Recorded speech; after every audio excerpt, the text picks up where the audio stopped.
The Opie and Anthony Show on XM 202, featuring Opie, Anthony, and James Norton. This was different. The infection was everywhere. It was in the street outside. It was coming through your windows. It was a virus. Terrible viral infection. It gives people this incurable disease, fills their veins and blood with pure rage. By the time they tried to evacuate the cities, it was already too late. Jesus Christ, 5 hours? It infects, replicates, and kills this fast? These numbers can't be right. The numbers are correct. I wish to God they weren't. Is that one? There is no God. It's like some kind of horror movie. Such a great virus that you want to infect others, like your friends and coworkers. Sometimes it leaves pustules. There's nothing you can do about it. God almighty. We gotta stop this outbreak before it mutates. They're highly contagious. What's this rash from? We're facing a new strain. It can cause life-threatening bleeding or even asphyxiation. Where is it spreading? All over the place. All right, we're coming out. Here we go. I'm a bored up. Anthony. I'm a little dirty. Wipe me. James Norton.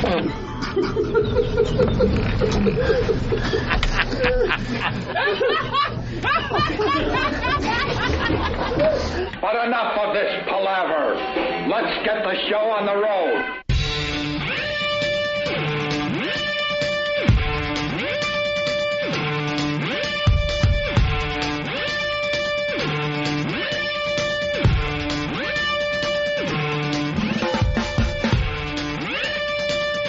Outrage over Yankee playing Christmas ornament.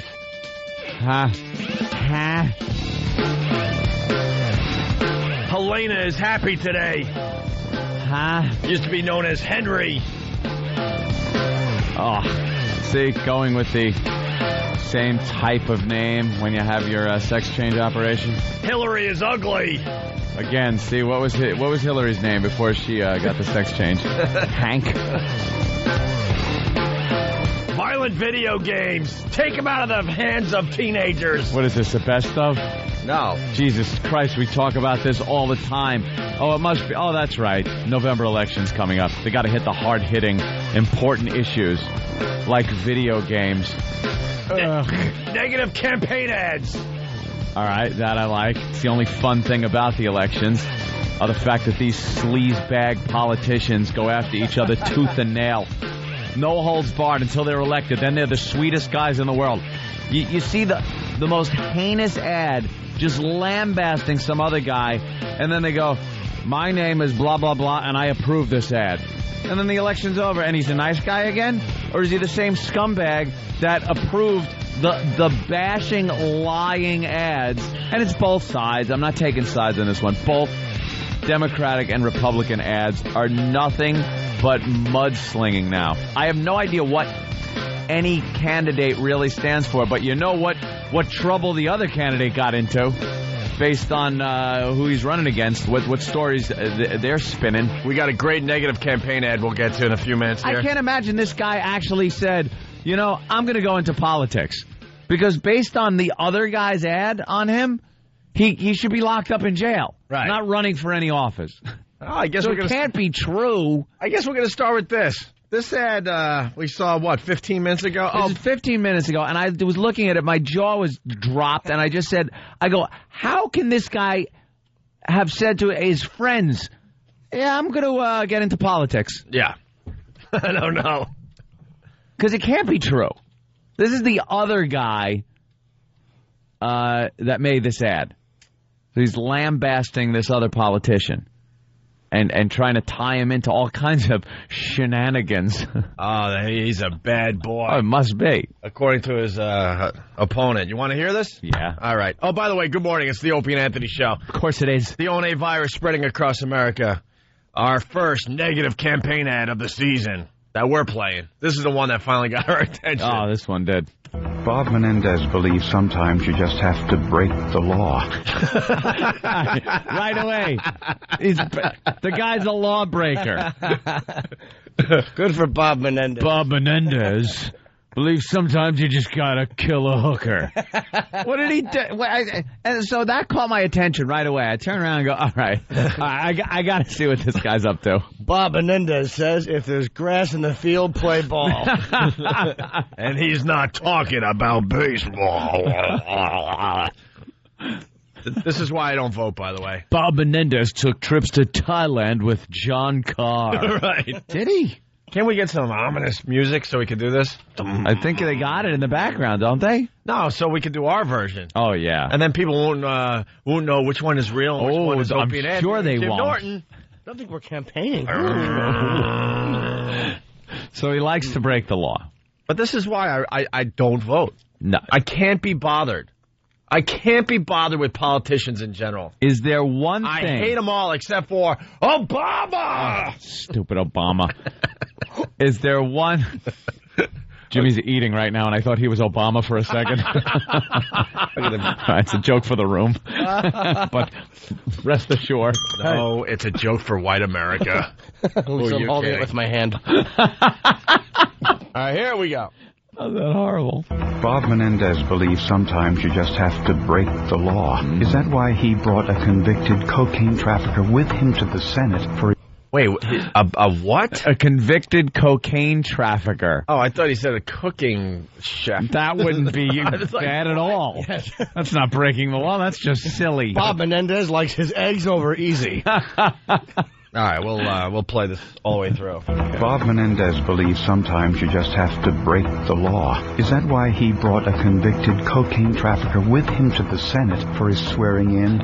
Or why he used his office to do favors for imprisoned mobsters? Or why he wants to give your Social Security money to illegal aliens? Or why he's under federal criminal investigation? Well, Menendez believes sometimes you just have to break the law. New Jersey deserves better. I'm Tom Kane, Jr., and I approve this message. Tom Kane, Jr. Now, someone tell me from that ad, what does Tom Kane Jr. stand for? Yeah, I want to know what you stand for, Tom. What is he going to do for Jersey? There is not one ad that I see ever that has anything to do with what these mudslingers are actually going to do for their state. But you know what the other guy's been up to. Ooh, you know the shenanigans he's been up to. Now, I want to know what the real story is behind the cocaine trafficker. Is it some guy who got busted like in 1968 with like a half a gram on him? Or probably. Because that's usually the way these stories end up. And then the other thing, he wants to give your Social Security money to illegal aliens. Right. That's probably another one of those bills that we talk about that it sounds good, but then it's piled up with other bad bills. So there was this thing where Social Security money wouldn't be deflected to illegal aliens, but attached to the bill is like something where nuclear waste will be buried in all of New Jersey, and the guy decides, no, I'm not going to sign that. I can't sign that. They don't talk about that side of the bill. They just talk about the thing that's attached to it. And going back to the cocaine thing, you think this guy might have been like a drug mule or something? There's probably a couple lines at a fraternity house in college. Yeah, that's always the way. It's not like he's bringing up, what's his name? Escobar or something. Right. Colombian drug cartel is up there going, hey, this is great. I like this in the inauguration. It's good stuff. Shoot that son of a bitch. That's actually not true. I did see an interview with Bob Menendez. Oh, did you? And he said that he did indeed approve of drug trafficking. And an old lady went, what about my Social Security? And he said, I'm giving it to a foreigner. Pig. Beat it. Oh, okay. Well, then vote for the other guy. What can I say? Hey, we got a pro Bob Menendez TV ad here. Really? Yeah, they just ran it in. Let's listen to this. So what we learned about him from what, Tom... Is it Tom Keene? Tom Kane Jr., yeah. Tom Keene Jr. Keene or Kane, whatever. Keene? Oh, it's not Tom Kane? Wasn't there a Tom Kane? I don't know. Oh, Tom Keene. Yeah, see what happens? You know the other guy's name more from the other guy's commercial. So he does favors for the mob. Yeah. Bob Menendez. He'll break the Menendez. Breaks the law. Right. So it is. Breaks the law. Right. Cocaine. Brought cocaine guy to his inauguration. Used his office to do favors for imprisoned mobsters. Yeah. And gives Social Security money to illegal aliens. All right. All right. Pull the lever. Not according to Bob himself. Really? Here's his pro ad. I'm Senator Bob Menendez, and I approve this message. Federal prisoner 2503850. He's Tom Kane Jr.'s newest advisor. Jesus Christ. They give him the number. It's just a number they give out. What a dope. How are you supposed to make a decision? Now, the majority of the people out there are not going to pick up different magazines and newspapers and read about these guys. This is what they base their voting on. Right. Who's bashed least? Do they tell you what these guys do? What their plans are for the state? Holy Jesus. Bunch of friggin'... They're all criminals. Can't wait to see the ads in Florida. My opponent likes girls who are over 18. Yuck. I'm Mark Foley, and I approve this ad. Oh, God. Oh. Newest advisor. The Star-Ledger reports Kane Jr. conspired with a convicted felon to smear Bob Menendez. The Times says Kane Jr.'s smears are, quote, wholly unsupported by the facts. The truth? Kane Jr. sides with George Bush, would stay the failed course in Iraq, privatize Social Security, and Kane Jr. will say anything to hide that. So they're tying him to Bush, which is bad. Well, that's what these days. The Democrats do election. that. The Democrats try to dig up every bit of video of their opponent with Bush. Doesn't matter what the hell he's doing, passing him on the street. Yeah. But they do the slow motion, grainy, black and white photography of them just passing on the street. He once got this close to George Bush. He's in the same stadium for, for a game. For a baseball game. Satellite photo. See, he's sitting in left field, and George is behind the plate. One of Bush's buddies. Unbelievable. What do they stand for? I have no idea. I don't care. They stand for the fact that they just love beating up on the opponent. Right. And it's an insult to their constituency to do this. It really is an insult. But that's all it's turned into these days. And Jersey especially. They learned from that last election. But who the hell was that one? Corzine. Yeah, Corzine. And Forrester. Oh. That was one of the dirtiest campaigns I've ever seen and most hysterical, hilarious. Didn't they get, like, mistresses and ex-wives? They brought in everything. They brought in a guy's ex-wife to just spill the beans. One of them was accusing the other guy of being, like, not cavorting with criminals, being a criminal. Damn it. Never fast enough. Oh. I saw one the other day. It was pretty interesting. Did you see the Bob Menendez one? It No. said, Tom Kane Jr., his wife is a lover. Wow. Jesus. Well, who I'm voting for. Yeah. I don't even live there. What was the other one we saw, I think, last week? The mob tape? Yeah. This is another strategy they're using in the election campaigns. They take the opponent and use some kind of recording of him and make it sound like using sound. They go into studio and grainy up the audio and make it sound really like it was a hidden, just to make it sound very naughty, like there was a scam going on. Yeah. And they had to hide a tape recorder, right? And they make it sound that way, like they had to get a bug in a light as he's talking about somebody in his own party that maybe isn't in the best of light right now. Yeah. And they talk about it like there's a scandal going on. And they double up some of the words. Like, he came over for a meeting, and, we got to do what he tells us to do. Got to do what he tells us to do. Get the papers, get the papers. Get the papers. They double up the incriminating part of the conversation. And it's all, there's another grainy black and white photograph of the guy, and the tape has obviously been tampered with to where it's grainy and hard to hear almost, but you hear the key words. They show the tape rolling, and then they have to transcribe whatever. Yeah, what's on the tape. They put subtitles on. It sounds like the FBI listening in on the mob. Yeah, because the FBI tapes are always the worst quality tapes. Yeah, way to go, guys. Jesus. Yeah. They're the ones. You could go to YouTube and see anything you want perfectly clear. Right. But for some reason, when the FBI is involved or anything, it's all grainy and you can't see any video or hear any audio. So they try to make it sound like that because people know that that's kind of they must have had to hide the tape recorder. He must be under some kind of investigation if they're hiding tape recorders. But no, it's just some kind of a taped phone call or public record, something like that. But if you make it sound like it's supposed to be evil and hidden, then people get this impression. Where did they get this? Where did they get this tape?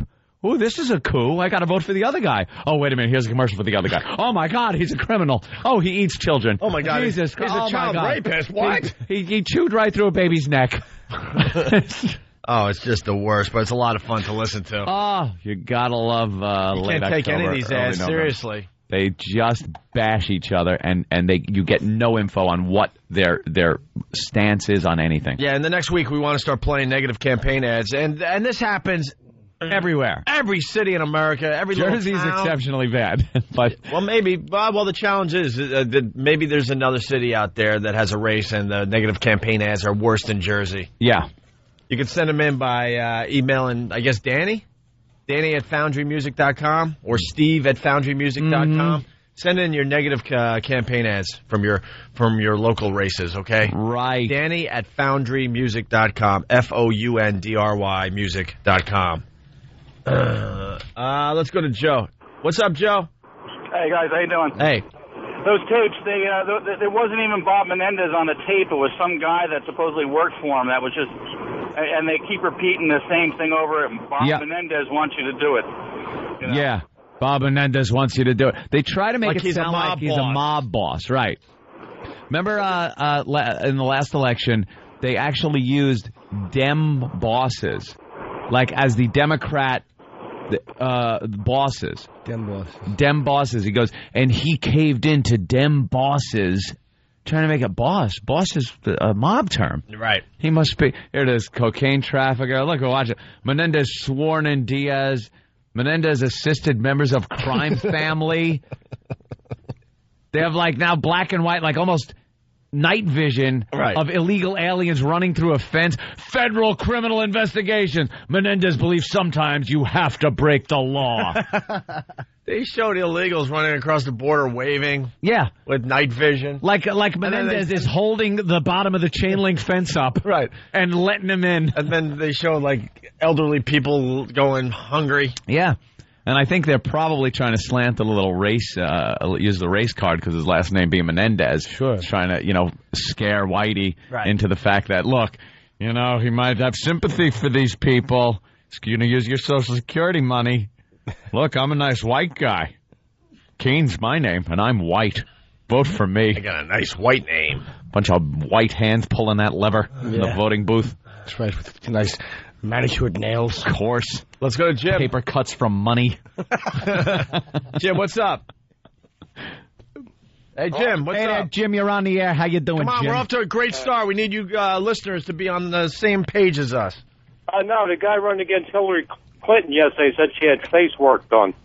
Yeah, he's trying to claim that Hillary had, a facelift or something? Said she... yesterday the headline was ugly. It just said like ugly or something. And this guy's claiming that she was ugly and she got all kinds of surgery to make herself look like she does now. Oof. Is this guy really reaching?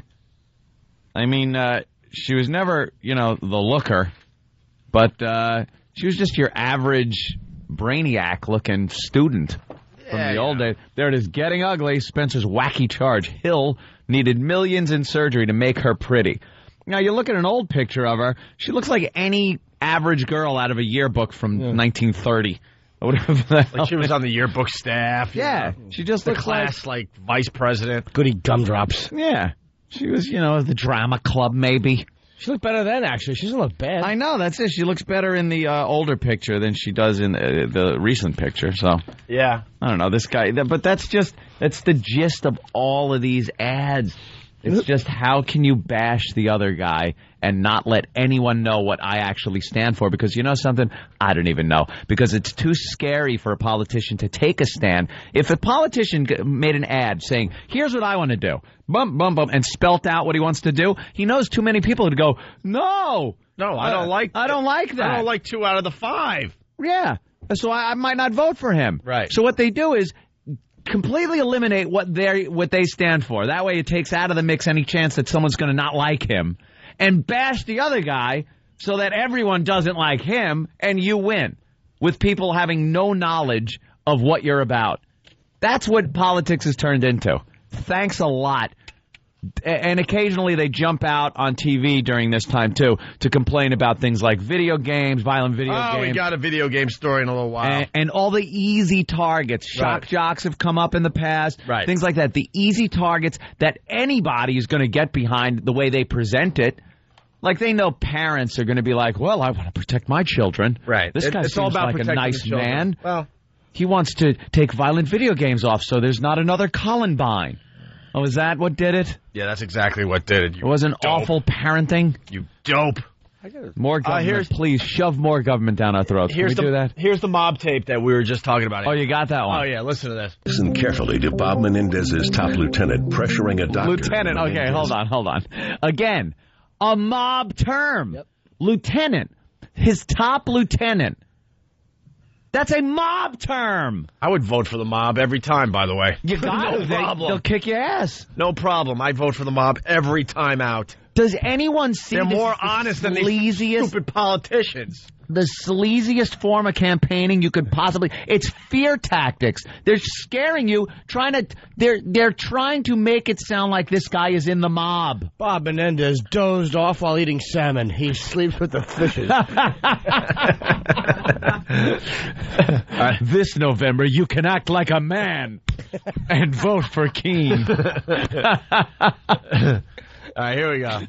Listen carefully to Bob Menendez's top lieutenant pressuring a doctor in a Menendez kickback scheme.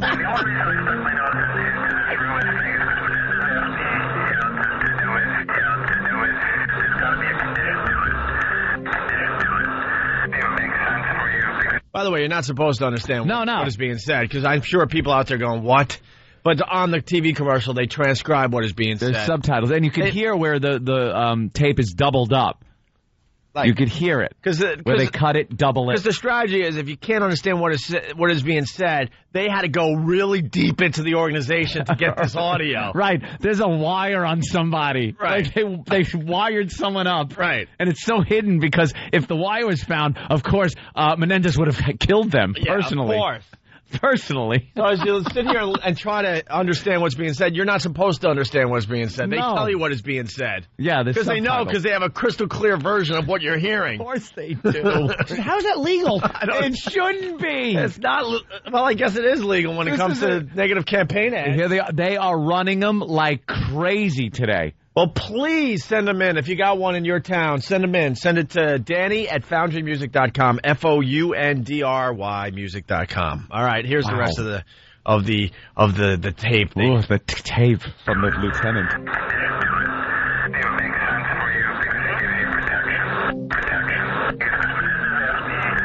Kickback schemes, federal criminal probes. That's what you get with Bob Menendez. I'm Tom Kane, Jr., and I approve this message. You did, you scumbag. You did. Bunch of dopes. And, of course, the other guy's just as big a douche to me. I have no idea. I have no idea. He's smearing also, and no one knows what they stand for. Good luck, Jersey. Good luck. This is your choice.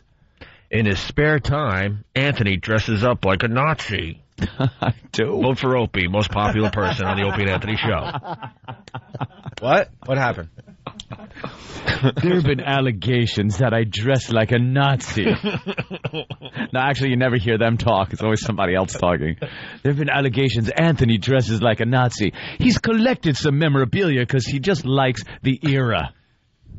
Ask yourself why Anthony hangs out outside the junior high school.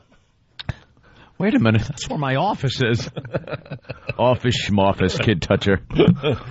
Opie yells at people a lot. I'm Iraq and I approve that message. All right, we're on to something. We'll continue in just a bit. We're just getting started today. We got some nice energy. Let's keep it going today.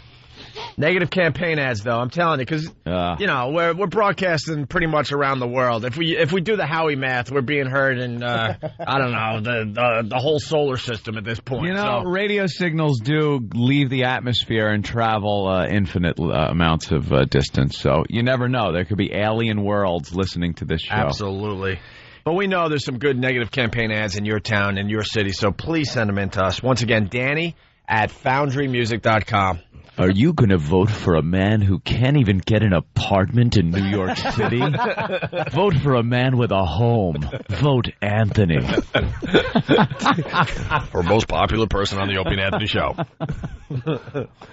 Jim Norton, have you seen what he has sex with? I'm any opponent of Jim Norton's, and I approve this message.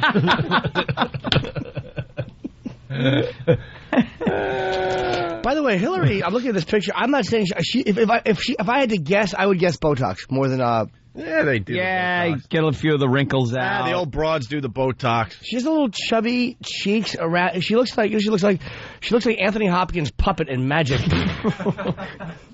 Hot. With the little chub around the cheeks and the little thin. It's thin around the mouth. She looks like a puppet. Puppet.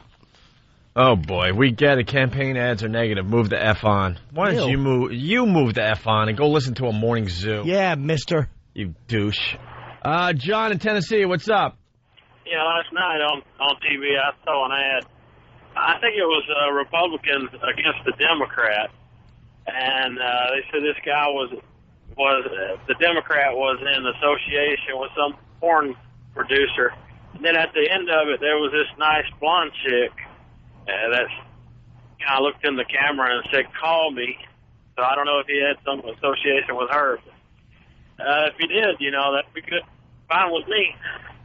Well, you think it was Democrats versus Republicans, sir. Who else would it be? The Green Party versus the Whigs? The Whigs. Hey, the Whigs had some good ideas. I'm a Whig. The Whigs. They had a good Bring them back. Well, you know what stopped it? Is actually if you were in that party, you were called a Wigger. All right, we got lots to do today. It's the ONA virus spreading across America. I can walk on my hands. I can fart and chew gum. I play the oboe. I can ride a unicycle. I wear a bra and laced panties. So your talent is being queer, Travis? It's the Opie and Anthony Walkover Talent Show. If you have a unique skill, talent, music group, or physical affliction, we want to exploit. You can email Steve at FoundryMusic.com with your ideas, or you can just show up during the walk to XM and start shucking and jiving. Shucking and jiving? Jesus, Danny. I don't write this. Hear what everyone else is talking about. O&A Uncut and Live, continuing the show on XM Satellite Radio starting at 9 a.m. Eastern. Visit xmradio.com to subscribe. It's the Opie and Anthony Show. We're back with the Opie and Anthony Show.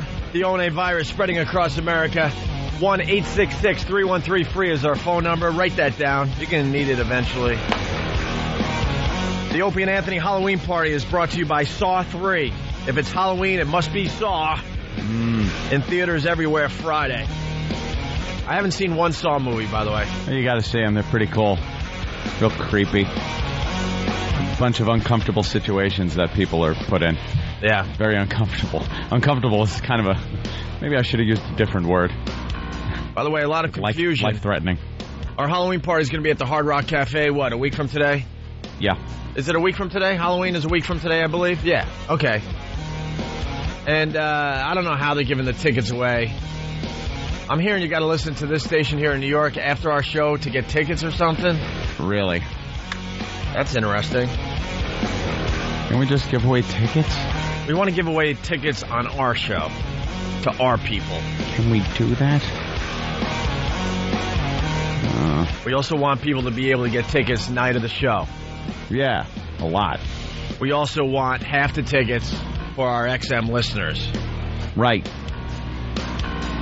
There's wheeling and dealing going on behind the scenes, and we weren't even involved in it. When do they expect us to do this? We have less than a week, or a week as of today. We're not here things Saturday, like this. Sunday. Supposed to push things like this for like a month. I guess we should just mention it Monday at 8:20, and people will show up. Yeah. And we're a bunch of dopes because we didn't even want to broadcast the thing. Now we're broadcasting our Halloween party, which means we have to worry about putting on an actual, radio show. When last year was just kind of a hang. We did throw it on XM last year, but we told everyone, look, it's going to be a cluster F. Yeah. But you get to listen in. And they still complained. But now we're syndicated across America. We're pretty much the hottest show on XM, and now we have to worry about making our Halloween party sound good for a radio audience. Sound good. We told people, right when we were hired over there at XM, we said we're going to do some events and things and just kind of turn the mics on, and, it'll be voyeuristic. We won't be doing a show because we have to entertain a live audience and do things in a live venue. But, we turn the mics on and it's kind of voyeuristic. Right, something different. People just didn't understand that. They don't understand the concept. They think every time you turn on the radio, it has to be perfect. Why? This sucks. I'm hearing, dead spots, and then you can't hear someone because he's off the mic. And All right, then don't listen. Don't listen. What do you want? We told you we weren't going to do a polished show. Yeah. But they still complained. But this year, now we have to, worry about how it sounds. We're wimps. I didn't want to broadcast a Halloween show, but they beat us down. Had no desire to broadcast the show live. It's the crossover point we have to reach. We have to reach that. It can all be graphed out. It's our power to the crap we have to eat kind of graph. And when those meet and then we pass in power, which of course means ratings and things, then we, turn into the old Opie and Anthony. So at the beginning we had to kiss a little ass, agree to certain things, compromise, because we were starting our careers over again, Opie. Right. And then time goes by, and they'll get the O&A that Infinity Broadcasting remembered.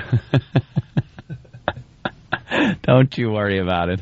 All right, Charlie from Philly has a great idea. We're gonna run with this. We love listener ideas. Charlie writes on the instant feedback, "This S is hilarious. There should be another contest for best production piece, negative campaign ad for favorite member of the O&A show." So you got to bash another member of the show. You could use anyone. You could use myself, Anthony, Jim Norton. You could use E-Rock. Maybe E-Rock is your favorite member of the Opie and Anthony show. That's right, Mr. and Mrs. Nagel. Maybe Than. Oh. Sarcastic Than. Maybe he's your favorite member. Maybe it's Steve C. Maybe it's Club Soda Kenny. But you're not campaigning for these people. It's against the other people. Well, but you have to go, Steve C. approves of this message. Paid for by friends of Steve C. That's right. Yes, it is. Let's do negative campaign ads as far as the Opie and Anthony show goes. Negative campaign ads. Send them into Steve at FoundryMusic.com. FOUNDRY music.com. Is that email up on opieandanthony.com? We make it easy for the people? All right, there you go. Charlie, very good idea from Philly. Let's make negative campaign ads that have something to do with the Opie and Anthony show. Okay? Like it. All right, moving on. Stay the course. Yeah, whatever. Sex offenders. Stay the course. You know what? We're talking about politics. Why don't we do the video game story? I'm done. I'm done with these politicians. Here's the easy... going after the soft target. Easy target. It gets their name out there. Gets them some FaceTime on TV. Close to the election. And no one can debate them on it because it's an issue that you have to stand on the same side with. Yeah, what politician's going to debate? No, we need more violence in video games, and we need it accessible by the children. Pornography is good. It's always the safe way to go. So it's a safe bet. Let's ignore drug use in our junior highs and our high schools. Let's not try to take care of that problem. The real problem is violent video games. Yeah. Violent video games getting in the hands of minors. That's just setting the world on fire. You understand what's going on in your schools? The politicians know, but they don't want to get too involved. No. It's too much heavy lifting. So they go after these obvious easy things like stupid violent video games. Because if they say something that they're going to fix something of substance, then they have to come up with the money for it. And that's a problem. So that when they can't come up with the money for it, then they never make their promise of fixing whatever it was they said they were going to fix, and the next election comes around and his opponent calls him a liar. Right, there you go. So best just not touch it at all. All right, well, here's the latest. Is this, like you said, is this like a best of Opie and Anthony show? Yeah, I know, because they constantly come out of the woodwork around election time. We're talking about video games whose content is such we can't show you a lot of it here on TV. And Really? You showed pretty much all of it. It's guys shooting. Guys shooting. That's pretty much it. They showed Grand Theft Auto, the king of violent video games. There was small sexual sequences, but they had to be unlocked. And the main gist of the game is the shooting and violence. You could show that. Showed every day on the real news. What, once you animate it, it's a problem? Yeah, I'm proud to say that all of us are going to be part of the new Grand Theft Auto game. Yeah. Psyched and proud to be part of it. So that's it's a great video game. So that bowling alley brawl where two gangs were beating the crap out of each other with bats and poles and everything. That was the video of the day yesterday. Yeah. Yes. So that was on TV. That was real people. Mm-hmm. But once you put them in computer form and have them do the same thing, then there's a problem. Yeah. Yeah, why don't you go after gangs and gang violence? Yeah, how about that? Why don't you go after that? Mm-hmm. Ain't gonna happen. Wouldn't touch that now, would you? Here on TV. And noting that, one legislator says those games need to be more tightly regulated, but not everyone agrees. What you're watching is a video game rated M for mature. Like all games with that rating, its packaging warns players about graphic violence and sex, but one local legislator says that's not warning enough. It's not. We have to give parents every advantage possible and every piece of information that they could possibly have to help them be better parents. No one, once they see these video games, wants their child to have them. What? No one Don't wants speak to for see the everyone. Game, wants their child to have them. Now, they said it's rated M for mature on the box. It says contains sex and violence on the box. But for some reason, this guy is saying parents need more. What more do you need? What more do you need? And how about poking your head in to your kid's room to see what he's playing? See what they're playing and see if, and only you know what they can handle. I tell the story of my nephew all the time. He grew up playing Doom as a little kid, and back in the day, that was the violent video game. He's now 19, and he's pre-med. He's totally normal. Yeah. You know why? Because my sister and my brother-in-law knew exactly what, Jason could handle as a kid. He was watching R-rated movies as like a 6 or 7-year-old. Be funny if Jason becomes a male nurse and just smothers it with old people. But it comes down to that. You parent and you try to figure out what your own kid can handle. And if your kid comes home with a game and he's playing on the computer, you would think a parent could just poke his head in. Say, hey, what'd you get today? Let me look at that. I think this is a little too much for you. It shouldn't be up to the government to regulate what's for sale out there. Because, again, if the gaming companies have to regulate their product so much, they're not going to make a profit. And they go down the drain, and what you end up with is the adults that like playing these games, because for some reason they figure it's only kids playing these games, get a crappier choice of game. They get crappier games, cheaper games, because no one's buying them. Right. And they're regulating the games as they already are regulating the games. They got them right on the box. You don't need more. But now they're trying to claim that most parents don't understand what that means, and they need to be educated more. Don't understand. Big M. He's proposed legislation requiring signs listing what each video game rating means be posted in every store which sells video games. But not every store sees the need for the legislation. It can't hurt, but who would read it?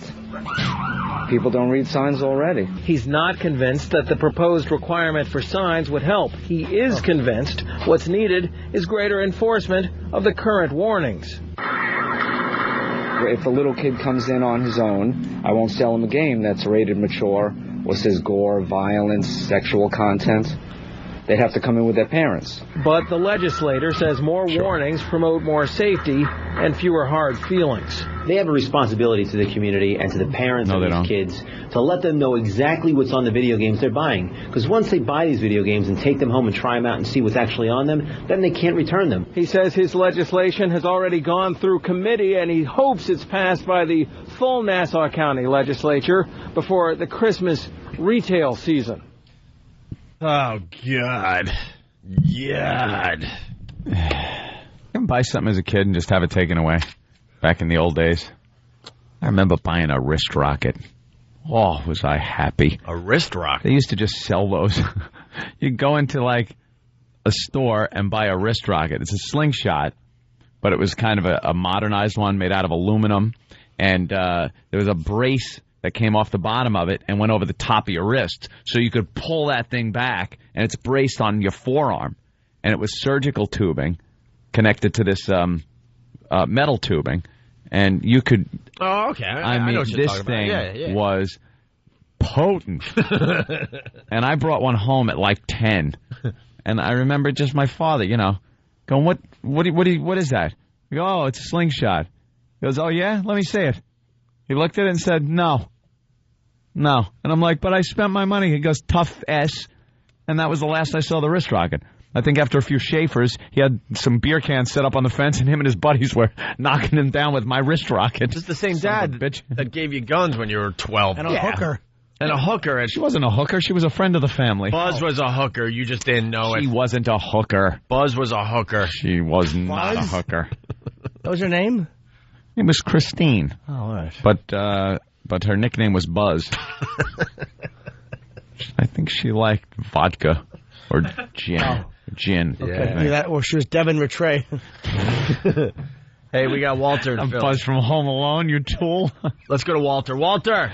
Hey, how you doing, guys? Morning. Morning, Walter. I got 3 kids here. I got my oldest one is 21 and my youngest one is 13. Of course I want my oldest one to have the game so I can play it on his nice computer, but I don't want my 13-year-old to have it. He's not ready for it yet. I'm the responsible parent. I know what's going on.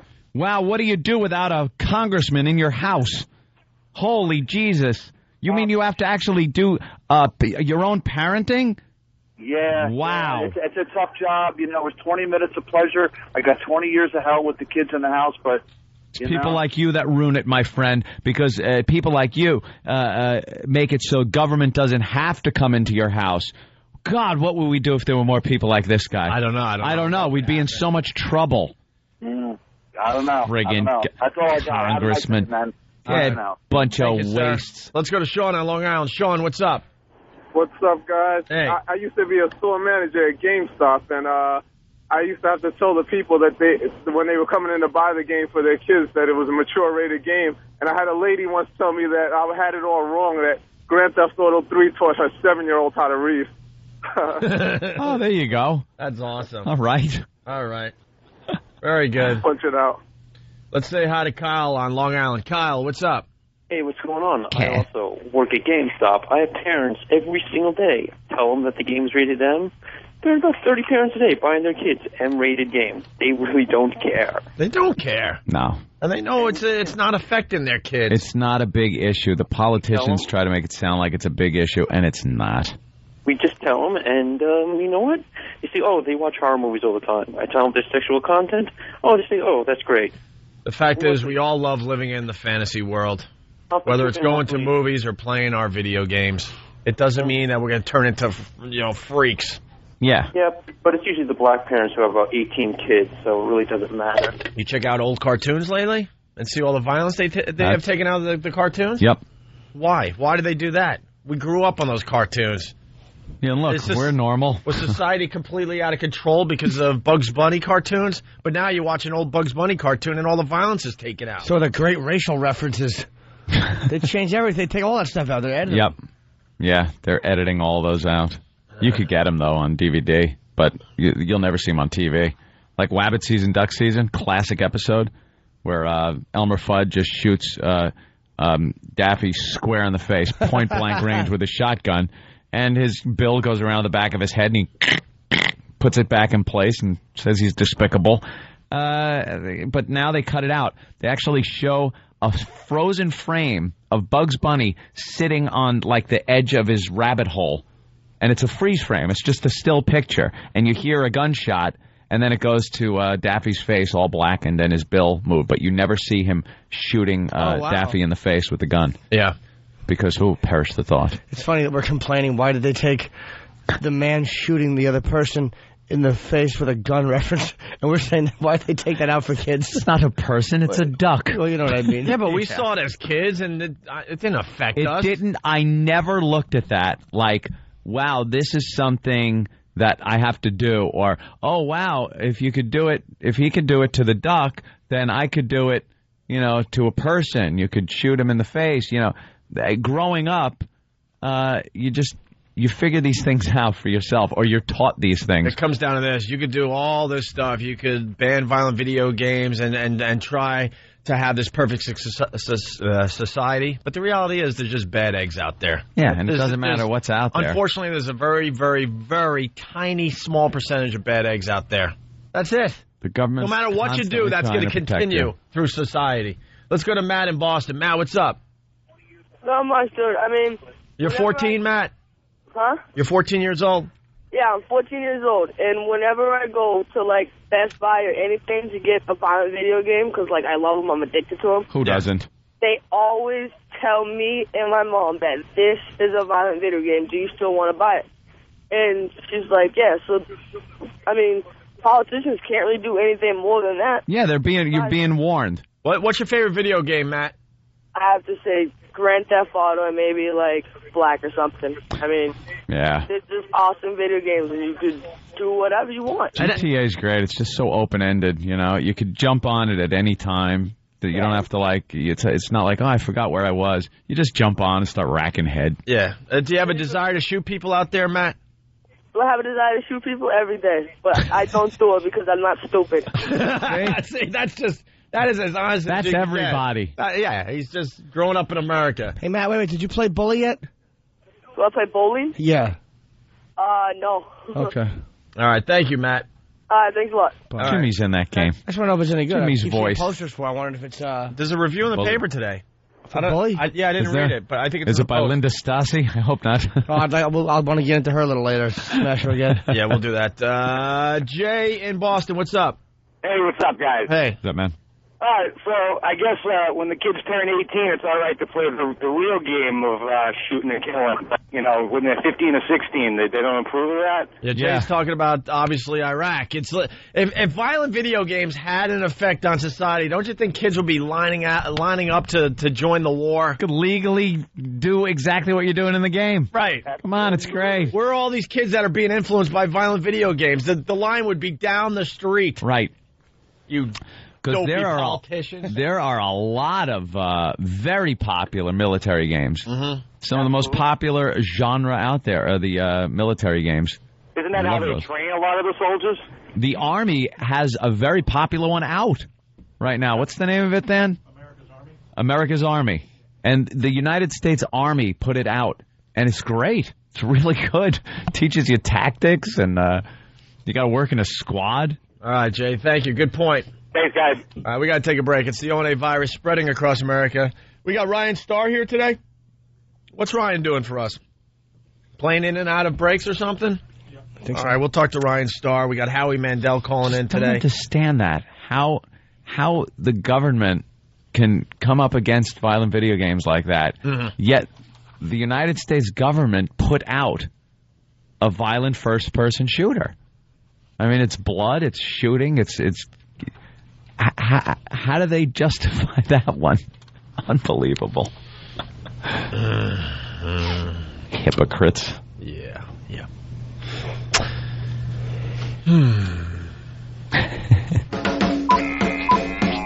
The Opie and Anthony Fatty Pig Fatty Contest has been rejuvenated thanks to a visit from a very girthy honey from Binghamton, New York, who tipped the scales at 505 pounds and obliterated the competition. But this doesn't mean there isn't someone larger who can't pry herself off the sofa, hoist her barely breathing, blubbery body up to our studios, and limp away with the grand prize. Remember, the heaviest girl at the end of the contest gets $10 for every memory-repressing, artery-clogging pound on her body. So if you spend more time upholstering your flesh with cupcakes than you do looking in a mirror, sign up for the Opie and Anthony Fatty Pig Fatty Contest. Details on opieandanthony.com. Sponsored by H57 Hoodia.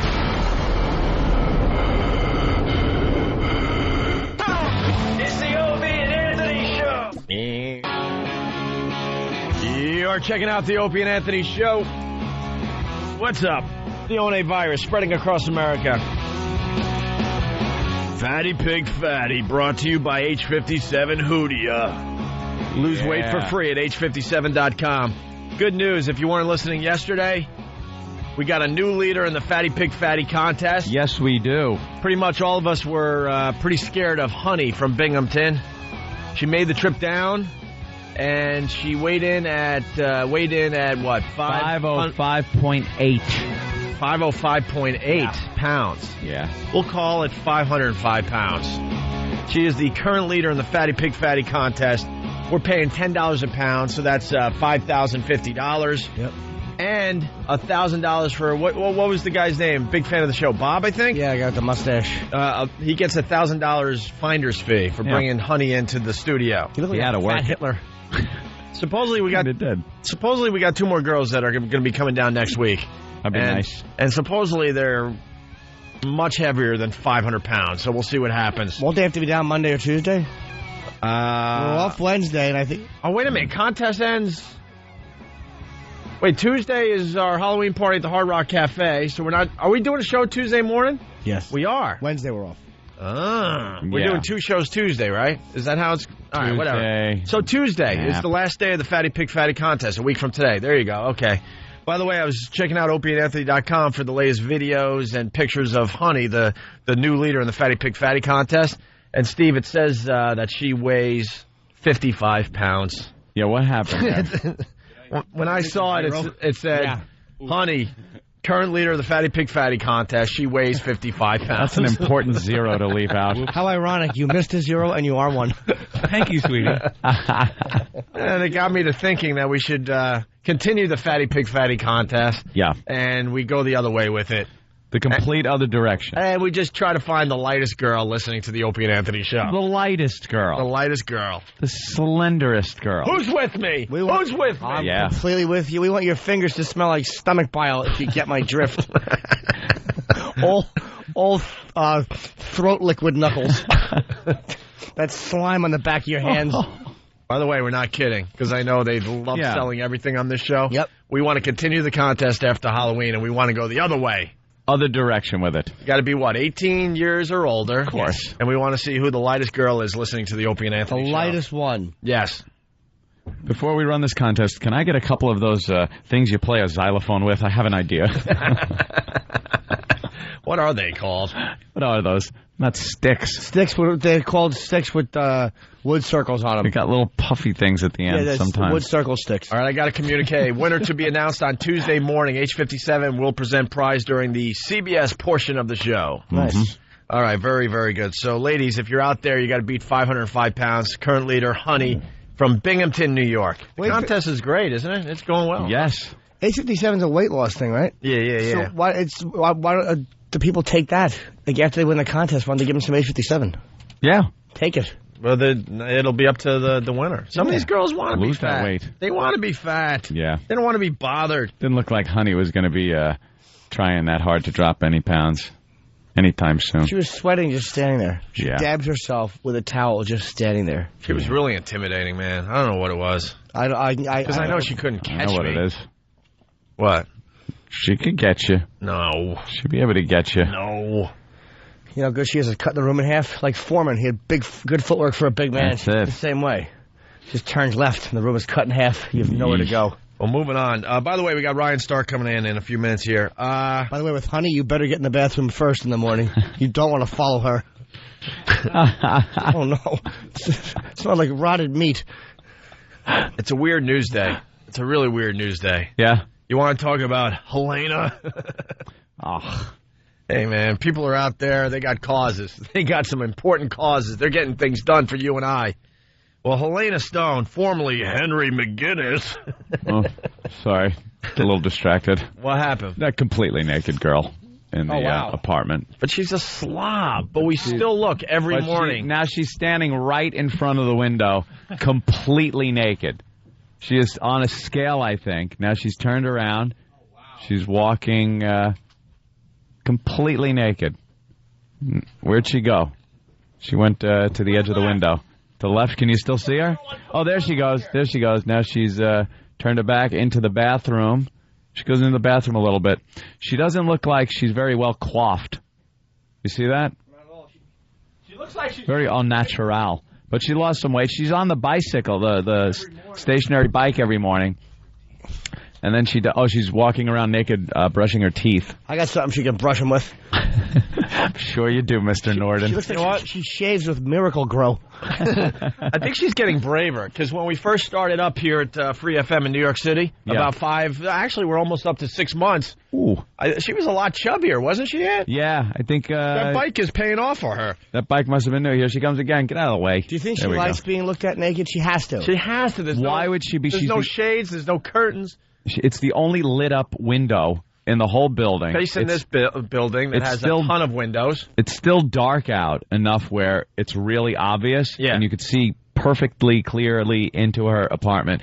And, she's facing a building that is a complete glass building. So there are offices in here, and people are working. So I think she's onto it. You got to be completely aware. There she goes. If you live in Manhattan, you're completely aware that people are, peeking into other windows. You just know. She's just walking around. Dude, you walk around Manhattan and you look up, you'll see a ton of telescopes. They're not a lot of astronomers. They're not astronomers. Next time you're walking around New York, seriously, look up a little bit. Some of those outdoor spaces and stuff. They all have telescopes. Well, you've seen my apartment. I have windows. I'm kind of surrounded by windows. And I was, for the first 6 months I lived there, I had no shades. And you know what I do on the computer, and I know people had to look in and see it. I know they had to. I just got to a point where I didn't care. Yeah. I was not going to not do it. Yeah, but So how you're she just walks walking around. Yeah. How she walks around, she's not like running across a room real fast. She knows exactly what she's doing. No, she's just walking around. And hopefully she's listening to the show. We say bravo. Amen.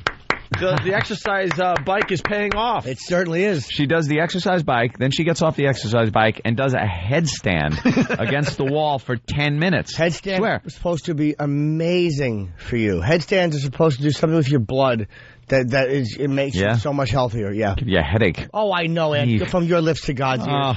And then she goes into the bathroom, showers, I guess, and then comes out and brushes her teeth. Brushes her teeth. Yeah, well. She's going to start working out with a razor and some shaving cream with one foot propped up on the tub. And she's alone every morning. Yeah. She doesn't have a guy. She has no guy in her life. No guy. All right, weird day in the news today. That's why a lot of these strange stories. We got the sex offender story still, and we got Helena Stone, formerly Henry McGinnis. Henry. Stands her ground Helena. yesterday. They got a great picture in the paper. What's the matter? He didn't want to go with Henrietta? She looks like Chief J. Strongbow. Oh, I said this mess should be on the side of a highway crying with garbage at his feet. Well,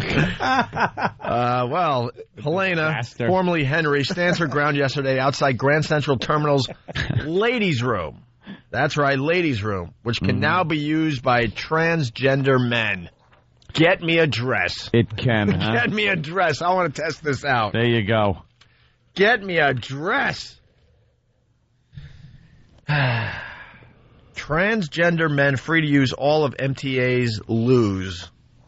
The loo? Why are they calling it the loo? Because it's the Post, and they try to English up the Post because it's owned by Murdoch. It's the only reason. Is he British? Yeah. Oh, I don't know. Why don't the politicians go after this? A lot of our Aussie listeners, or something. A lot of our listeners. What is he? Australian. Same thing. Why don't the politicians go after this? Yeah. A lot of our listeners have hot piece of ass young daughters out there, and they need to use the ladies' room, and you got these freaks.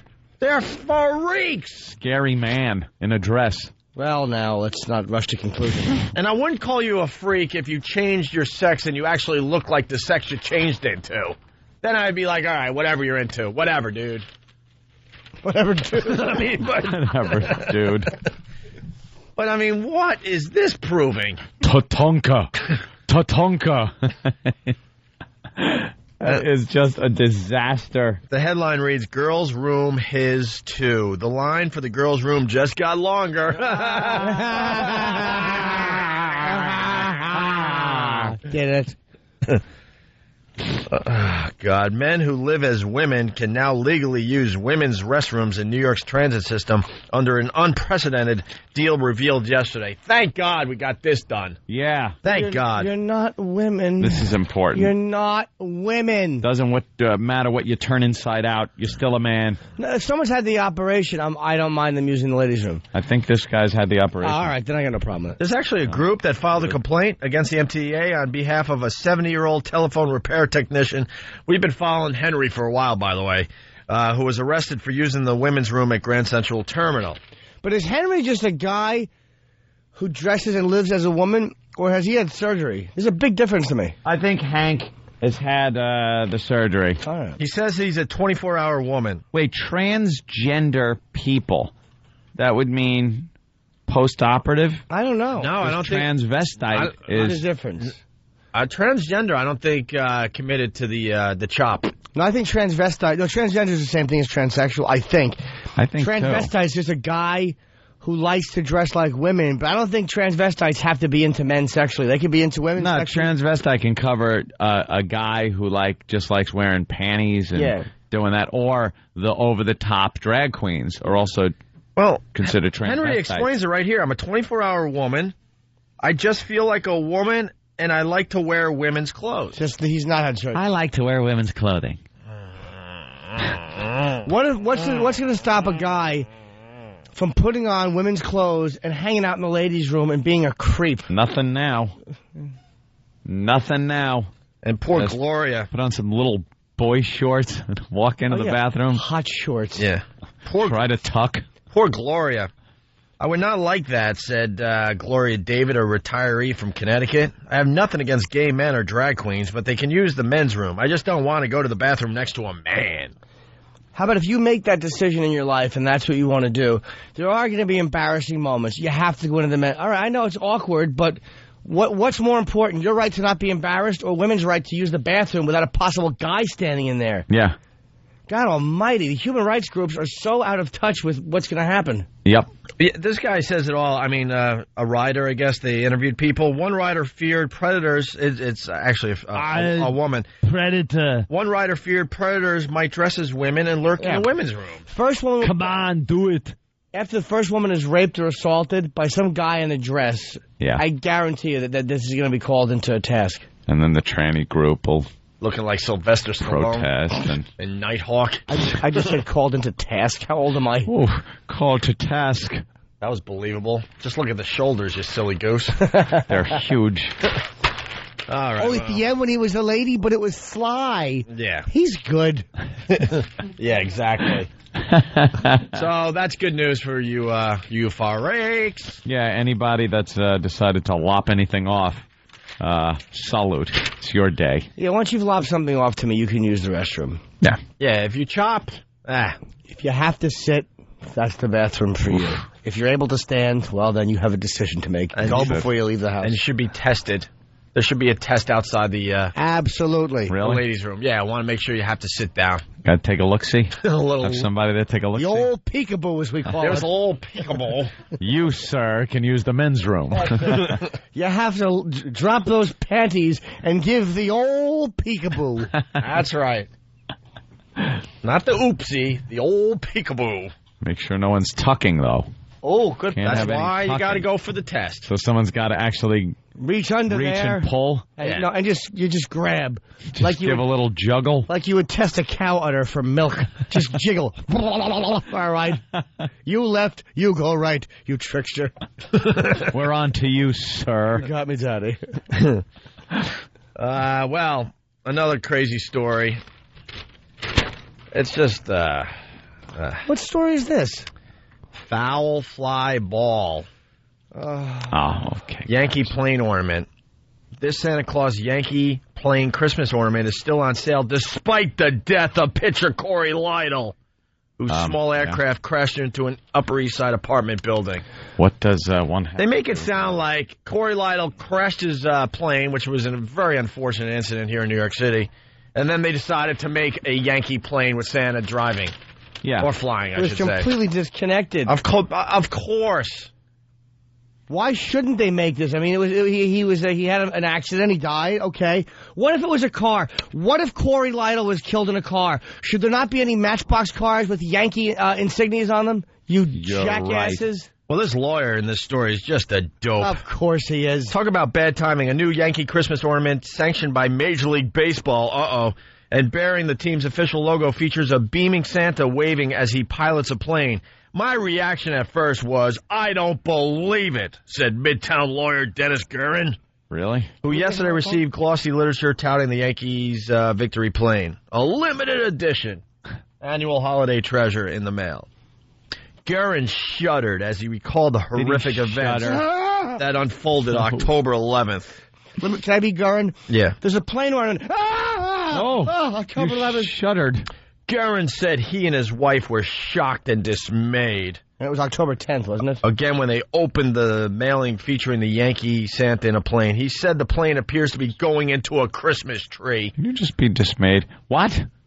He's the plane appears. Let me see that picture. Well, because it's a catalog, I'm sure, with all sorts of stuff you could buy, right? Ornaments, whatever. I don't think he hit a Christmas tree. He said the plane appears to be going into a Christmas tree. No, it's hanging from a Christmas tree, you dope. And Santa's a better pilot than Corey Lytle was. Yeah. He lands on roofs successfully. Every time. You've never heard of one Santa crash. You certainly haven't. There's been a few incidents, but they're covered up by the media, man. Man, it's a conspiracy. And it was October 11th. I was wrong. Sorry. According to the advertisement, the 2006 annual Yankees ornament makes the ideal gift for every New York fan on your Christmas list. Your team spirit will soar with the plane on your tree, it says. Okay. That's also awful. We looked at it with our mouths open and said, how could this have happened? It's very insensitive. How could they say that with their mouths open? Try it. Two of them just talking like that in their house. Mouths agape. It was in production already, you idiot. It's not connected. It's ridiculous. I don't think it was all right, at least he's admitting. I don't think it was intentional, the season ticket holder added. It's just a terrible mistake and terrible coincidence. What a douchebag. So what do you want? What do you want them to do? Do you think anyone really, how many people would have put that together? I never would. If I saw that ornament, I would think, I'd be like, hey, that's kind of cool, something different. With a Santa Claus. The only people that care are Lytle's family and friends. And two apartment owners in that building. That's right. Yeah. I like to be in the apartment over and take this ornament and just throw it at the window and giggle. Wow. So, Merry Christmas. And the Yankee officials aren't commenting because it has nothing to do with them. No. This actually was developed probably over a year ago. It's just awful, said Pete George Siegel. Costanza. It's George Costanza idea. They ought to have this plane, and they actually ought to have a Yankee helicopter with Steinbrenner being thrown out of it like Omar and Scarface for the awful decisions he makes with his pitching staff. Randy Johnson is 60! Oh, my God. Season's over for the Yankees. Oh, I'm so happy it is. Go Tigers! Bunch of douches. It's almost sacrilegious about the incident, he said. You're going to have a Yankee plane on your Christmas tree, he said? Who's sanctioning this stuff? Who do you think? And Guerin, the lawyer, said he couldn't imagine anyone buying it either. Well, really? I'm going to buy one. Oh, watch. Really? I think they're going to sell out in Boston. You don't think anyone's buying them? Are you kidding me?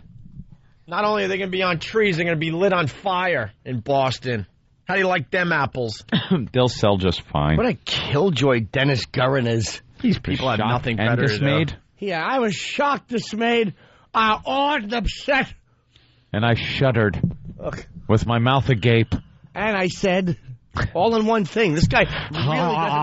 How does he handle legal cases if this is how he reacts to a Christmas ornament? The judge didn't side with me, so I vomited on the floor and screamed racial epithets. All with my mouth agape. All with my mouth agape. Yeah, could you imagine that? Him, here are the pictures of the deceased here in this murder case.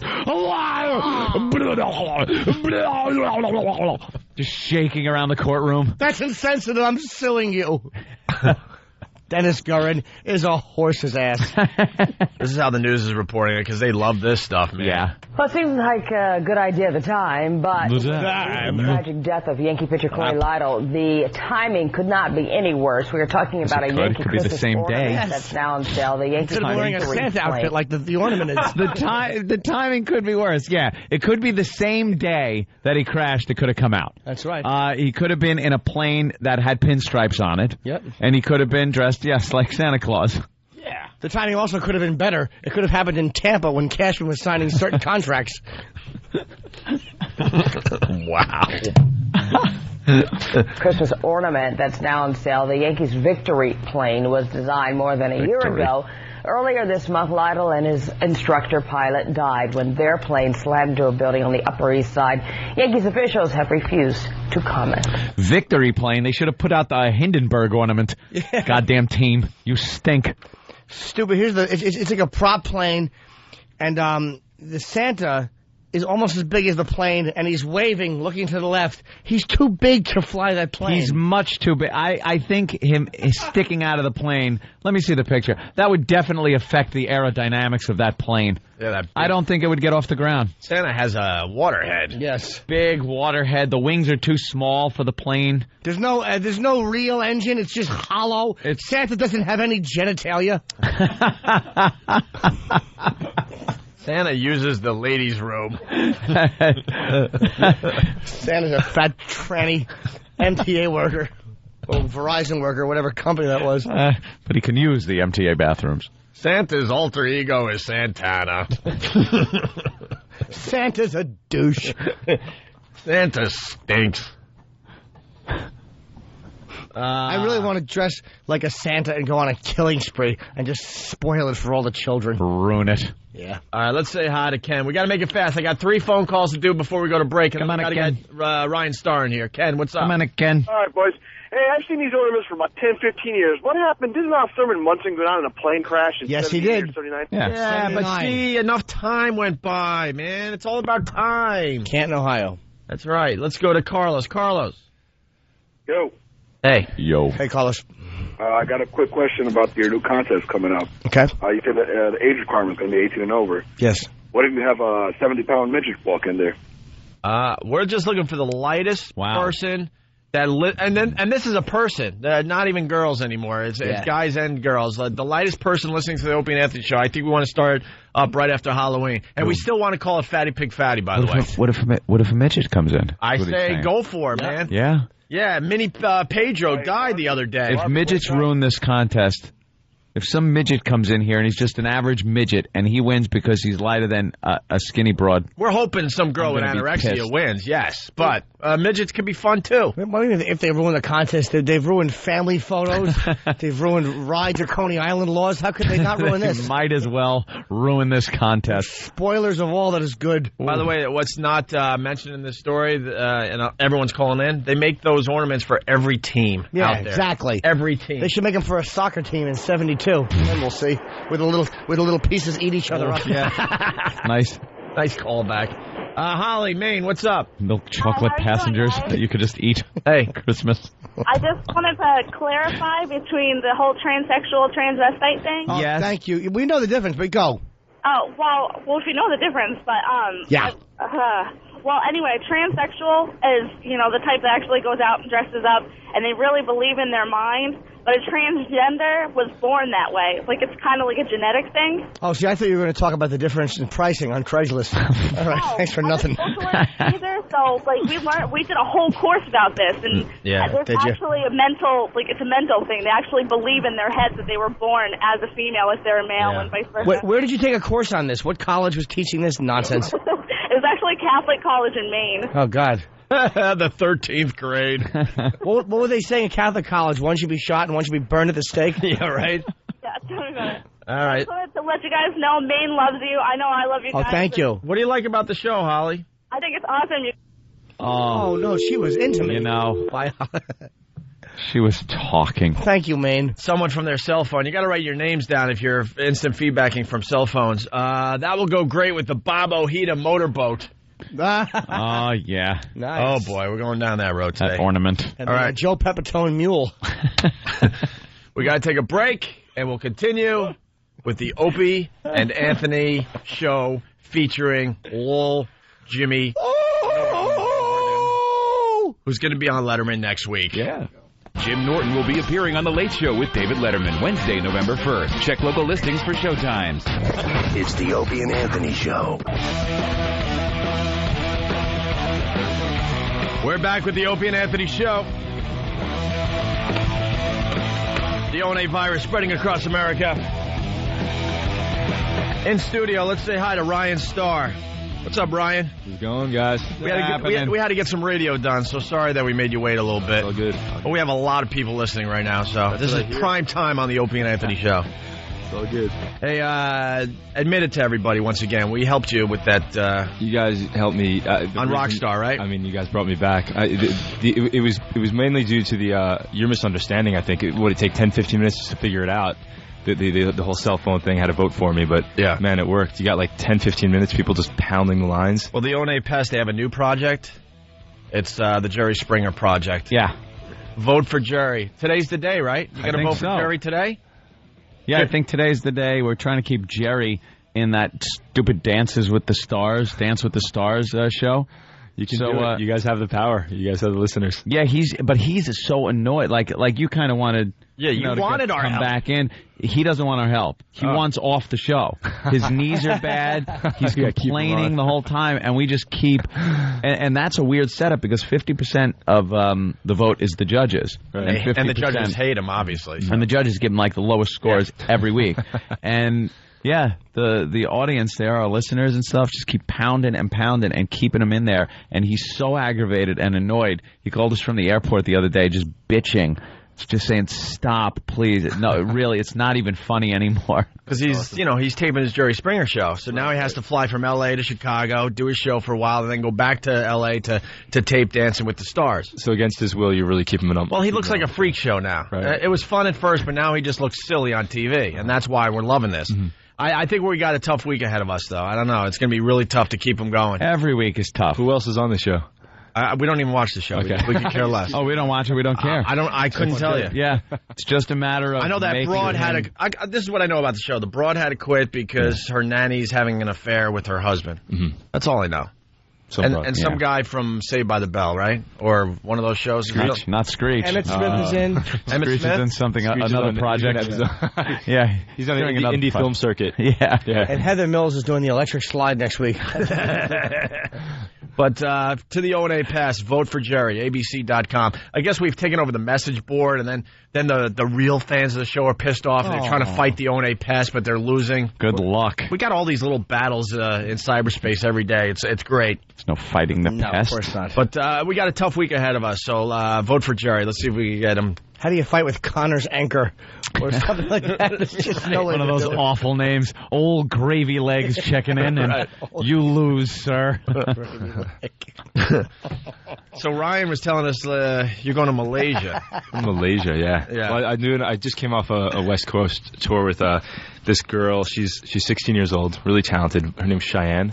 I was seeing her on beautiful TV. girl. Yeah, She's beautiful. She's on MTV. I hopped on her tour while I was hopped on. You her hopped tour. on her? got on Cheyenne and then toured a few weeks. 16. And yeah, now I'm here. I'm doing a sold out show tonight at the Bowery Ballroom and in New York City. And then I do some East Coast dates, get to Canada, and then I'm off to Malaysia. You're going to wing on over to London and jam with the Stones. Pretty much. That's up next, hopefully. I mean, I'm going to Malaysia and Singapore where the show Rockstar was so big that they're preparing me for just something so bizarre, like a Beatlemania, like security guards and all this crazy stuff. So it's going to be a good experience. And then I come back here for yeah, they're starved for Thanksgiving. entertainment. Nothing against you and Rockstar. I mean, but, whatever, man. But if they're following you around like one of the Beatles, they're just starved.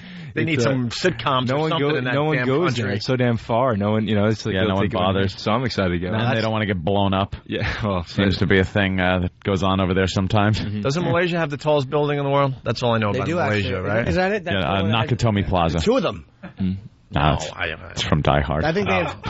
I think Malaysia has the two tallest buildings. Every building reference I You make. guys are so much smarter than Wait, I everyone says here. Payong. Yeah, there you go. Something like that. It's yeah, I the can two see it. buildings. They're Two joined in buildings the middle. connect in the middle with a little bridge. A little bridge. A little bridge so that you cute. could cross over at 18 billion feet. Looks Yeah, like an great. H. Yes. No, it doesn't. Very tall H. Well, no, the building is the bridge is low. It's, I mean, the little thing but connecting is like the 30th or 40th floor. I think. I'm guessing. I have no idea. I assumed they were a Look couple. it up, Hawk, before you get And slapped. they were very high up. Just Google it. We don't care. I'm curious. The fans want to know. Ryan's from Long Island, from our town, our area. That's anyway. right, yeah. Huntington. That's Huntington. Huntington Long boy Island. made good. Made good. I was 14 years old playing at the Roxy. Where you guys from? Yeah, played there a few times. Frank Cariola. Right. Frank Cariola with the And big his- hair growing out of his ears. Looks like two party favors in his ears. His ear boss. He would steal our money. We had to put people out there counting. To see how many Of people course. come in. You didn't bring anyone tonight. Yeah. I didn't. The Yeah. place was packed, Yeah. and they were all here for us. Right. What happened? Well, they had a big guest list. Oh, I did? I had 300 people on the guest list?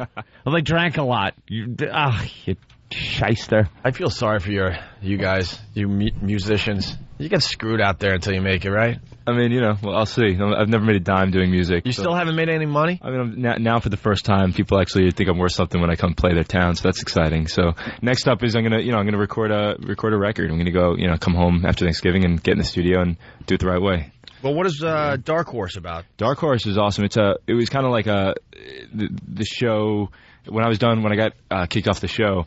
Mark Burnett, who's amazing. You know, he's pretty much my hero now. He got me in the studio right away. I did a live album, not in the studio, on a live stage, and we did songs from the show and also some original stuff to kind of make that bridge, that little tiny H bridge, to see where we're going. You know, to show that I'm going to be a solo artist, I guess, and. That was, you know, kind of a moment, captured what I did on the show. And I also have another album on my website, rstar.net, called Songs from the Have an Elephant, which is just me on a piano, you know, just kind of a sketch album. It's pretty great. rstar.net is just the letter R, then STAR. Exactly. Simple lines intertwining. It sounds good. You know. You want to play a song for us, Ryan? It's called Lick My Love Pump. What do you want to play for us today? I can play a song. You know, it's a rock and roll show now. Yeah, you rock. Play some rock and roll. Oh, you rock. Do you have anything by the Fine Young Cannibals? This is called Back of Your Car. This was this was an original I got to play on the show, which was kind of exciting, and it essentially was what you guys brought me back on the show to do, which was the encore. So called Back of Your Car.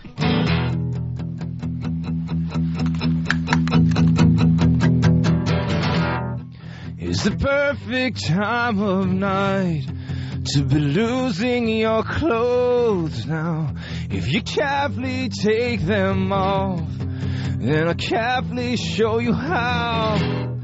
In a minute we'll be gone, so we might as well just hug. 'Cause the churches, they're all filled, empty prayers are out of luck. Whoa, whoa, you're not yourself tonight.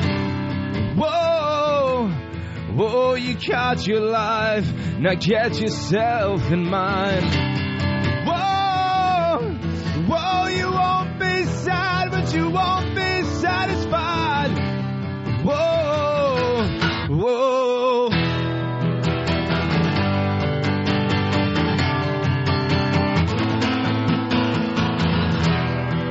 It's the perfect time of night to be losing your mind now, as the curtains finally fall, where you kindly take your bow. So love our time, don't waste your life. It's the perfect time of night to be losing your clothes.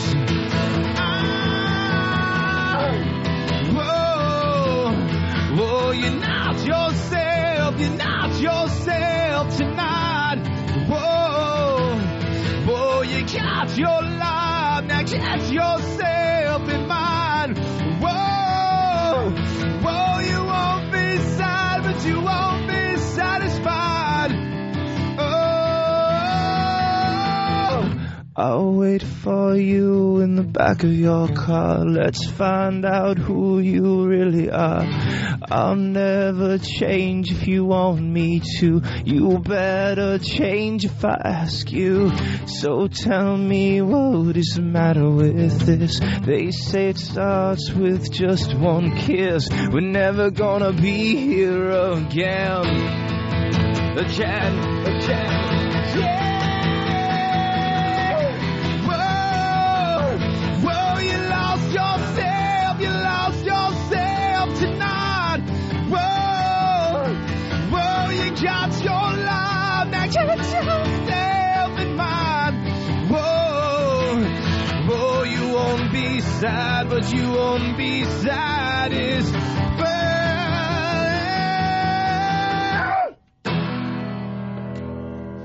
Yeah, that's all right. Yeah, that's all right. Just kidding, man. Singing his ass off. Ryan Starr from, what is it, Dark Horse, right? And Back of Your Car, the song you did on Rockstar. Actually, amazing. rstar.net. Thanks, man, yeah. Wow. What do you think, yeah? Yeah. Yeah. Hell yeah. Yeah, you can sing. How the hell you sing at 7? Yeah, come on. Whatever it is in the morning. I'm on Malaysian time, trying to get used to it. Is that it? Yeah. Did you try out for American Idol? No, I did not. All my friends over years. I was in a rock band called Stage. That was my thing from Long Island, and we had success. Madonna signed us to her record label a few years ago. You ever meet her? Yeah, I mean, she signed us. You know, we did. Should ever give you a small black child? Yeah, she adopted the bass player, and that's why the band broke up. So we toured the country, did that whole thing, and then afterwards, I was doing my solo thing in New York City. This was about 2 years ago. I started doing like a solo thing and building an indie thing, and everyone's like, "You should just go on that show and just." And it put something in the back of my head, and that was enough for me to say, "Well, this Rockstar show is kind of a little more credible. You get to play rock and roll on TV with a real band, and." You know, so it all worked out, but yeah, it was never the American Idol type. You know, I don't think I could bring myself to that. Yeah. I'd rather be a starving artist. Sitting there with Barry Manilow as he arranges one of his songs for you. You know, he gave it his own special twist. Did he? Did he give it a twist? Barry Manilow, songs to sing while you drink the cocktail. Hey, you're getting rave reviews there, Ryan. Let's say hi to Adam in Jersey. Adam. Hey, Ryan, what's up, man? What's up, Adam in Jersey? O&A. What up, Adam? Hi. Yo, Adam, I'm playing in Jersey on Thursday. Really? Where are you playing? Starland. That's awesome, bro. Listen, I just turned the radio on. I'm on my way to school right now, but, dude, you're fucking... you're awesome, bro. You're awesome. Thanks, dude. All right. Yeah. He cursed, but Adam basically said you're awesome. Where's Starland? Not basically. That was an exact It's like, quote. Starland's like 20 minutes outside of Manhattan. Okay. And all the dates are on the website. But, yeah, I'm doing some of these East Coast dates before I get out of here. Very nice. Can we get another one from you? Yeah, man. Can you hang through a commercial? You want to do it before a commercial? No, do you guys got to go anywhere? No, let's do commercial because I'm going to get it's a new song. I'm going to get the lyrics out. I wrote it a few days ago. Try it here on the air for the first time. Wow. Nuts? Pulling a Janine Garofalo. I know, look, he's... Getting a stool and putting the words up on it. It's a good song. Come on. All right. I don't know. We'll ask the listeners, I guess. And then you got to play something very familiar to end the whole thing, you know. Surely. Which one you like off this? Off the Dark Horse album? Yeah, yeah. Jeez, I don't even know. I've never even listened What's to your favorite cover that you like playing? Actually, I've played Candy Shop by 50 Cent. That's been good at shows. But I guess on there, you know what? I have no clue, dude. I don't like playing covers. I think I saw you play Clocks on Rockstar, right? That was a good one. That was pretty good. That's In fun. the Air Tonight, you got on here. Iris. Yeah. Very nice by Goo Goo Dolls, right? Yeah. And Losing My Religion. Enjoy the Silence. Is that the Depeche Mode song? Yeah, that's a great song. I think you did that on Rockstar, too, right? I did. All right. See, I watched the show. And then Head Like a Hole. I'll do Head Like a Hole. How about that? Yeah, that'd be actually really cool. Nine Inch Nails. Head Like a Hole is a great song. All right, more with Ryan Starr in a bit. You know what I heard yesterday? It's called Osaka's Pop Star. It's a band. Did The Insects Will Get You. Remember the song that the retarded children sang? Yeah. You better watch out, or the insects will get you. Yeah. It's done. Like, I think it's a Marky Ramone's band. I heard a version of that. I'm like, wait a minute, what the hell is... This is the Insects Will Get You song. Now we got to find that. I know. I want to take a listen to that. Trying to find it. Congratulations, by the way. I heard you doing the Hammerstein Ballroom on November 10th. No, that would be Jimmy Norton. Jimmy. Jimmy Norton is doing the Hammerstein Ballroom. I'm on November 10th. I mixed him up. Let me open for you. Let me play one song and open for you. Yeah, that'd be great. And then 1,800 chicks will file out. It'll be me and 200 fat guys. Yeah, you guys got different audiences. You haven't seen my fans. Are they disasters? No, they're not disasters. No, it's all good. hot All young good. Good fans. youngsters. You are the best fans. The chicks love this guy. I know. Bums me out. It's the O&A virus spreading across America. Hey, what's up? It's Louis Twitchell's Centenny. Shut up! Tourette's Day is coming to the Opie and Anthony Show, which is to say that we've discovered a new excuse to point and laugh at people who are different. To help us understand a little bit more about Tourette's, we've enlisted the help of hearing-impaired Chicago reporter Karen Meyer. Tourette's syndrome is a neurological disorder that's characterized by involuntarily stick and repeated vocalization. Exactly. So if you have Tourette's or if you know somebody with Tourette's, muster up some courage and an ounce of self-control and get in touch with the Opie and Anthony Show. Contact Steve at FoundryMusic.com. That's Steve at FoundryMusic.com. And remember, be yourself, one tick at a time. Tourette's Day. Hear what everyone else is talking about. O&A Uncut and Live, continuing the show on XM Satellite Radio starting at 9 a.m. Eastern. Visit xmradio.com to subscribe. It's the Opie and Anthony Show.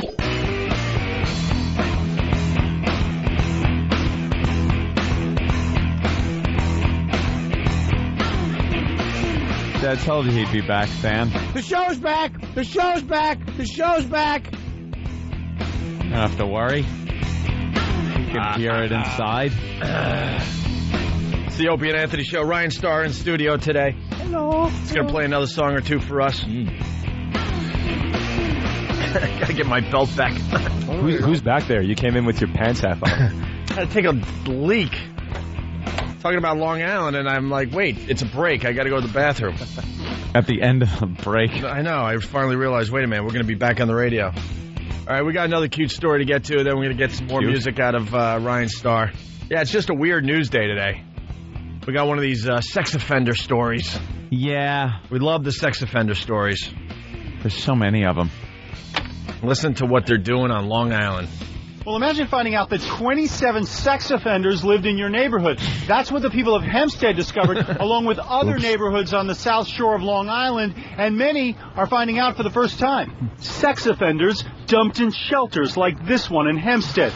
Residents had choice words for the agency responsible. They gotta live somewhere. Yep. Yeah. I mean, what town's gonna be the one town that accepts this with open arms? No one. East Hampton. No one.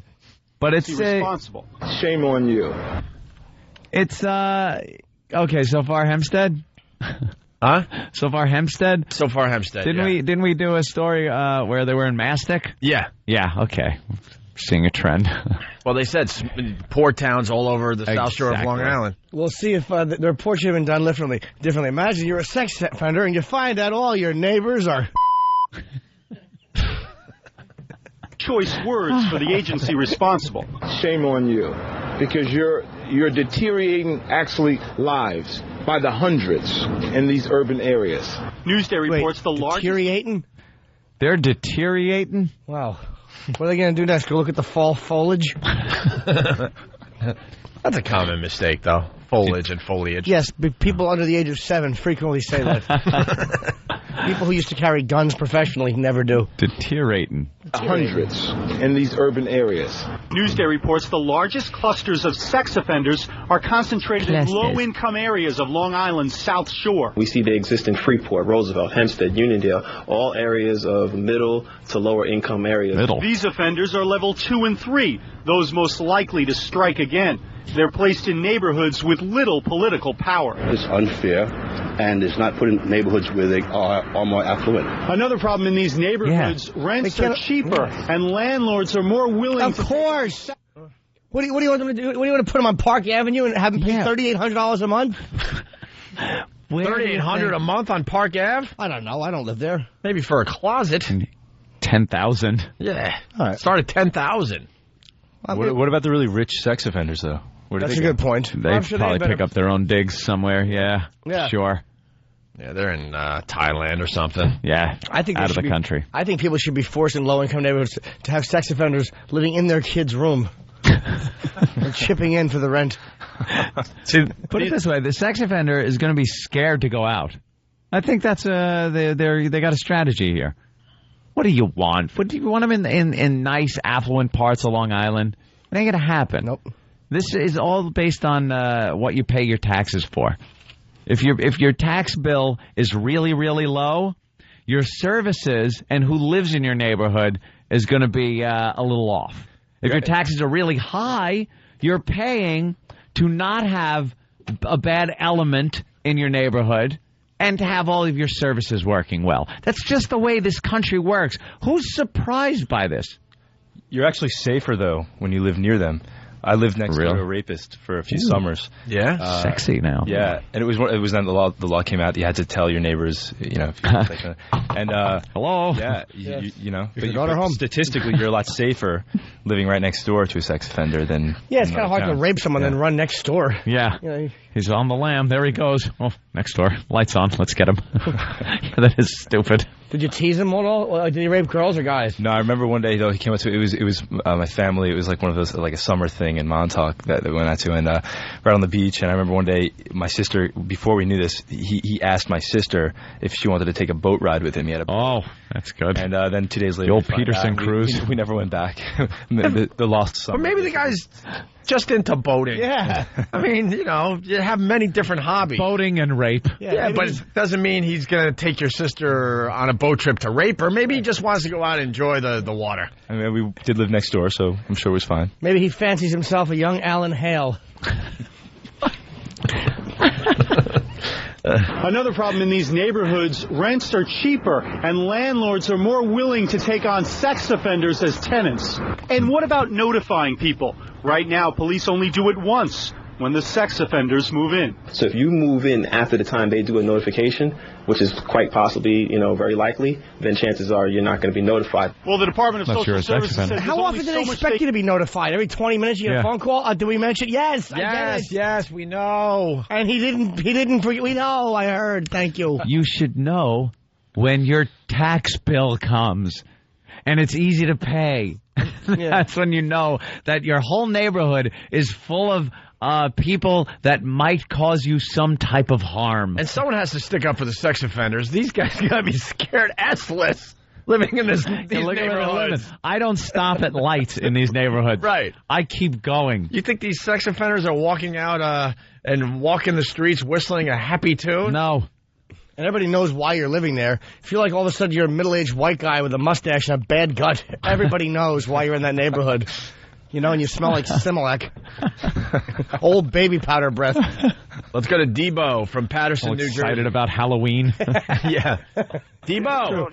Hey, what's going on? The front of your pants goes as a MASH unit. Hey. Yes, sir. You guys talk about how scared you are about being around black folks and stuff like that. Did we say that? No, it's terrified is the word we use. South Jersey is full of redneck white boys that are pouring in dirt. Yeah. You know what I mean? And they don't pay their tax. They don't pay taxes. Right. You know what I mean? Are they desirable? No. I said undesirables. I didn't mention any. We don't know what you mean. We don't know what you mean. What do you mean? I said undesirables. It goes for white trash too, my friend. No, now it goes to white trash. But every other joke, every morning I get on. Oh my God, Debo! Talk about black folks, man. I mean, come on, man. You're really after a while. And if it was funny, I'd laugh. I could. It's not always funny. Debo, sometimes it's just true. Why don't you call a hip hop station and complain, or call WLIB if it existed anymore and complain that all they do is talk about white people? I was pissed off when they got Star off the radio because Star at least brought it to the forefront. At least he brought the N-word to the forefront. He said, "Look, why are we exploiting this word? You know what I'm saying? It's retarded." But come on, you guys are funnier than that, man. Every other joke. Do you understand? Every other joke is a black. You're not being honest, Debo. And you're also a little too used to white radio shows that don't do any black jokes, dude. That's right. You're used to people being PC. You guys did. There was nothing in Anthony's rant there or whatever where he said he was talking about black people. Nothing. You heard black people. You heard we black all people. thought it, but you heard it. I say lower tax areas. Yeah. And undesirables. I live in a higher tax area. Oh, okay. Well, good for you. See, then it has nothing to do with you. How about the white trash you were talking about? Would you feel safe going there alone at night? Yeah, I ain't scared of them because I don't crap on them. I mean, why would I be scared of them? Oh, so wait a minute. So you're saying that if I turn that around, any white person, as long as he doesn't crap on black people, can go into low-income, high-crime areas and not worry because he doesn't crap on black people? No, because of the situation which you guys perpetuate. I mean, we perpetuate it. We perpetuate it. Stop. That's it. This might not be the radio show. Don't take any responsibility or accountability for anyone's actions. And I don't mean anyone of any color. I'm just talking about people in general. Just don't take any responsibility for any of your actions. It's always someone else's fault. How are we perpetuating it? I'm not saying any. I'm not speaking for the black race. I'm just speaking for myself personally. How are we perpetuating it? Huh? How are we perpetuating a situation? I mean, even when you have Patrice O'Neal on the radio, N-word every 5 seconds. So what? He's like your personal porch monkey. You know what I mean? Patrice? Look at the hip. The angle he takes, the porch monkey, the fact are you kidding me? All he talks about is how black people are mistreated. What are you talking about? And he's probably one of the most educated people as far as 5,000 and 6,000. Yes, and so do 8,000 hip hop guys. Is there a problem? Why? Because it's on this show? Himself, can I say the word Guinea on the radio? Yes. What, me? Of course. I don't hear him saying that. Holy jeez, then you're not listening to the show. How many times have we got one of these gavones from Brooklyn calls up and I call him a stupid guinea? Yeah, but Guinea doesn't mean you don't get a job. Guinea doesn't mean, okay, well, you... stop it. So what is empower the words. Empower the words some more. Empower the words some more. What's worse, dude? Go ahead. Why don't you worry about what hip-hop is doing, dude? How about hip-hop? Pissed off about that, too. Why doesn't hip-hop... Why don't you call a hip-hop station and bash them? What's that? I don't listen to him. Once Star left the radio, I started. Well, why don't you pick up the flag and start a cause against hip hop songs using that word? You know what? I'm too busy out here working. I got a job, man. Then why do you worry about what this show is doing when we're doing no damage? We're just doing dumb jokes. You guys are doing that because it's honestly because it's annoying. Okay, well then don't lie. Then don't lie. You're saying we're perpetuating a situation. We have no influence in the black community. Hip hop has a big influence in the black community. They are perpetuating a situation. If you think that you don't have an influence, now I'm not trying to crap on you guys, not like that. But before you guys were just in the afternoons, and Howard Stern was in the morning, right? Mm-hmm. And the OJ trial, I was in construction. Okay, now Howard Stern personally had an effect on the black community. Why? Because every five phone calls were, oh yeah, I just laid off three of my ends. You know what I'm saying? Oh my God! Yeah. He had He had an effect. It wasn't the racial division that the trial caused. Are you a mad person? You're insane, Devo. I'm like you, Anthony. I'm like you. Why don't you call it a hip-hop station, dude? Stop using the word perpetuate Sicilian until you really understand what that means. Really. Seriously. Tuesday, little Jimmy. Look, we don't perpetuate a situation. We do jokes about what is already there. Hip-hop. I'm using the word perpetuate. Pick out another Devo, word. what? Not to nitpick, but I mean. What white guy did you wrong? Yeah, that's the word you use. Which one? I mean, you got. Well, that's not our problem. Some white guy did you wrong. What can I tell you? So you hear things that are just not there. Some white guy. No, let's say all white guys. All white guys. All right, and then we'll say all black guys are. Right. Look at the news. Look at the news, and it's all black people with all the crime in the city. And then you'll turn around and say that's just how the news portrays it. And this could go back and forth. We're doomed as a nation. Why can't we just all accept that we're never, ever, ever going to get along? Why can't we just accept that? Here we go. We don't want to get along. We'll agree to disagree, and someday in the future kill each other. We don't want to get along. We're being forced to get along. Take some more calls on this subject and see if I'm wrong. No, because it's boring radio, dude. You're one guy. We don't care if we annoy you. You're one guy. Don't listen to the show. The show's not for you. We make fun of pretty much everyone and everything. You have to listen to what other people are listening to. I mean, I tell you how it's true. Put Velcro on the ceiling. 3 if you slice him thin enough. Wet his lips and stick him to the wall. An empty boat. That'd be a good start. It's really not funny. It's hilarious. Oh, trust me, people are laughing at Debo. Then listen to another show. If Star didn't get fired, you guys wouldn't have a job. But he did. The bottom line is he did. You're lucky for it. Wait, what? We don't carry the weight. Wait, what did he just say? He thinks that he said if Star didn't get fired, we wouldn't have a job. What? That's idiotic. Are you crazy? What are you talking about? No, I'm not. Yes, you are. Dude, some more calls on the subject. Take some more calls. See if I'm wrong. No one cares about Star. He got fired. We didn't think he should have been, but he did. Too bad. We wouldn't have a job if Star didn't get fired. Why don't you follow our careers? Why don't you go Google our names and you'll see that I want to hear his logic on that one. We had a fine career before dude? Star did. What's your logic, dude, bro? what's your logic on those? If Star didn't get fired, we wouldn't have a job. Besides the fact of what he said about DJ Envy's kid. Go ahead, go. Go. Go. I mean, come on. Go ahead, go. Wait, how? You said we wouldn't have a job if he didn't get fired. Okay, I'm sorry. You wouldn't have. First of all, your ratings have dropped. They have not. They're going up. Oh my Debo. God, are you dumb? We've been on for 6 months and they've gone up every time. Okay. Where do you get your delusional? Where do you get your info? Delusional. Now who's delusional? Where did you get the old Blackbird? Where did you get your ratings info? Okay. Why don't you answer one fucking question? Why don't you answer one question? Why don't you answer one question that is presented to you? From the news media. You know what you are? You're uppity. You're uppity. Why don't you answer a question? You reverse racist jackass. You're a dope. Answer a question. You're a racist, Debo. A racist. Yes, you're right. And you're holding your own people down. That's what you do. It's people like you that hold your own people down. Stop blaming Whitey. Yeah. Stop blaming Whitey. You're racist. You're a racist. Don't blame me for what my Stop it. grandpappy did to your people. You're the I had reason- nothing to do with it. You're the reason I still scream that word out my window when I'm driving home. Enough, Wet Debo. myself. And dude, don't bellyache.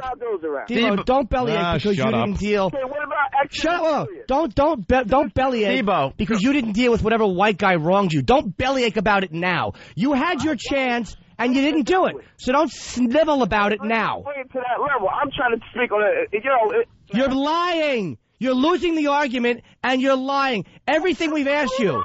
Well, okay, how are we working only because Star was fired? Your ratings are dropping. You didn't have answer no one answer. question. Wait a minute. I called because, first of all... Oh, now the pot's calling the kettle an African American. Every other word out of your mouth is black joke. That's so wrong. Every word. Oh, so what? Every word. Too bad. Turn on a guilty white radio show that's afraid to make fun of black people. Right. Watch MTV, Comedy Central, and VH1. None of them will make fun of it. Or turn on a militant black station and listen to him talk about Whitey and how... By the way, Debo, I get my ratings from Arbitron, okay? That's right. New York. We'll just go with New York. 12 plus. Winter 06, when David Lee Roth had this time slot, 1.2. Hold on, Debo. Spring 06, 2.1. You don't want to hear facts. Summer 06, 2.6. How about we go with the men 18 to 49? That's where we're supposed to succeed. That's right, Debo. Winter 06, when David Lee Roth had this disaster, 2.5. Spring 06, 5.0. Summer 06, 6.4. That's from Arbitron. Where do you get your info, Debo? That's right, Where Buster. do you get your info? We could have had you shut. You guys are something else, man. No, you are. I blame Lincoln. That's right. I blame Lincoln. Not the president, but the car. Right. Damn Lincoln, buzzkill. If you don't like the show, don't listen, man. That's it. You're in your neighborhoods banging your women. You're Go ahead. misguided. Who cares? See, and you got to come down to that. Stop trying to find an Achilles. You're you trying to be lost the street argument. now. You're trying to be Lost the street. argument. You're trying to be street now. Debo. Debo, go listen to Whoopi, man. That's the type of show you need to listen to. Wake up with Whoopi. What did I say that was street? Come on, Anthony. You lost the argument. You're delusional. That's in your head. Yeah. We don't feel like doing safe radio. Sorry, Debo. Put the legs on. No. I want white people to feel guilty when I call. No one cares if you're upset. Yeah. I don't want you to feel You picked the Don't wrong listen. show. You picked the wrong show to get guilt Don't out listen, of us. stupid. It ain't gonna happen. You guys. Call a militant black station and commiserate with them, and they'll go, yeah, my brother, I hear what you're saying, my brother. Yes, my young soldier. We were princes and kings. Yeah. Call another station. Call another station that cares. Or call the restaurant that I just invested in, Cracker Barrel. Well, hey, man. Shut up and let my friend laugh. There you go. That's what you should be listening to. Here you go. With Whoopi. Oh, shut your face. Wake up. You're a racist, Debo. And a silly goose. You're a racist. No, you're not. At least I admit it. You're a racist. I think everyone is racist. Of course they are. I'm not racist. Yes, you are. Shut up. Oh, Somewhere along the line, someone decided that you have to be white to be a racist. Wrong. Exactly. Wrong. You just have to be white to be in banking. Everything else is open to everyone. Every single person has racism in them and a little hypocrisy. That's right.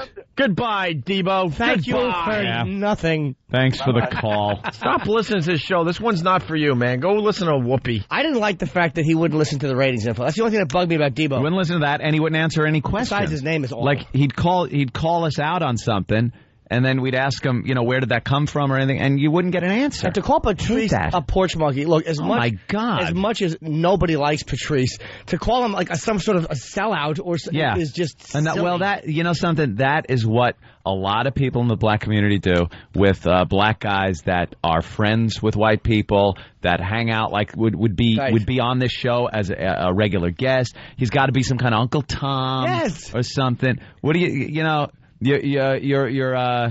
your candidate of choice there, Obama? Wait. Obama. Just wait what he's going to be called, though. Dude, because he's going to have to assimilate. But Debo's calling me a racist. And I'm all for Obama. Yeah, and they'll call him an Uncle Tom. And to call Patrice that, I mean, how funny is he when he walks in here holding a tray with hors d'oeuvres and stuff on it? I mean, who doesn't love him? Wearing white spats. Hey, the rest of this clip, by the way, about the sex offenders and the poor. Oh, we said poor neighborhoods, but Debo's, assuming we're talking about black neighborhoods. Is Hempstead a black neighborhood? It's poor. black. Good point, Debo. Good point. Get him back on the phone. He's That's right. Stupid. Quite OJ possibly, trial. Shut up. Could you mention something else that's not relevant anymore? Jesus. Police only do it once. when the sex offenders move in. So if you move in after the time they do a notification, which is quite possibly, very likely, then chances are you're not going to be notified. Well, the Department of Social Services says there's only so much they can do given the legal and financial constraints connected with sex offenders. In Hempstead, Dick Brennan, Fox 5 News. What Jimmy said, what do you want? Them to call you every freaking day? They got a system that they think that works, and that's what they go with. Yeah. Plus, you move into a neighborhood, as your neighbors bring over an apple pie, I'm sure they'll let you know about the guy next door. Of course. By the way. Yeah. Exactly. Have a little test, like hang up little girl panties on your clothesline and see if they survive the night. That's put true. a camera on him. You put a night vision camera, and if he starts to circle them like a fly with a pest strip, and circle under it. It's up to you to see what your neighbor's all about. Oh, set up little traps for him. God, that guy bugged me. Why? Because it's that whole attitude. There's no accountability on anyone's part anymore, and I mean anyone. No one wants to take accountability for themselves anymore. You spill a cup of coffee in your lap because you're driving like an idiot. You got to sue who you bought the coffee from. There's no one's just an idiot anymore. And I was thinking about this the other day. You got to blame all the government interaction and regulations, because what they're doing is making this country safer for stupid people. So they take away certain things and take away things that used to be dangerous that you just knew to stay away from or not do or use. Putting seatbelts in cars, helmets on bikes, things like that would weed out stupid people. Now we just got this huge influx of stupidity because the government is making the country less dangerous. Now the government wants a dumb society. 1984. Thank you. Then again, lawyers are scumbags for suing everybody, but lawyers don't make the final decisions. Juries do, which is made up of dumb citizens. Right. So we kind of do it to ourselves. Yeah, but that's what I'm saying. The country's getting dumber. It's just getting dumber and dumber. And it goes along with the lack of any accountability, and I'm disgusted on a daily basis. Situation. Shut up. Sorry, I want to bring it back to the comedy. Someone on their cell phone, guarantee they have the best candy on Long Island for Halloween. Yeah. Remember you would the word would get out like, hey, dude, you got to go to whatever, Deer Park. They're handing out the best candy. Giving away the full-size Milky Ways. That's how you figure out who the sex offenders in the neighborhood are, man. Yeah. The stuff they're giving out. They set up a haunted house in their house. You go in the front door, and it's a full candy store. Ooh, come on in and pick what you like. One family's giving out Granny Smith apples, and the other guy is giving out cotton candy and repressed memories. I'll give you a chin print in your back. 30 years of therapy. Let's go to Pete on Long Island. Pete. Hey, how you guys doing? Good, Pete. What's up? Anthony. Yeah. My Sicilian paisan. Listen, do me a favor. Please tell Opie to stop saying Obama. Obama. He's into Obama. He likes Barack Obama. I'm saying it because it's annoying. Oh, well, it's working. Opie, I've been with you since your BAB days. Come on, please. I can't effing take it anymore, right? Obama. What's wrong with Opie rooting for Barack Obama? Yeah, and for the people trying to figure it out, yes, I do things to be annoying. Yes. All right. One of my little duties on this show. Thanks. Well, mission accomplished. All right. Hey, Ryan Starr in studio. We got to get another song out of him going into break here. This is a new composition. I'm hoping I don't misread the lyrics I just wrote. Yeah. It's called House Next Door to Me. It doesn't sound like that, does it? Give it a shot. Okay. It's called Debo. Debo's a racist. Devo?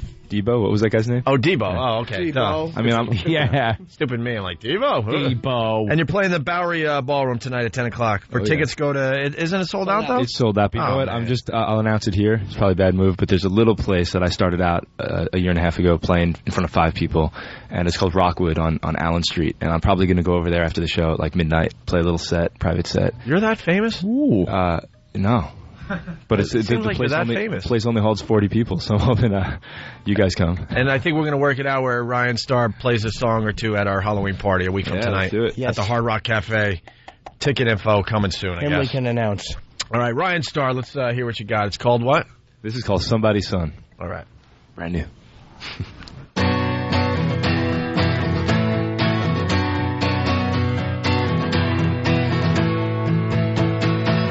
I've got your picture, I know your song. I'll sing it to myself when they're dropping bombs. I know you love me, and I'll be strong. It's just so hard to fight when you know it's wrong. Hey, hey, head of state, send me home.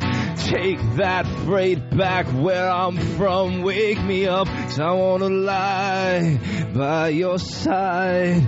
I wanna see you when I open, yeah. My eyes under the same sun. We're under the same sun. Under the same sun. We're under the same. Somebody's son. Somebody's son. The note you wrote, I memorized. I say it to myself when they light up the sky. And all your pain, and you'll be strong. We can only pray that it won't be long. Hey, hey, head of state, send me home. Take that freight back where I'm from. Wake me up, I wanna lie by your side.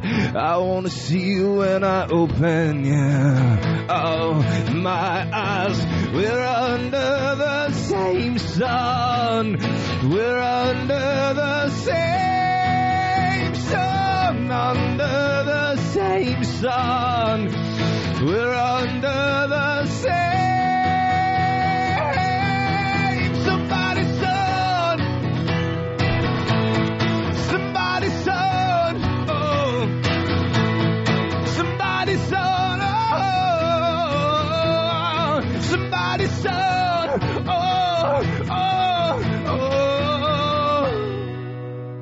Ryan Starr. Nice, man. Jesus. Oh, my God. Where's the old band? What's that?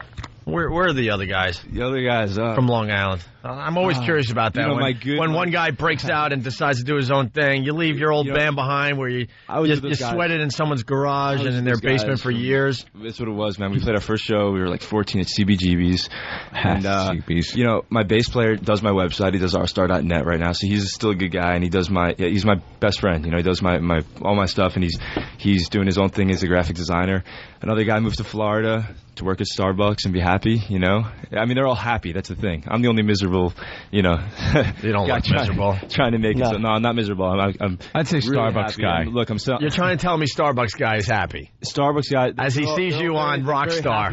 As he sees you on Rockstar, you know? I'm really happy making coffee for people. I like to hope he's happy. You know? They're on Rockstar. He's heading a mochaccino to a fatty. Right. And he has to deal with, like, asses. There's not enough foam in this. Not enough whipped cream. I said dry cappuccino. Feel this. This isn't dry. How do I become a barrister? Where is it a barista? Yeah, I'm sure he's happy there, Ryan. Who are you kidding? They're happy in the He looks at his phone every day going, when is this guy calling me? Right. Let's get the band back together, man. To get me out of this hellhole. No, man, it's not that easy. You know it's not that easy. I mean, look, it sounds great, but, you know, just a week ago, I'm driving 22 hours from San Diego to Seattle, you know, to That's maybe cool stuff, though, man. It's great, but you know, over time, you're just like, man, when's it gonna get easier? And I don't think it ever does. It doesn't. Look at you guys; you're waking up at 4 a.m. and you're more successful than ever.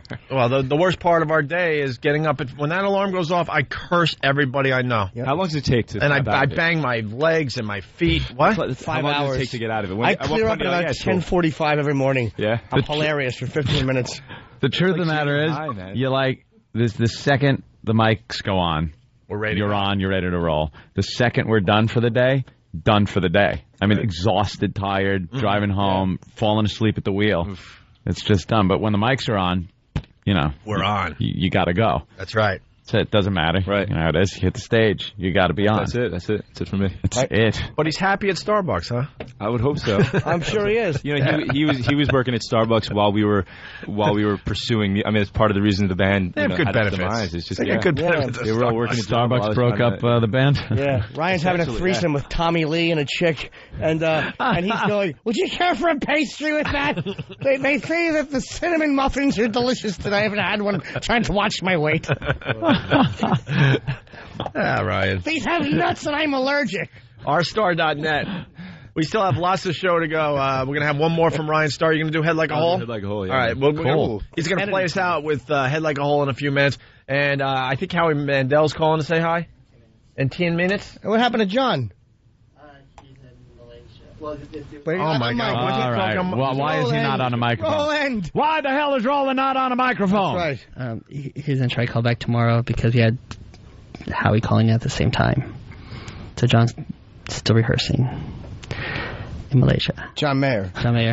So what was it? You don't go in there to play with him. Like, we're doing some stuff out there together. Are you? That's the... Yeah. As the guy at Starbucks, you know. Yeah, is he going somewhere? He's happy, though.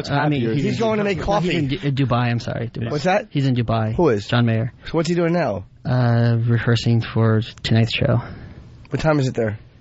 I don't know. Dubai time? It's Dubai time. Wow. That's Roland. He is. He chokes up on Mike, really. He panics in the middle of the night there. Yeah, all right. It's the One virus spreading across America. I can walk on my hands.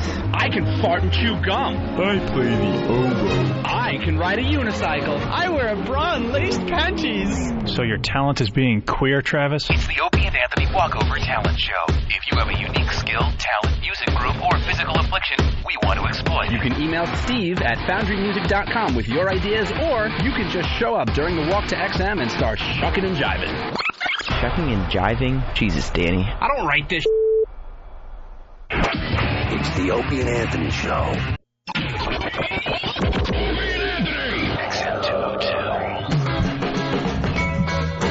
We're back with the Opie and Anthony Show. The O&A virus spreading across America. Ryan Starr in studio. He's going to play us out with Head Like a Hole in a few minutes here. We got Howie calling in to say hi. Yeah. Hi, Howie. Wow, just like one of the models. Yeah, I'm trying. There he is. Howie Mandel from Deal or No Deal. Well, originally from Canada, and then I moved to Deal or No Deal. And been very, very famous for a very long time. I'm hugely famous for an eternity. Now you have a giant hit television show. Like you guys in radio. Look what happened to you. Howie, what was your first break? I remember seeing you years ago. Make me laugh. I came out. I was on vacation. I was in the carpet business. And Make me laugh. The truth is, do you remember the show Make Me Laugh? Yes, Gary Muledeer was on that. Yes, the same time as me. The I was on, it was actually... Bobby Van. Yeah, absolutely. Was the host. Right, but the one I was on with Mike Binder. Do you know who he is? No. Very fine director right now. I was on with Mike Binder and Gallagher. Wow. Were my first two... and Gallagher, wow. Yeah, in 1978. I went on and did that. It was on a dare. I was actually down in Los Angeles on a... I was in business. I owned carpet stores, and then I tried to get into the novelty business. And I had this, I don't know if I talked about this with you before, but I had this Uncle Sherman Flasher doll. Did I talk about that? No. I had this Uncle Sherman Flasher doll that somebody showed me. I was down in Florida, and I bought this, and it was this little stuffed doll as a little man, and he had a trench coat. And you opened up his trench coat, and you saw his his flash. Yeah, he saw his nuts, and so I thought, oh, I'm going to make a fortune if I bring these into Canada because this will be really cool. So I made a deal with the company, and I shipped them to Canada, and they got stuck at the border, and I got accused of bringing pornography into Canada. So I went down. Wow. And so I went down and had a meeting with these people, and I said, here's what we're going to do. Because it was like fabric. They were a fabric doll. So I said, you ship the doll with a trench coat and the little cotton nuts and penis, you ship separately, and then I will have somebody assemble them in Canada. So lo and behold, I got these cases and crates of all these Uncle Sherman dolls, nutless Uncle Sherman dolls, and then I had to go down. I got a notice to go down to the border to claim these cases of essentially nuts and penises, but they didn't know what they were, and I didn't know how to describe what they were, and I was laughing, and the guy didn't let me. I couldn't release them, so I flew down to Los Angeles to have a meeting with the manufacturer, very serious corporate meeting on how we were going to get all these nuts into Canada. and I was staying at it's the Hyatt on Sunset. I don't know if you know. Yes, LA. of course, yeah. Yeah, so right next door. It's on the same lot as where the world famous Comedy Store is. Wow. And It's also the hotel where the comedian tried to. Well, he did jump from the ceiling, from the roof. Excuse me, and he wanted to land in the front stoop of the Comedy Store. Steve Levitan. Oh, no, not Steve Levitan. That's a writer. I can't remember. Lebetkin. Steve Lebetkin. Did you know him? No, I only saw the stain. Must have really bombed. I only saw the stain. No, it was a comedy strike or something that once they went back to work, he couldn't get on stage anywhere. Something like that, right? Yeah, we used to always work for free, and then all the comics went on strike, and we showed them. I got to the point where we were getting $10 for a set. Wow. Thank God for that strike. Yes, thank you. Yeah. Thank you. $10 in Westwood and $25 in Hollywood, because Hollywood was where you wanted to be. You could make an extra $15 if you did a set there. So this comedian was distraught. He went up to the roof and he jumped. Tried to jump onto the Comedy Store, but when you're up on a roof, you look like you can, It looks makeable. He didn't make it. He made it to the parking ramp. Yeah, that's about it. But I made it all the way inside and went on, and it happened to be amateur night. I thought I was going to see all these big star comics, and it was amateur night. My friends dared me to get up and make a fool of myself because I was 3,000 miles away from home. And I had done sets. At a place called Yuck Yucks in Canada. So, and I went up, and there was a producer there from the comedy game show called Make Me Laugh, and he said, "Would you like to do television?" Wow. And I thought I was just... How the hell does that happen? Jesus Christ. I know. I thought it was a joke. But he invited me the next day to his office, and me and my buddies went to... I'd never been at a studio before. And I did the show, and it was a great story to tell about my vacation. And as luck would have it, it aired, and people started calling me and because they saw me, and I flew down. I did the Merv Griffin show, and I did the Mike Douglas show, and Diana Ross saw me on one of those and hired me as their opening act. I didn't have an act, and they hated me. Every night I was at Caesar's Palace. I didn't have anything. I had a rubber glove I pulled on my head. So pretty much you're telling us today that you just lucked out. I did. There's no reason. One thing led to another, and now I'm on your show. Yeah. I'm a big fan of Deal or No Deal. I don't think we discussed this with you. The episode with Celine Dion. Right.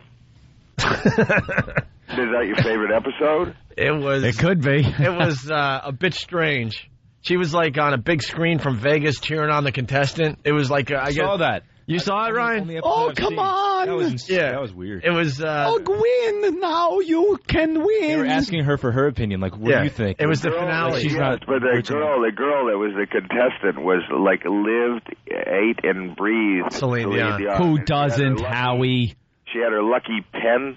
And she was her lucky Celine Dion pen. Should have thrust it into her ears. Oh, please win the money that my husband lost. Yeah, she should be on the show. She's got to make some money back still. Really? I can't remember what she won. That was last year. You know what happened is they all seem to flow together. We're in the midst of this year. I'm actually pretty far ahead in this year, so I don't remember too much about that game. But yeah, we do. Don't worry. Hey, the first show this season was unbelievable with that Teamster or whatever. Yeah, the Matty. Yeah, he was great. Oh, was he great? He was $3 million. Went for $3 million. Take these and those and don'ts and these, and he wins. I can't remember what he won, but $300 and something thousand. But the best for me was the next day I saw him on CNBC on some financial show, talking about what you're supposed to do with your money. All of a sudden, this guy becomes an expert. What was great about Matty, he picked the right case. He said that the whatever the number was, it was an important number for him. He picked it, and he goes, Howie, the $3 million is in this case. And it turns out it was, but he didn't. Was it in the case? Yeah, he just didn't go the distance. Yeah, you opened up that case, and there it was. And he almost had one of the funniest ones. You know, they have to, because they have to fit it in an hour, so you don't see some of the stuff that's edited out. But this was also from last year, but I can't remember specifically what the woman's name is. But this woman, she picks a number, and then halfway through the number, the husband says to me, "Tell Howie why you picked the case." And she says to me, "I'll be honest with you. Jesus Christ, our Savior, came to me last night, sat on my bed, and told me to pick number 17. She was telling me this on we didn't air that, but that was it. And I thought, wow, you know, how flattering is that? Christ could choose any of the game shows to play, but the fact that he's involved funny. So she picks that case, and she's going through the game, and she's screaming, which they cut out, you know, you got to have the faith. You got to have the faith. Our Lord, our Savior has chosen the case, and I got to have the faith. And then she starts opening some big numbers. She goes, I don't care there, Howie. I got to have the faith. And then she finally opens the one with $750,000 in it. And she goes, I'm going to be honest with you, Howie. I lost the faith. I'll take the deal. And whatever the money was, she took the deal right then. Yeah. As it turns out, when we played the end game to see how good a deal she made, she had $1 million in her case. Oh, wow. Wow. See? So it's funny, Christ didn't do anything to stop the beheadings in Iraq, but he sat down to tell her about where the money is. Yeah, he could have done something. Isn't that amazing? Wow. He works in strange ways. He sure does. How did you not air that, though? In shows. Pardon me? Yeah, what's the matter? How did they not air? That's hilarious. The faith stuff, they should have aired that. I know, but, they didn't want to get too, I guess we're a non-secular kind of show. Man, TV is just the oddest thing. If you ever get a chance, if anybody who's listening ever gets a chance and you want to go see a live taping, the live taping is as great as the show is, and I'm a huge fan of the show, and I enjoy it myself. Well, I am. I sit down again with my wife, and I could sit and scream and say all the things at the screen that I'm not allowed to say. I would love to see that. But the live taping. Well, because I'm just not allowed to sway people. I mean, I cannot believe it. I can't tell you how many times where I say, tell me a little bit about yourself, and then somebody says, I'm in debt. I've never owned a home. I have 3 kids. I don't know if I'm going to be able to send them to college. I don't have a car, and at a certain point of the game, I'll say, listen, the bank offer is $250,000, and they got like 3 cases to open. There's one giant amount left, and they'll turn to me adamantly and go, Howie, no deal. I came with nothing. I'm going home with nothing. And I can't tell you how many times I just want to grab them by the neck and go, you idiot. What the hell is wrong with you? Yeah, you got nothing at home. Leave with the money, you jerk. I can't say that, but, I feel like it sometimes, and that's the hardest part of the job for me. Right on. That'd be great if you could just smack someone in the back of their head real hard. No, I'm making the choice for you, moron. Get out of here. You're too stupid. Go back to Hempstead. It's a lot of money, but what happens is these people, they get, they see $1 million in the offing on the board, and all of a sudden, $200,000 doesn't mean anything to them. Yeah. And that's real. $200,000 is there. It's the offer. That's the cash. That's the guarantee. That's 100%. Yep. Your odds in that million at that particular point, if you have more cases to open than large numbers, are not going in your way. But, I guess that's what built Vegas, and that's what built Atlantic City. Hey, thank God they're there to do that. It would be boring. Yeah, I wouldn't have a show. You got to watch and go, look at this idiot's leaving with nothing. It makes for great TV, but you know what? When I'm looking somebody in the eye, it's really hard for me not to just scream and smack. But apparently there's a little sign. You just shut your eyes at night. Kidding. Hey, Howie, we got to cut this short. We're ending this part of the show, unfortunately. Okay. You're always a good guest. What are we promoting today? Come see me at Town Hall Live. Thursday, November 9th? I'll be at Town Hall Live. Unlike a Deal or No Deal family show, my show is not a family show. Yeah. I mean, you're hilarious. His stand-up is great. Well, come see me, guys. We will. November 9th, Town Hall, and you should come in and do the show live while you're in town. I would love to. You know what? I was going to come in that day, but I'm flying in right before the show. Oh, boy. But next time I'm in New York, I would love to come in live. Thanks a lot, and congratulations on all your success. Thank you. Howie Mandel. Thanks, Howie. Bye-bye. And if you can't see Howie November 9th, the next night, I'm at the Hammerstein Ballroom. Or next night. Yeah, anyone else? We can plug things on the same night. Jesus Christ. All right, Brian Starr is going to play us out. Oh, yeah, the Opie and Anthony Halloween Party is brought to you by Saw 3. If it's Halloween, it must be Saw in theaters everywhere Friday. We're going to have all this figured out tomorrow. I don't remember her name. Some broad. We'll have all the info tomorrow, finally, about tickets and what's going to be happening at the Halloween party. But it is a week from tonight at the Hard Rock Cafe here in New York City. Yes. All right, Ryan Starr, rstar.net. Yeah, man, thanks a lot. Thanks for having me. And you're going to play us out? Yeah, and thanks for all your efforts while I was on the show to keep me on the show. I appreciate everything. Guys, speaking of which, vote for Jerry tonight. It's going to be tough this week. I'm not going to lie to you. We need the O&A Pest in full force today. Voting for Jerry. Go to abc.com. We got to keep him dancing. Mission Jerry has to continue. The CD is Dark Horse. And Songs from the Eye of an Elephant as well. Rather indie album. All right, you're going to play Head Like a Hole as we... Yeah, this is from the Dark Horse album. All right, check this out. It's Ryan Starr, everyone. God, money, I'll do anything for you. God, money, just ask me what you want me to. God, money, nail me up against the wall. God, money don't want everything, you want it all. No, you can't take it. No, you can't take it. No, you can't take that away from me. No, you can't take it. No, you can't take it. No, you can't take that away from me. Head like a hole, black as your soul. I'd rather die than give you control. Head like a hole, black as your soul. I'd rather die than give you control. God, money's not looking for the cure. God, money's not concerned about the sick among the pure. God, money, let's go dancing on the backs of the bruised. God, money's not one to choose. No, you can't take it. No, you can't take it. No, you can't take that away from me. No, you can't take it. No, you can't take it. No, you can't take that away from me. Head like a hole, black as your soul. I'd rather die than give you control. Head like a hole, black as your soul. I'd rather die than give you control. Bow down before the one you serve. You're going to get what you deserve. Bow down before the one you serve. You're going to get what you deserve.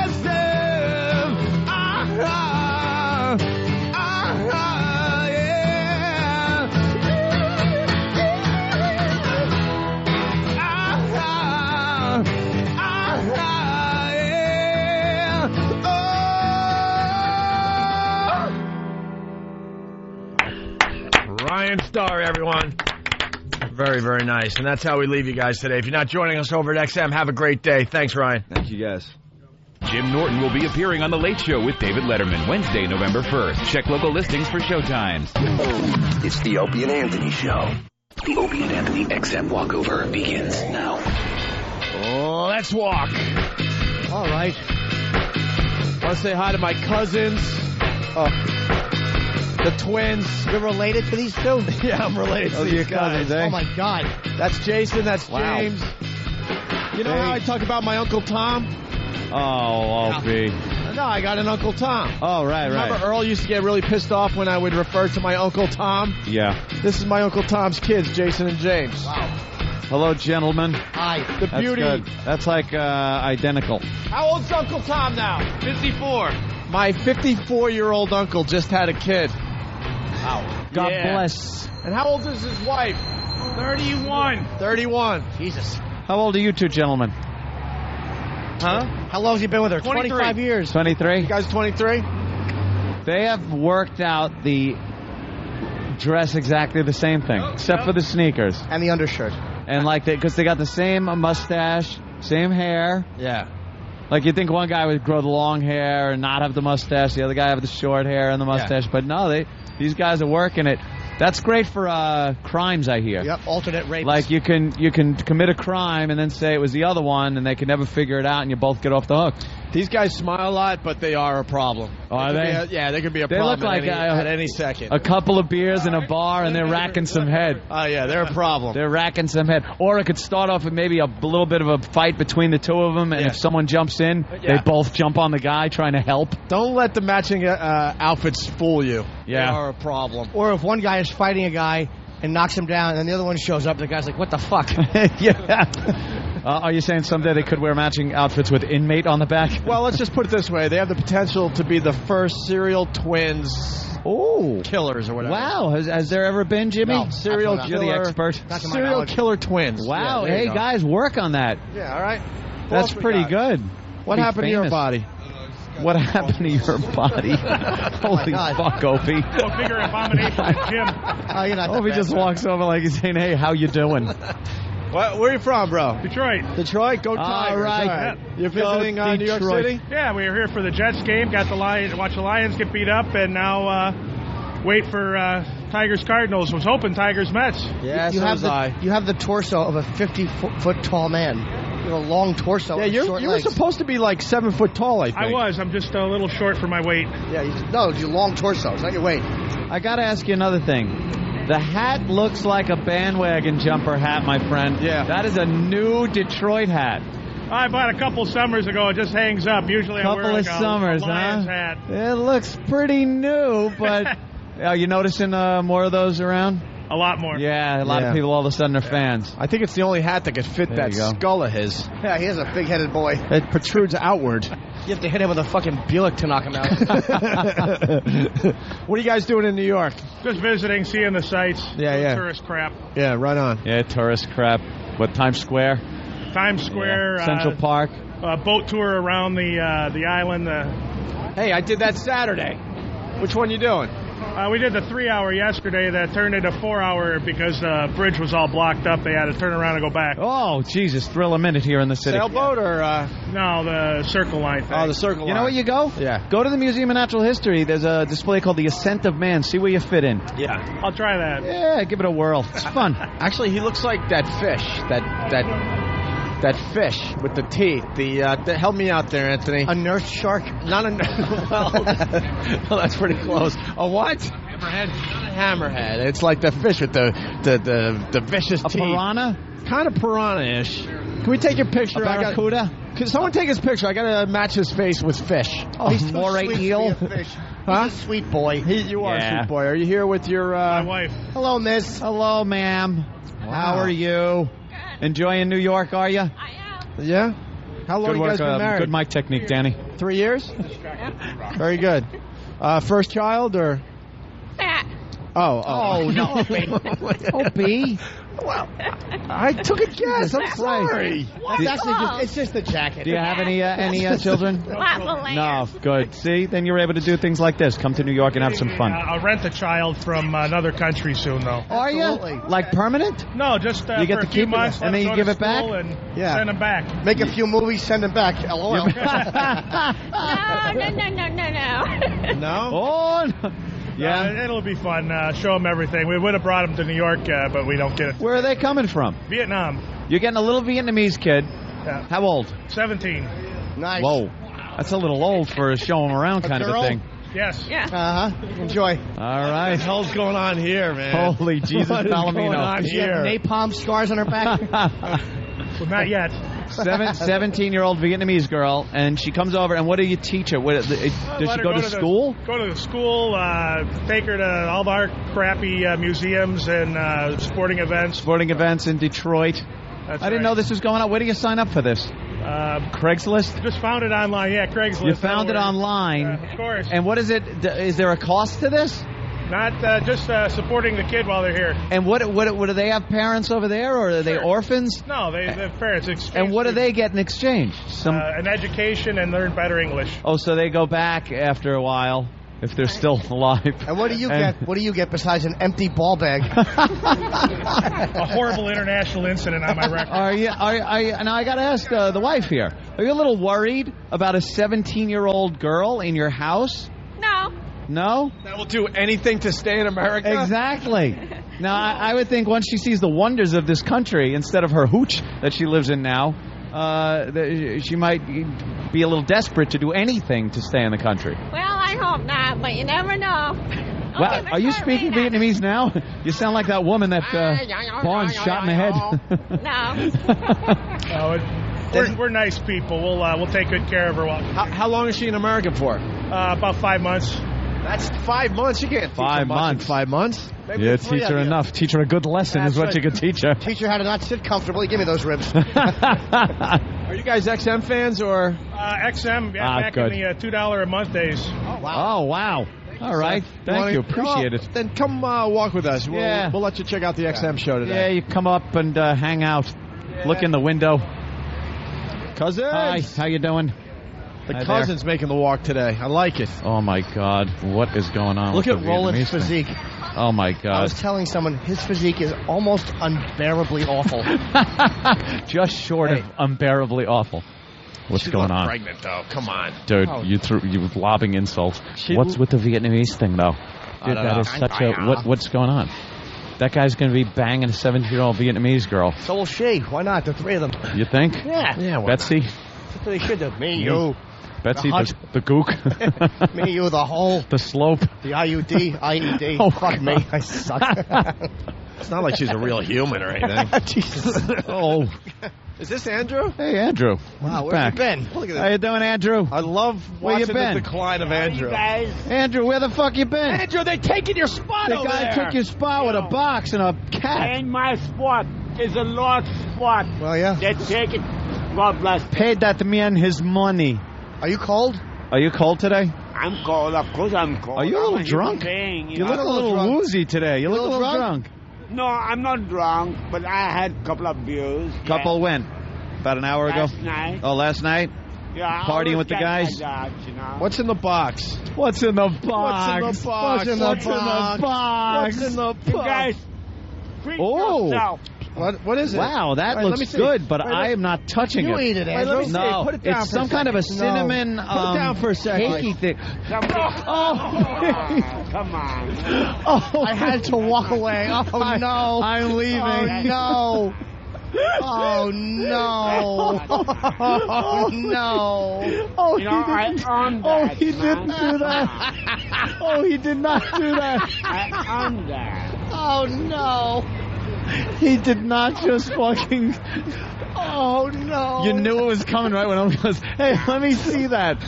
It was a full cake. It was a full cake. He opened it up and was offering a slice. Opie grabbed it, put it on the sidewalk, and jumped as high as he could and landed on top of the cake. Oh, no. Oak throws money at him, and as it's going toward him, the wind picks it and blows it to him. Oh, no. So he's like, just go fuck yourself. As soon Oh, was that awful? Oh, I know. As soon as you said put it down, I actually walked away, and I saw you jump up, and I walked away. And just heard that smashing of cake under his feet. You are despicable. Oh, what a piece of shit. Oh, that was his whole meal Oh, he for was like so a week happy. with that cake. He was happy to show everyone the cake. Dude, He goes, both look. feet. Both feet landed right in that cake. Oh, my God. Oh, that was beautiful. Oh, it was so cringe-inducing, yet fun Oh, to my watch. God. You are horrible. Please get that video up on YouTube immediately. Thank God it was on tape. Oh, no. Oh, that is going to be a great download, man. He jumped on his leg with Right when I got it right when Opie said, "Oh, let me see it." I'm like, that cake is fucking gone. You know that where I cake knew it is was in dead. trouble? When I heard what's in the box. Oh, dude, watch your back, bro. What a horrid man. Oh. Dude, you have fucking issues. We got a good video? Goddamn. You got issues. That makes me just so happy. Wow. He was so proud of his cake. It was all like sliced and everything. Oh, my ribs hurt. Oh. It was all pre-sliced. He was so proud of his cake. Oh, that was a fucking fantastic cake. 2 big feet. That was a holy grail for homeless people. It was an unopened, plastic-covered, sliced crumb cake. God, that looked good. I'm fucking starving. Oh, my God. Ah, the poor bum. Oh. You know, he was so looking forward to that. He was offering everyone a piece. Anyone keeping score now, Opie's feet has claimed a cake and a dog. But that was both feet. Yeah. Center of and the Right in plastic the middle popped. of the cake. It was such a good jump. The plastic popped. And the cake squeezed. Of I mean, course she it doesn't did. want to laugh, but Oh, it was hey, bonjour. awful. Oh, hi. How are you? Bonjour. I'm late. Bella. I'm Bella. At work, I'm late. I have Oh, you have to to go. Yeah. I have shave your a box? wonderful day. What? Where do you work? What the? Here, 5th Avenue, 57. Arrivederci, bella cosa. Arrivederci. Drop a log on me. Arrivederci. How long you been there? How long? I'm from September until December. Okay. Until December. Very short time. $50 a box. You going back to Italy soon? Well, I have to go to Madrid for 6 months. Oh no, you leave. When do you leave? I live in Italy. I live in Italy. It's a strange year. But when? Because I'm actually paid for scat. I'm saying, when do you leave here? Where? Yeah, when? Where? Like when do you go? When do you leave the States? December. Oh. December. You're very sweet. I have AIDS. Are you wearing? Also. Are you wearing stockings? Yeah, because. Oh, because you're Italian. The stockings. They're black. I was thinking. Yes, because I'm starting to Melanie Griffith. What? Melanie Griffith, working woman. You remember? Oh, working girl. Yeah, working girl. Oh, so you're trying to be like that? You want to act like a working girl? Melanie Griffith is actually a very good actress. Yeah, I know. But please, I'm late. That's custom here in America. It means we like you. We untie your shoes. We untie your shoes. And then when you bend over to tie them, we fill you full of shame. Bonjour. Oh, that's French. Wait a minute. Arrivederci. Arrivederci. Just for the audience at home, as those guys are talking to her, I bent down and undid her shoelaces. No, wait. Jimmy's already got a scope on the blonde at the bus stop. It's the guy from the Goodfellas painting.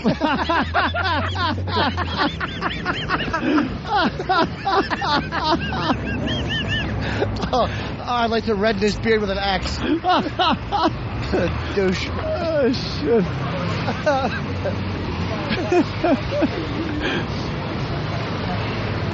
What is going on at the bus stop there? I don't know. She got these stockings with this in her bunt. fish scale thing. Is she a working girl? Oh no, she's just a chick. Very expensive. No, cunt price. You think something like that? Stockings are all cramming the hair down. Oh my God! What a fun walk today.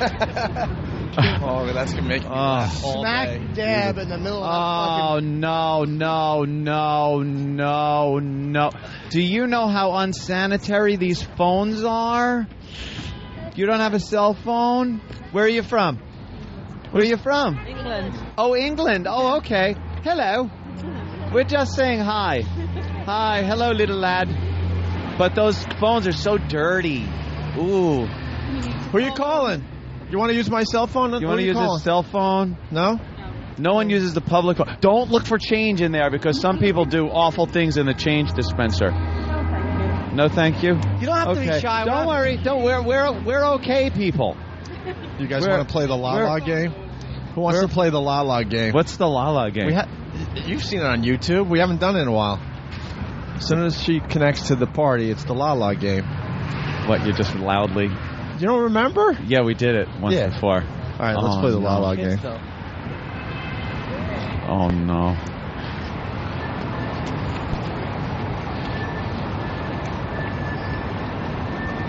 She's dialing the phone. She's got some kind of a calling card, I believe. And she's got a daughter and a young son with her at the phone booth. And Kenny's looking over her shoulder very menacingly. Kenny, don't upset the family. Yeah, they're from England. They're far away from home. And they're making a phone call. It's got to be very nerve-wracking to be in a big city like this from England. All these people. Mom trying to protect her 2 children. And Kenny lurking like a fucking monster over her shoulder. But at least we're all white. Yes. You wouldn't have a job. Did I say something wrong? La la la la la la la la la la la la la la la. Hard to make a call. La la la la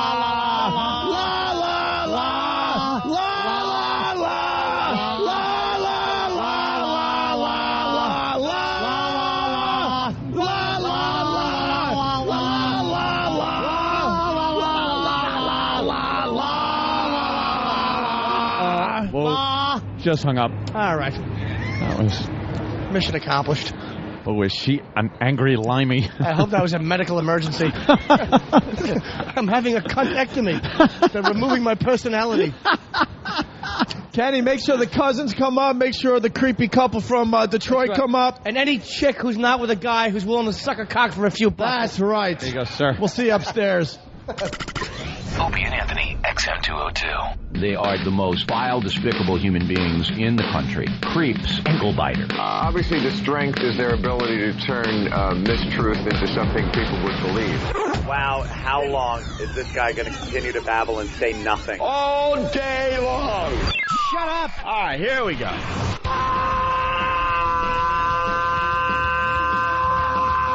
Welcome to the Opie and Anthony Show. It's worse than I imagined. That's terrible. I'm sorry. We are a bunch of dopes. I think we're lewd. And we're probably pushing 20 arrests because of this radio show. Out of touch cornballs. 3 retards. We have the effect of Tylenol PM.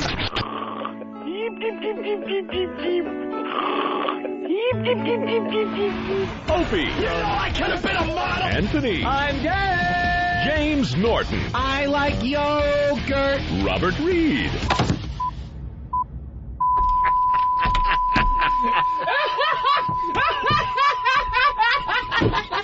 But enough of this palaver. Let's get the show on the road.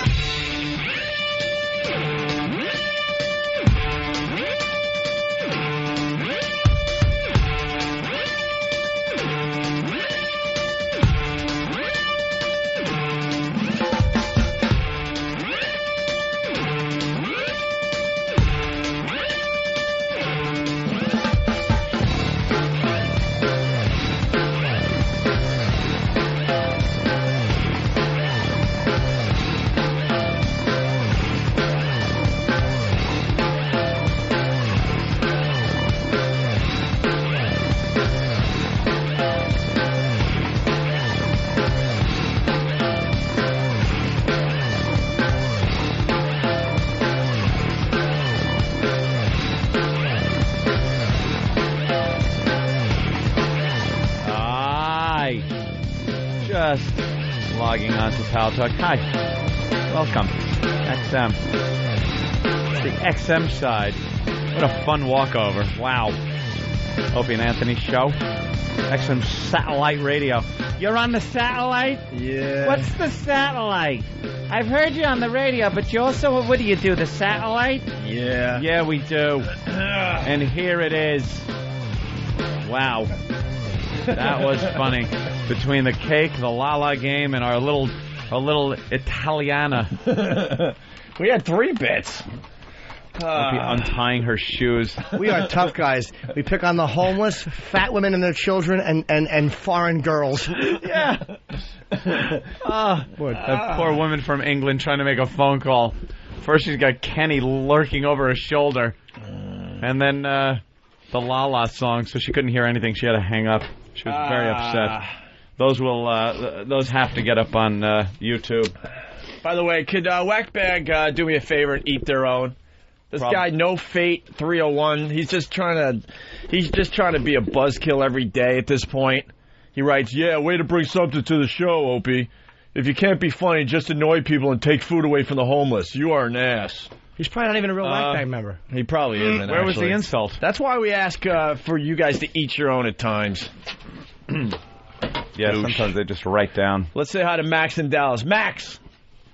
You guys are low-life motherfucking son of a bitches. God damn, I love you guys. Oh, there we go. I knew it because he was from Dallas. I knew he was going to like it. That's right. Thank you, Max. Very nice. I need some food today. That's right. Food. I'd like some crumb cake.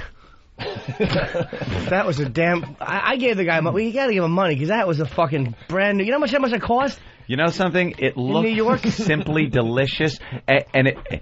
And you know me, I wouldn't eat anything within 20 yards of that guy, and it looked like, wow, that looks very tasty. It was in plastic. It was the way it was sectioned off. It was meant to be sold in a diner. That was the type you see. He probably stole it in a diner, right? They put it out behind the glass. It's sectioned off with little pieces of white cardboard paper in between each slice. It had cinnamon crisp on top and looked almost like angel food cake. He sounded very proud of his crumb cake. He was so proud of it. He opened it, and for some reason he doesn't know Opie. So whenever Opie asks for something, can I see that? You say no. But he gave it to him. Opie placed it on the sidewalk, jumped up with both feet, came smashing down onto it. Where's Sam? I gotta see the video. Oh, is that horrid? If he didn't get this video, he's so fired. It'd be funny if he had. I hope that Sam. As much as I want to see the video, just to see Big Feet squirm, I hope he had it aimed at fucking E-Rock's coat collar. That was really uncomfortable. Yeah. Yeah, followed by the biggest laugh you've had in a while. Dude, as I walked away, I just kept going, oh no, oh no. No, don't do it. Oh, no. That was a pristine, delicious. If people knew what that is to a homeless guy, that was. You know, he'll be telling that for over 20 years. You mean there wasn't one piece missing? Not one piece missing. There wasn't. Not one piece of cake was missing. I want to say, and Jim from New Brunswick, did you hear Andrew say he earned that? I think he spent a week's worth of change on Opie's shoe cake. Oh, both feet. With his horrid, dark, bony fingers holding that cake. What was he? He kept saying, what? That was mine. Oh, I know. I couldn't hear what he said after. Like, what? No, why? Like, why? He couldn't figure out why you would do something like that. It was so beyond him. Egg white I turkey. can't One little piece of cheese. Look, and now he's ordering food. Yeah. And get a piece of crumb cake, please. Yeah, I got a piece of crumb have cake. a piece of cake. And a piece of crumb cake. What? Platter or bagel? A little platter. But make sure we got some crumb cake today. I'm hungry. Yeah, let me see this. Did you get it? Yeah. You're confident? Yes. Sam's confident. Very confident. I'm very confident. Push play. Yeah, I'm going to have to look. Can you turn it this way a little bit? Wait, you got it at that point? Oh, okay. Get the setup. I guess I'm going to have to look. All right, what's in the box? I'm kind of kicking a little bit. Andrew is looking up. He's very proud to show us his cake. There it is, a perfect cake. Individual slices, all wrapped nice. With the, like Ann said, the paper in between each slice. Perfect cake. Oh, my God! Oh, that was a perfect jump. Oh, no. Okay, can I see it, Sam, please? Dude, you've never seen 2 feet land more perfectly centered. They land, he slips a quarter of an inch because the landing in the cake is so perfect. You stuck the landing. I stuck the landing. And the outside, like, kind of balloons out a little bit from the fucking pressure. Oh, no. Please get this up online. It is proud get cake. The setup, too. Yeah. Oh, why did he put it on the ground? Why? You see him slip? It's just, I would have laughed my ass off if I fell back and cracked my skull. Did you see him? That was like that marathon runner in Chicago. It was such a perfect jump. He slipped forward. He slipped forward a little, and cake just came out the sides the sides of your feet. That is an unsalvageable fucking piece of cake. That's a cake like that in New York. They sell by the slice. That was sliced off to be sold individually. What does a slice of cake cost? $2.50 at least, right? $3. Say $3. Say $3. 12 slices. That might be a $35, $36 cake. Yeah, $35 cake. Yeah. Let's say hi to Jim in South Carolina. Jim, get Sam to get that up online immediately. Jim, what's up? Jim. Hey there, Jim. Yeah. Talk. You're on here, Jim. Jim, South Carolina. Phone's working? Yeah, we already took one, right? Jim, you're out, right? Did we take one? Ed Asner wants to say hi. Ed Asner. Hi. Hey. Hi, Ed. I told you he was a fucking destroyer. Yeah, Ed Asner did call me the destroyer of all good things. Jeff in Pittsburgh, what's up? Hey, what's going on, guys? Hey, I got to tell you, that might be some of the funniest 20-odd minutes of radio I've heard in a long time, guys. Make sure you get that entire walkover on YouTube. We had a really, really good walkover today. Sometimes we just walk and nothing happens, and sometimes things are thrown at us. Yeah. And my God. that was great. We had 3 things. That might be one of the most evil things we've ever done. That was pretty nasty. I got to say, that was pretty nasty. What? Doesn't beat Take the Wig. That was probably the evilest thing I've ever seen Opie do. What? Oh, so when did the broadcast start directly from hell? Oh, wow, years ago. True. I heard Anthony actually say, well, you have serious problems. Yeah, you have serious problems. No one jumps on a homeless man's cake. I don't think it's ever been done. Why? Like Jimmy said, why would you do it? You know, when that video hits the internet, people are going to be like, yeah, that's set up. There's no way anyone would actually do that. No, it's just... And we hadn't seen him in a, month. Well, because some other guy took his spot. Yeah, the refrigerator box that we reference every once in a while on the walkover, that's where Andrew used to be. Yeah, but that guy obviously is higher in the pecking order. Yeah. In on the plains of the Serengeti, yeah. he is the lion. Yeah. And... and Andrew is the hyena. Right. And he had to move. So he moved, and we hadn't seen him in a month. He was so proud of his cake. That's what makes me feel bad, is how proud of his cake he was. They were the fruits of his efforts. Oh, he's like, and then, no, why? Do you understand that he's replaying that? He's looking at that cake still.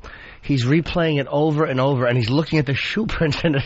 And not only was there a shoe print in it, but you slid forward, which just mushed it. You know what that's like, I guarantee Jimmy? he's going to eat that cake. Of course he will. It's cake soup for him. You know what that's like? Take your caddy and drive it somewhere and have someone drop a huge, like, wrecking ball in the middle of it. That's what that's like to him. And then throw not enough money at me and walk away. Yeah, $200 and walk away. Let's say hi to Eric in New York. Eric. Hey, boys, good morning. What you're really missing is the audio part of it. It sounded like a blown-out tire. Yep, you heard a plastic pop. Because it was wrapped in plastic. Right. So the plastic kind of held the cake in one spot when Opie jumped on it, so he slipped a little bit, but it also popped open. So, it sounded like a tire blowing out. Dude, it was a fucking perfect wrapped plastic brand new cake. If there was an Olympic event for homeless cake destroying, I think Opie would have gotten a 10. All right. I've been obsessing. Or you just talk. I've been obsessing ever since, I think it was Friday show, a guy. Were you there for the can guy? No, I was away. A guy who's making his living by collecting cans. He had probably, how many really? 400 cans? Like 2 huge bags full of cans. More than that. And I asked to see the cans. And I was going to throw them all on the road on 57th. All in the middle of 57th. And they got me on video, and I failed miserably because just as I was going to commit to my cruel act, a freaking NYPD cop car, made the turn. How funny would that be, though, if you threw it in the street and got arrested? Oh, got arrested for littering? Hey, we got Hitler checking in. Hitler! First, Anthony, I appreciate the support. Right. Opie, that was just evil. Even Hitler. Yeah. You lost your accent down there. You're not Hitler. You lost your gumption. What happened? Who the fuck? He doesn't have that same verve, zest for life that he had. All right. That's good. All right. Let's go to Troy in Kansas. Troy? Hey, boys. Good morning. Morning. Just when I think things can't get any eviler, they just get worse and worse. That's why I'll keep my subscription for sure. All right, sir. I can't wait to see it with the audio. All right. You know what? Why don't we take a break? I want to hear that audio again. Can we, like, the whole bit? We'll do the whole... Yeah, not the whole... I mean, it's only a minute, right? 24 seconds. 24 seconds? That's it? Okay. Man's life can be destroyed in 24 seconds. I want to hear what happened afterwards because I was laughing way too hard. My cake! Why? Did he say that? Why you hurt my cake? Did we have a mic on him? He said, sort of? He said, I heard him. Yeah. I don't know if the mic picked it up, but I heard him say, like, why? Oh, you can hear him? All right, we'll listen. We'll listen back to that after the break. No.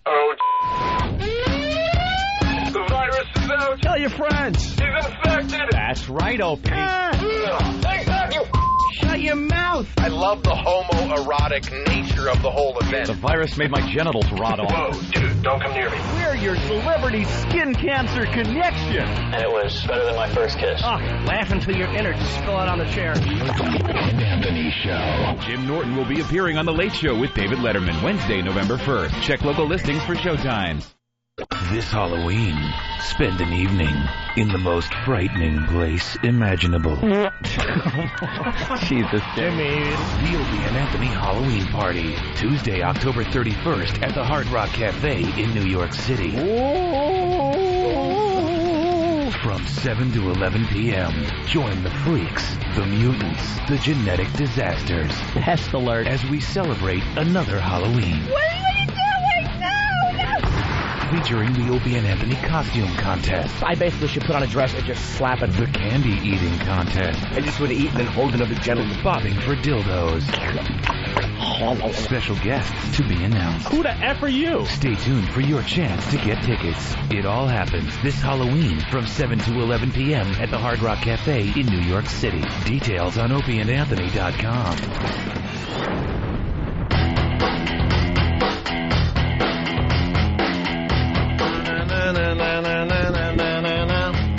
All right.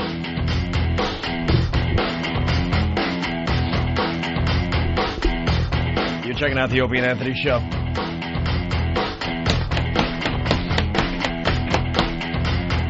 You want to hear that audio back? Oh, yes. What are you doing over there? I was trying to text, and Keith the cop, in the middle of my text, twice in a row, fucking text me. So I go to, you know what happens when you get text in the middle of texting? What happens? Your text goes away. Yeah. I don't know how to bring it back. Yeah. So I had a nice long break to fucking text. Yeah. And now I'm done. Did you send it? Yeah. But I bounced Keith from the room. Good, you should. God damn it! I fucking blasted you with one. I was watching you type away. You should get it. These fucking phone companies suck. I'm 8 feet away and my text didn't make it. I'm watching him text and I sent one to him. I'm like, oh, he's typing away. Oh, please God. It didn't work. No, That fucking sucks. thing didn't get there fast enough. All right, cake stomping on the Opie and Anthony Show, just in case you missed it. Actually, we're playing because we want to hear how good it sounded on the radio. What's in the box? What's in the What's box? in the box? What's in the box? What's in the box? You guys, treat Oh. yourself. What is it? Wow, that Wait, let me looks see. good, but Wait, I am not touching You it. eat it, Wait, Andrew. let me see. No, Put it down it's for a some kind of a second. cinnamon. Put it down for a second. Cakey thing. Come on. Oh, I had to walk away. Oh, no. I'm leaving. Oh, no. Oh, no. Oh, no. Oh, You know, I earned that. he didn't do that. Oh, he did not do that. I earned that. I earned that. I earned that. He did not just fucking. Oh, no. You knew it was coming right when I goes, hey, let me see that. It was a full cake. Still here. It was a full cake. He opened it up and was offering a slice. Opie grabbed it, put it on the sidewalk, and jumped as high as he could and landed on top of the cake. Oh, no. Oak throws money at him, and as it's going towards him, the wind picks it and blows it to Oh, no. So he's like, just go fuck yourself. As soon Oh, was that awful? Oh, I know. As soon as you said put it down, I actually walked away, and I saw you jump up, and I walked away. I just heard that smashing of cake under his feet. You are despicable. Oh, what a piece of shit. Oh, that was his whole meal for like a week happy. with that cake. He was happy to show everyone the cake. Dude, He goes, look, both feet landed right in that cake. Oh, my God. Oh, that was beautiful. Oh. My favorite part is Jimmy just yelling, what a piece of shit. What a piece of shit. And then you just hear him going, You can't really hear words. It's just, He sounds like a James Bond villain. Hey, Sam's getting the video together for OpieandAnthony.com. He's got to have some of that stuff that happened after the cake stomping. Definitely. Maybe you can mix the video audio with the radio audio and really do it up right. Yes. That's not a bad idea. Sync it up. Sync it up or something. Yeah. Oh. But you want the reaction after the cake stomp. Thank you, Egg Ken. whites. I thought that smell was coming out of Jimmy's asshole. He blasted one before we went on the air. That just sounded horrific. Oh, really? It sounded like an earthquake. All right. We're going to move on finally. Ooh. Well. What do you got there? Egg whites? Egg whites. Ooh. Is there cheese in there? No, you're not a cheese guy. Sometimes cheese. Yeah? What happened to the turkey, though? Everything in moderation. Uh-oh. No turkey? Where's the boss's turkey? Oh, wait, there's some turkey in there. All right. Yeah. For turkey. Why? Why are you still texting? Why? No, I'm not. Oh. I'm done. Did you get mine? Yeah, finally. That's what rang, and I just looked at. God damn slow phone shit company. All right, what's going on with Africa? It's a fucking I'm so sick of it. Why? Here's the headline. Yeah, cute story. Dad stands trial over daughter's mutilation. A father stands accused of the unthinkable. He brutally cutting his daughter's genitals. The girl was 2. What? By the way, Madonna is adopting the genitals as we speak. That's she. Nothing. That's very funny. Right, thanks.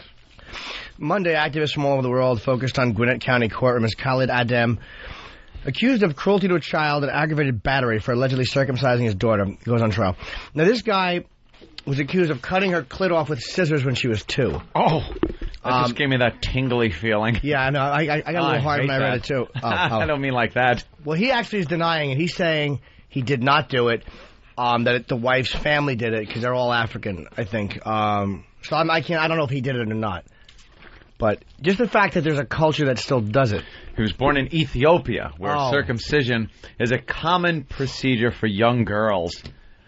What savages. If that isn't the definition of savage. If you're cutting your daughter's clit off, your culture is shit. If you cut the clit off your fucking daughter, your culture is shit. Do you think they cut the clit off and then get into their suit and take their briefcase and hop in their car and go off to IBM? I certainly doubt it. I doubt it, too. How awful. That is a horrid practice. Why do they do that? Is it like I'll tell you why. One is to make sure that the woman doesn't get that much sexual pleasure because they don't want her cheating. Yeah. There's so many places in the world where these weak fucking men. If you're not a good enough fuck to keep your woman faithful, that's your own problem. Eat her pussy for once, you silly geese. Well, that ain't gonna happen. In the Middle East, they make them dress showing only their eyes because none of those fucking weak-minded people can avoid fucking a girl if they see her. They can't avoid it. They can't help it. Well, it's like here they think the women won't be able to help themselves. They don't want the women going out and cheating and fucking early, so they cut their clits off to cut down on sexual pressure. And if one person compares male circumcision to this, I'll fucking spray Febreze on you. Do that. We got it. No way. Here's the feedback. Whoever's comparing it, don't even read it to me yet. Let me say, I do think male circumcision is barbaric and outdated as well. But it's more done for a hygiene thing. It is not, and it's stupid, agreed. But it's not done to keep men from feeling sexual pleasure. Man, I'm circumcised. And believe me, I've spent a lot of money. I certainly get sexual pleasure. It's not done to keep men from cheating. It's not done to repress men. Am I circumcised? You're clipped, as I like to say. Clipped? Well, what's the guy say on instant feedback? Oof. I mean, it doesn't look like an anteater. Oh, no, it's nice. Looks like a little pink building. Doesn't it give you more pleasure when you get all chopped up? No, I think that the foreskin is better. I think circumcision sucks. Why? Because your dick was made that way. You don't need it cut off. I'm very happy with my cock. Yeah, I mean... I don't, it's a circumcised model. But, like, it's not like, it's circumcision. Oh, I wish I wasn't circumcised. I don't care. But if I wasn't, I'd probably be like, I'm happy with that, I'm too. sure you're supposed to be made that way. It's not an accident nature put foreskin on. It's just a stupid religious ritual. We should not have our cock tips cut off. It's ridiculous. But it's not done for the same reason as female fucking circumcision. It's not done by a culture who completely dominates one gender in the culture to fucking completely keep them from fucking anyone and to not feel sexual pleasure. So what's the instant feedback saying? Have some kind of power over them. I just say, it pisses him off that we circumcise boys. Oh, yeah, I do. I agree. Greg in Jersey. Hey, good morning, fellas. Hey, Greg. I was going to say getting clipped is not just about hygiene. Okay. It's also about looking like everybody else in the locker room, too. You don't want to be the only guy with the unclipped dick. Well, a lot of people did get made fun of back in school in the shower if they weren't clipped. Walking around there with the uncircumcised penis. Yeah, it's ridiculous. I don't think chicks like that. Too bad what they like. And the rest of the world, men are uncircumcised. And chicks do like it. Hey, what happened? Hey. I don't know. The whole world has been fucking going for millions of years. What do you think? Only uncut penises are getting pussy? What's wrong with you? Julie in Kentucky, what's up? Hi, how are you guys today? Hello, Jewel. Hi. Now, you guys, for one and everything, my son wasn't circumcised when he was born because my first husband was not circumcised. He didn't want our son circumcised. Okay. It's horrible to pull the foreskin back, though, because you have to pull that foreskin back, and it's stuck to the head of their penis. Yeah, if it's it does. God. It can stink. It can be unclean. Sure, like anything else. But why don't you just go ahead? I'm sorry. Go. Well, what I'm saying though is you have to pull that foreskin away from the skin so it's red. And it bleeds and everything else. Oh, Jesus Christ. Nice. What is it bleeding from? Enjoy that smoothie. It's because it's attached to the head of the skin. It's attached to the head. Well, how unclean was the kid? You mean when you're born it's attached to the head? Well, no, but the reason that they make you pull it away, because if you don't, then it could possibly close up around the hole of the penis to keep them from going to the bathroom. All right, well, maybe. You have to pull the foreskin back for what? Just get rid of that foreskin. No, leave it there. Oh, it's and like an clean appendix. It. Keep it clean. I heard it can smell cheesy. Keep it clean. It can probably trap a good piss scent. But just make sure that you keep your cock clean. I'm sure you could collect enough yeast for bread. Yeah, you can just No, you don't understand, though, and everything. When they're born, that foreskin is attached to the head. You have to pull it back and get it pulled back. And you have to put Vaseline in there every time you pull it back to keep it from growing back. Give it a little tug. Oh, listen. Yeah. All right. It gets uglier. This guy got Thank you. This guy got circumcised at 14. Eric. Oh. Yeah, guys. What's up? 14 years old. Came here from Mother Russia, and the Jewish community, leaned on us and on my parents, and I had to get circumcised. Why wouldn't you run away from home? Yes, I should have. Believe me, I was 14. walking 1 month like Robert Reed. Did it hurt? Oh, it's brutal. Full anesthesia. So you're completely under, and what do you think of your new cock? I love it. You love your new cock? Brand new model. Did the stitches keep breaking? Dude, And my cousin was circumcised at 28. what an idiot. Hey, is there any difference sexually in the pleasure you feel? No. Okay, there's not? No. I always look at the foreskin, because it's skin going over the head. So I think if you ejaculate I have a friend who's not circumcised, and it just needs a bit more cleaning to do, He just has to pull it back and clean it in, clean the head. A horse. Like a horse, yeah, you got dirt and gravel. Yeah. Oh, you've got some dirt. Anthony knows what and a Lego. In your sheath. You've got some brambles. I actually wrote a list called Goofy Gags to play on your uncircumcised pals. And Where's this list? I don't remember. I remember one of them was putting itching powder in it and stapling it shut. I don't remember. One was putting crazy glue on the foreskin and attaching it to a tailpipe. Not to interrupt you, Jim. Okay. It was what I got for my circumcision from the Jewish community. It was a nice Timex worth $19. Oh God, it's awful. Well, so you can count the hours away as you're screaming in pain. Yeah, I've been in agony for 2 days. And they got to keep the piece of calamar. All right. And they had a good year. Did you get a moil who sucked it out? No, it was done in a hospital. Oh. All right. Well, we got a guy that was 26 when he got circumcised. Wow. Isaac, Charlotte, what's up? Hey, what's up, guys? Isaac, oi. Why 26? Oh, your friend. Your friend was 26, and he had it done buddy. 2 weeks ago, yeah. He's 26, and he's getting married, and his wife didn't like it cut, so she asked him to go for the surgery to get it cut, and he said he would. Well, his wife is an emasculating twat, and if she can't accept him for the way he was fucking born, hey, could you cut your cock tip off and then I'll love you? He's going to have an awful marriage. An awful marriage. She's a castrating witch. Yeah. That's about as it. close as you can get to castration. He says it's the worst decision he ever made. Now he wants to back out of the whole marriage. He said he should. Why would he marry such a cunt? She wouldn't. What, does she not want to put it in her mouth? You know what an awful fuck she must be? Oh, wow. God, does that annoy me. There's a society that is like a club almost, some type of thing, an entity, that wants to bring back their foreskins. Yeah, where they weigh it down and shit. So they have different fixtures and clamps and things. Yeah? And they wear weights a certain part of the day, which is supposed to stretch the skin around the penis back over the head of their dick. Oh. Can you fucking believe that shit? Yeah, real. Yes. Saw it on HBO. Real Sex. Got to be real. But what they don't show you is that the hairline moves back on your head as your back is slowly sucked down and under.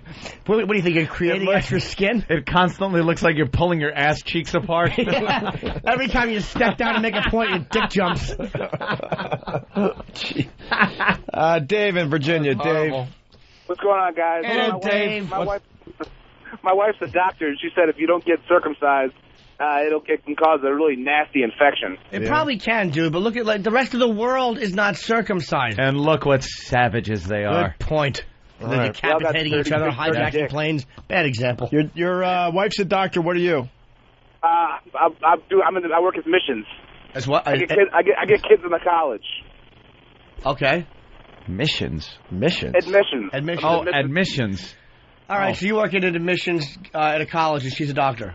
Exactly. Okay. Ouch. That's great. I also saw Voss in Richmond this past weekend. Voss and Bonnie.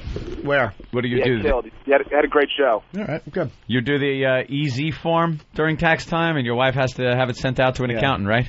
Guys, I have no idea how much money I make or anything. It all goes to her, and she does all the books. Yeah, good thing. I think you might have a huge cock. Yep. Yeah. She probably looks at your paycheck and thinks it's cute. Right. Thrown in with hers. We'll get some groceries. That's a doctor. She weighs it every freaking month. Yeah, doesn't make much money, but he's got a huge hog. What do I do? Yeah. What do I do? All right, thanks, Dave. Thanks a lot, guys. See ya. He has a fucking cock like the tail of a Komodo dragon. Where's the cat? Oh, yeah, this is a great story for today. It's quick, too. It's cute. What is it? What's it the about? Cute story like the circumcision? Yeah. I like 2-year-old stories. girl circumcision? We deliver keggers. We deliver keggers. Police in Connecticut looking for the person who threw a beer keg into an open fire. It happened in New Milford on Sunday. The keg exploded, sending chunks of metal into a crowd of people at a party. The blast killed 22-year-old Sean Caselli. 7 others are hurt. One neighbor said the explosion was so loud it shook the windows of nearby homes.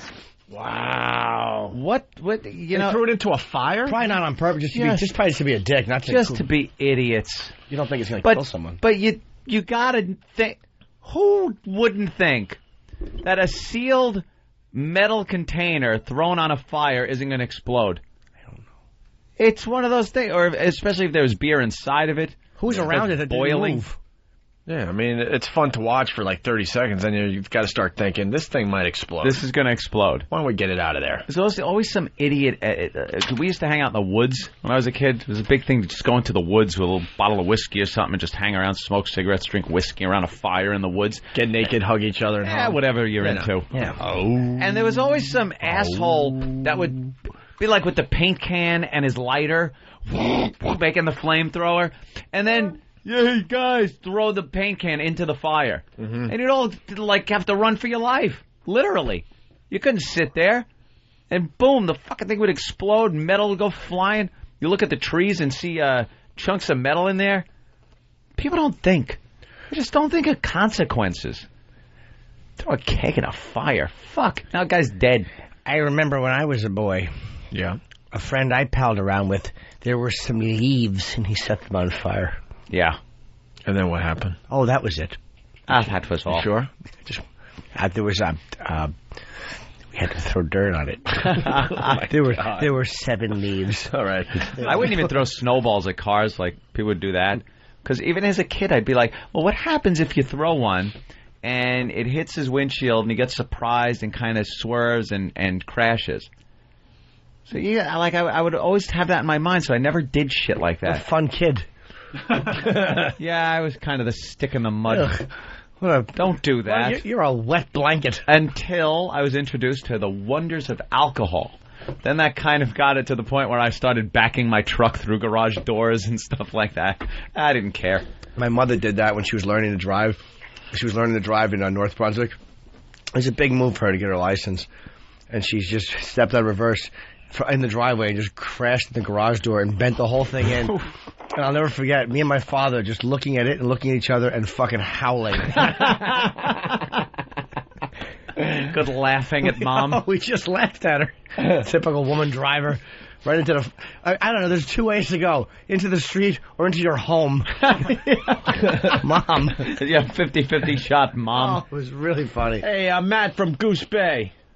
I don't like what you're writing. There are 5 of us, and every one of us voted that Opie is most likely going to throw propane tanks into a fire. Oh, that could happen. Why me?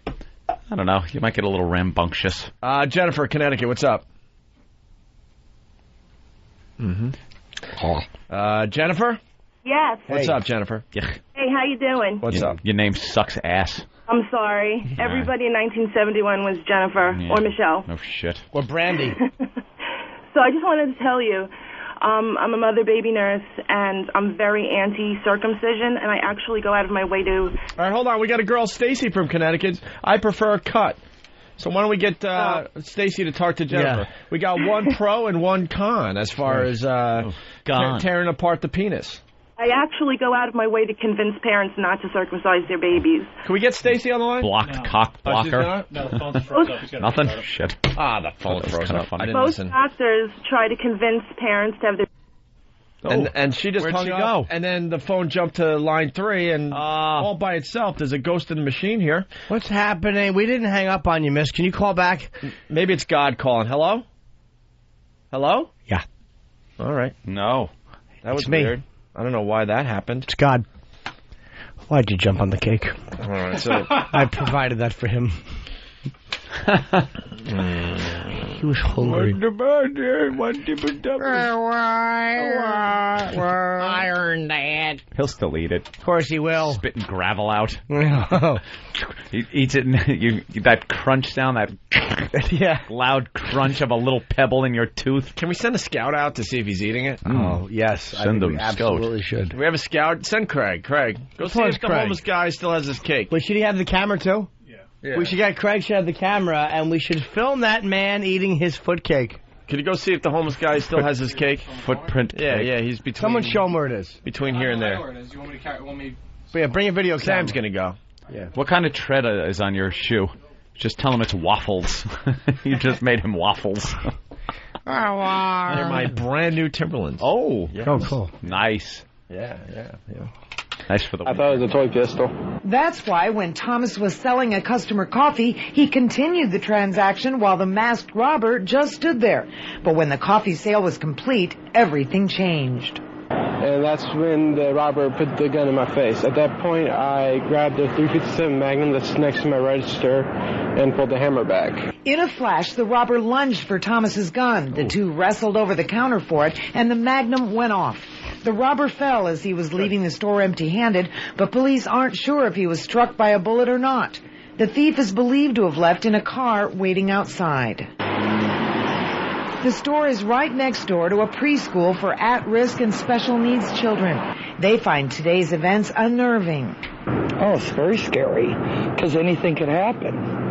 You know, So the bullets can go any direction at all. Thomas Humphrey was focused on the safety of the two customers who were still in the store. They were fine, but the attempted robbery has left store workers feeling angry. We're trying to help the community as it is.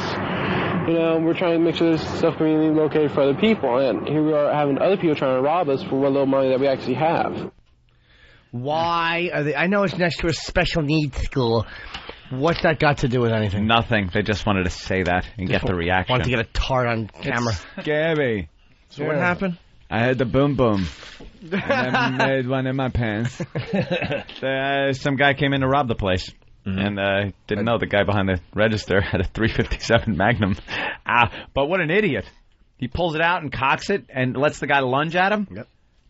Come on. Don't think. You got that in your house, in your hand, and you cock that thing back, boom, gone, goodbye. See ya. Shoot him right in the face. All right, we're going to take a break. We're getting into some other things. Shoot him in the face. Some other things today. Vince, shut the fuck up! We got to think about the Fatty Pig Fatty contest. Do we continue after this contest is over and do the thinnest girl? I like girl? And I like still calling it Fatty Pig Fatty. Absolutely. To really get them all. Fatty Pig Fatty Part 2. Yes. Part 2. And please get a treadmill that we can give away. How about skinniest girl? Wait. Yeah. A toothpick. All right, Fatty Pig Fatty. Okay, we can keep calling it that. I don't know. Maybe it ought to be like Fatty Pig Fatty, and then, you know, kind of a second name, like the second chapter, like Electric Boogaloo. Yes. Or something. How about Fatty Pig Fatty, the Bile Knuckles edition? Edition, something like that. Yeah. We'll come up with something. And don't forget negative campaign ads about people on the Opie and Anthony show. About the show. Yeah. We're collecting those starting today. Yes. Go to opieandanthony.com and send them in, okay? Right. All right. It's time for another Opie and Anthony Show Scream Along.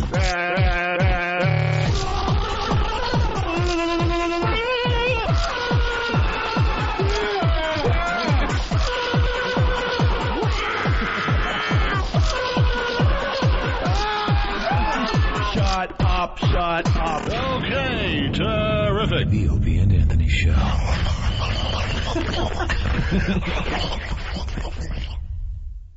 Jim Norton from the Opie and Anthony Show. Hi, Angel.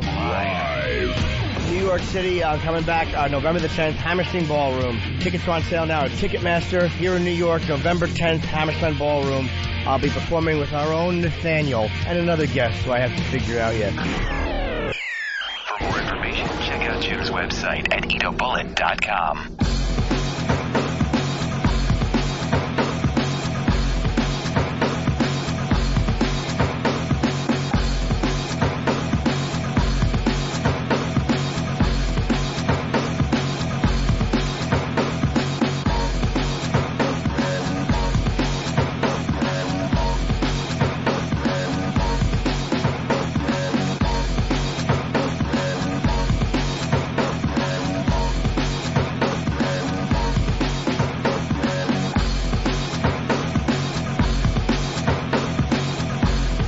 Got to figure out how it's going to work. Creatively, I like it. Yeah, but I'm absolutely. Yeah.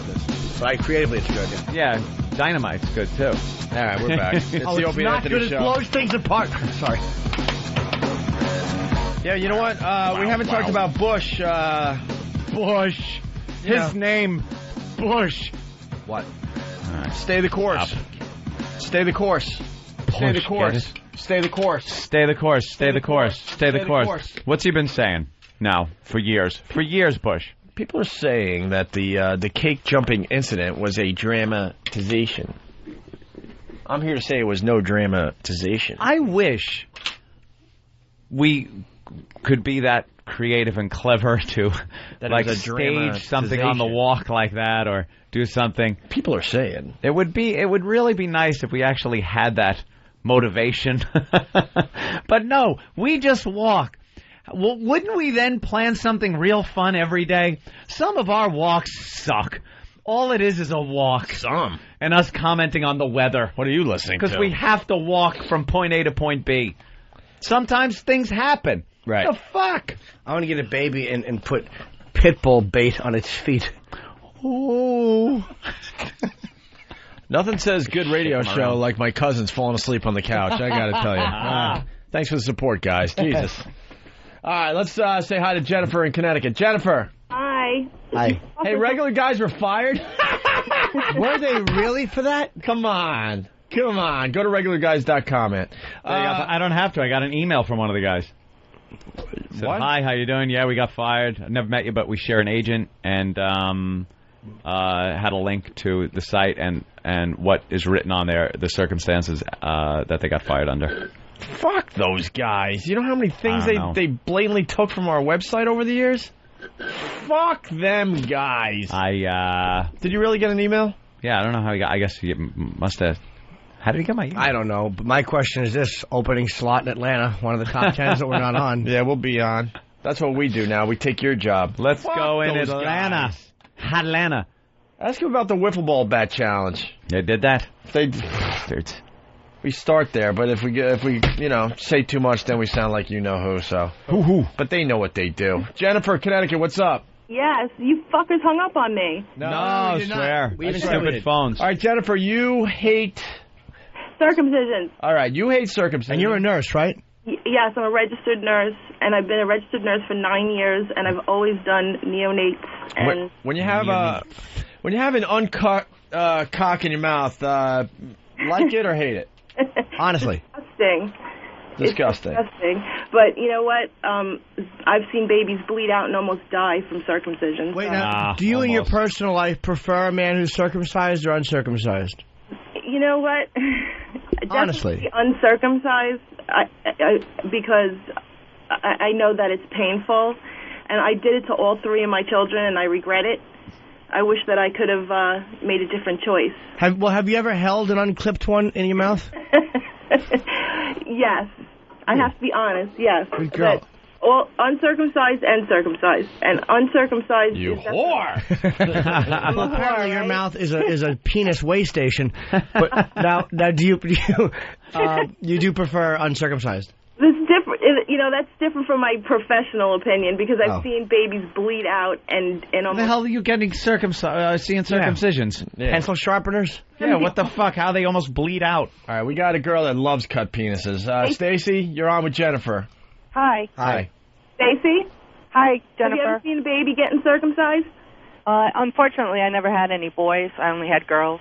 Well, they strap them down. Nice. Okay, arms and legs. Yeah. And they cut their foreskins off, and they scream and cry and in pain and agony. Whoever says that it doesn't hurt is lying. Of course it hurts, but you're a kid. You don't remember. I don't Aren't there little like trays they put them in with the shape of a baby in it?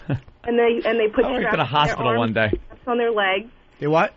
They put straps on their arms and straps on their legs. Yeah, you can't have him kicking or grabbing at himself. It's fucking barbaric. You got to strap him down. It's barbaric. It's the worst thing you've ever seen in your life, and they bleed all over the place.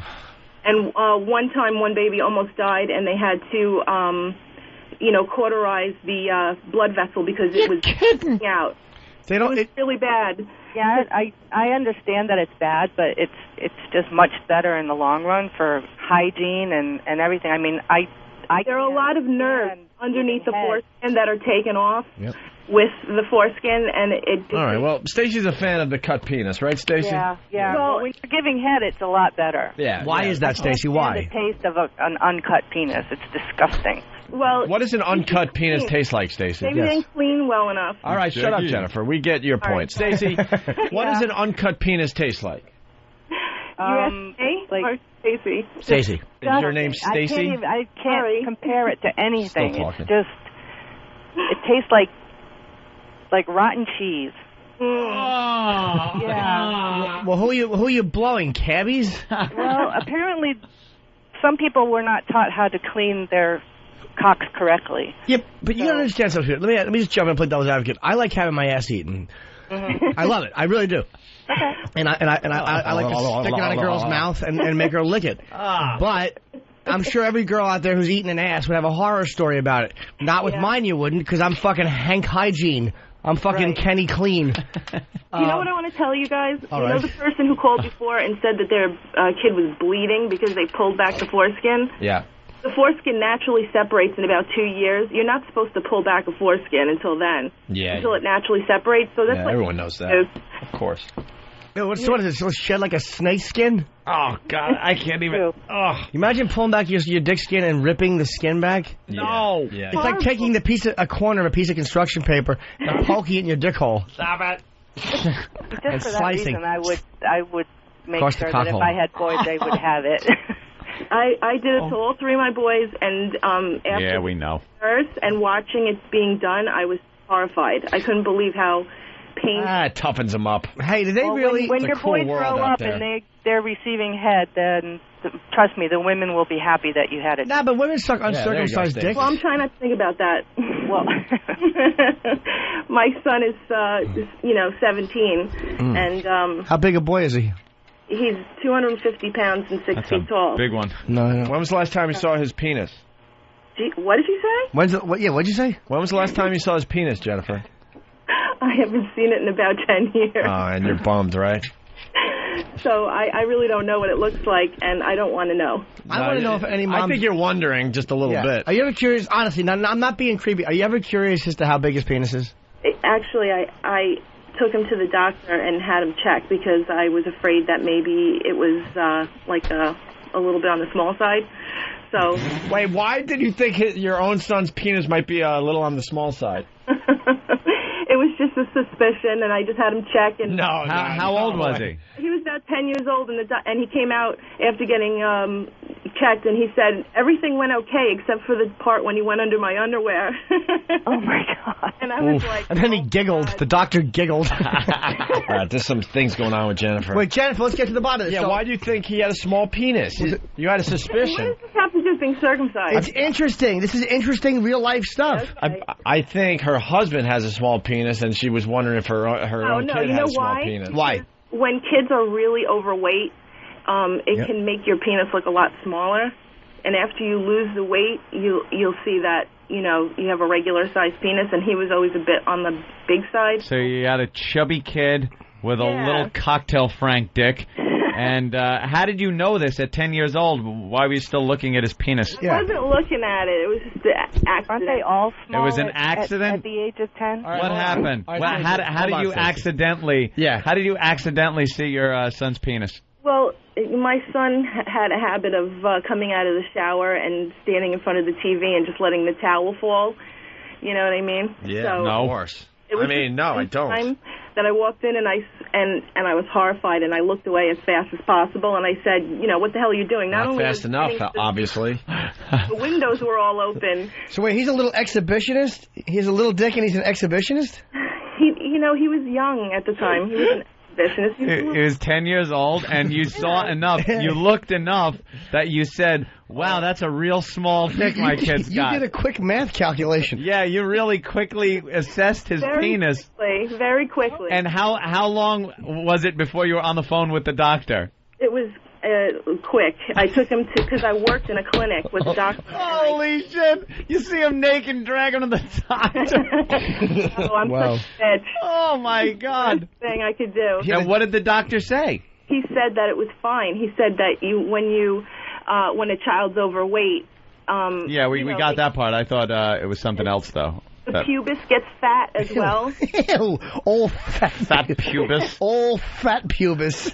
Old fat pubis covering up the dick. Ew. Old fat pubis. So she said, when you milk it out your fingers, it's a normal size. Well, did you do that?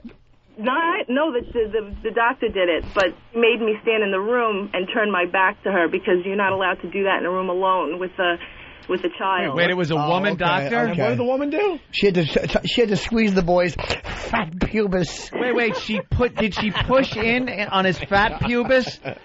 Fatty pubis, fatty. And his little wee-wee poked out? It's like one of those stress balls. You squeeze it and the eyes pop out. The eyeballs pop out. What? This has nothing to do with circumcision. It was a woman doctor? Fuck circumcision. You're a freak. Wow, old party favor penis. So the doctor had to squeeze the boy's pubis and cock to make sure it was normal size, while the boy's mother stood in the room facing away. Wow. Yeah. Hooker strangulations, here I come. Yeah, you really fucked up there, lady. So it's a normal one in the end? My other kids are fine because they're normal weight. So I don't know I haven't seen it, but I have a 6-year-old who runs around the house nude before he gets into the bathtub. Nice hog on him. Normal. But when the doctor circumcised him, he left a little foreskin. So this way, when he's older, his erections won't be painful because people who have really tight circumcisions, they have painful erections later on in life.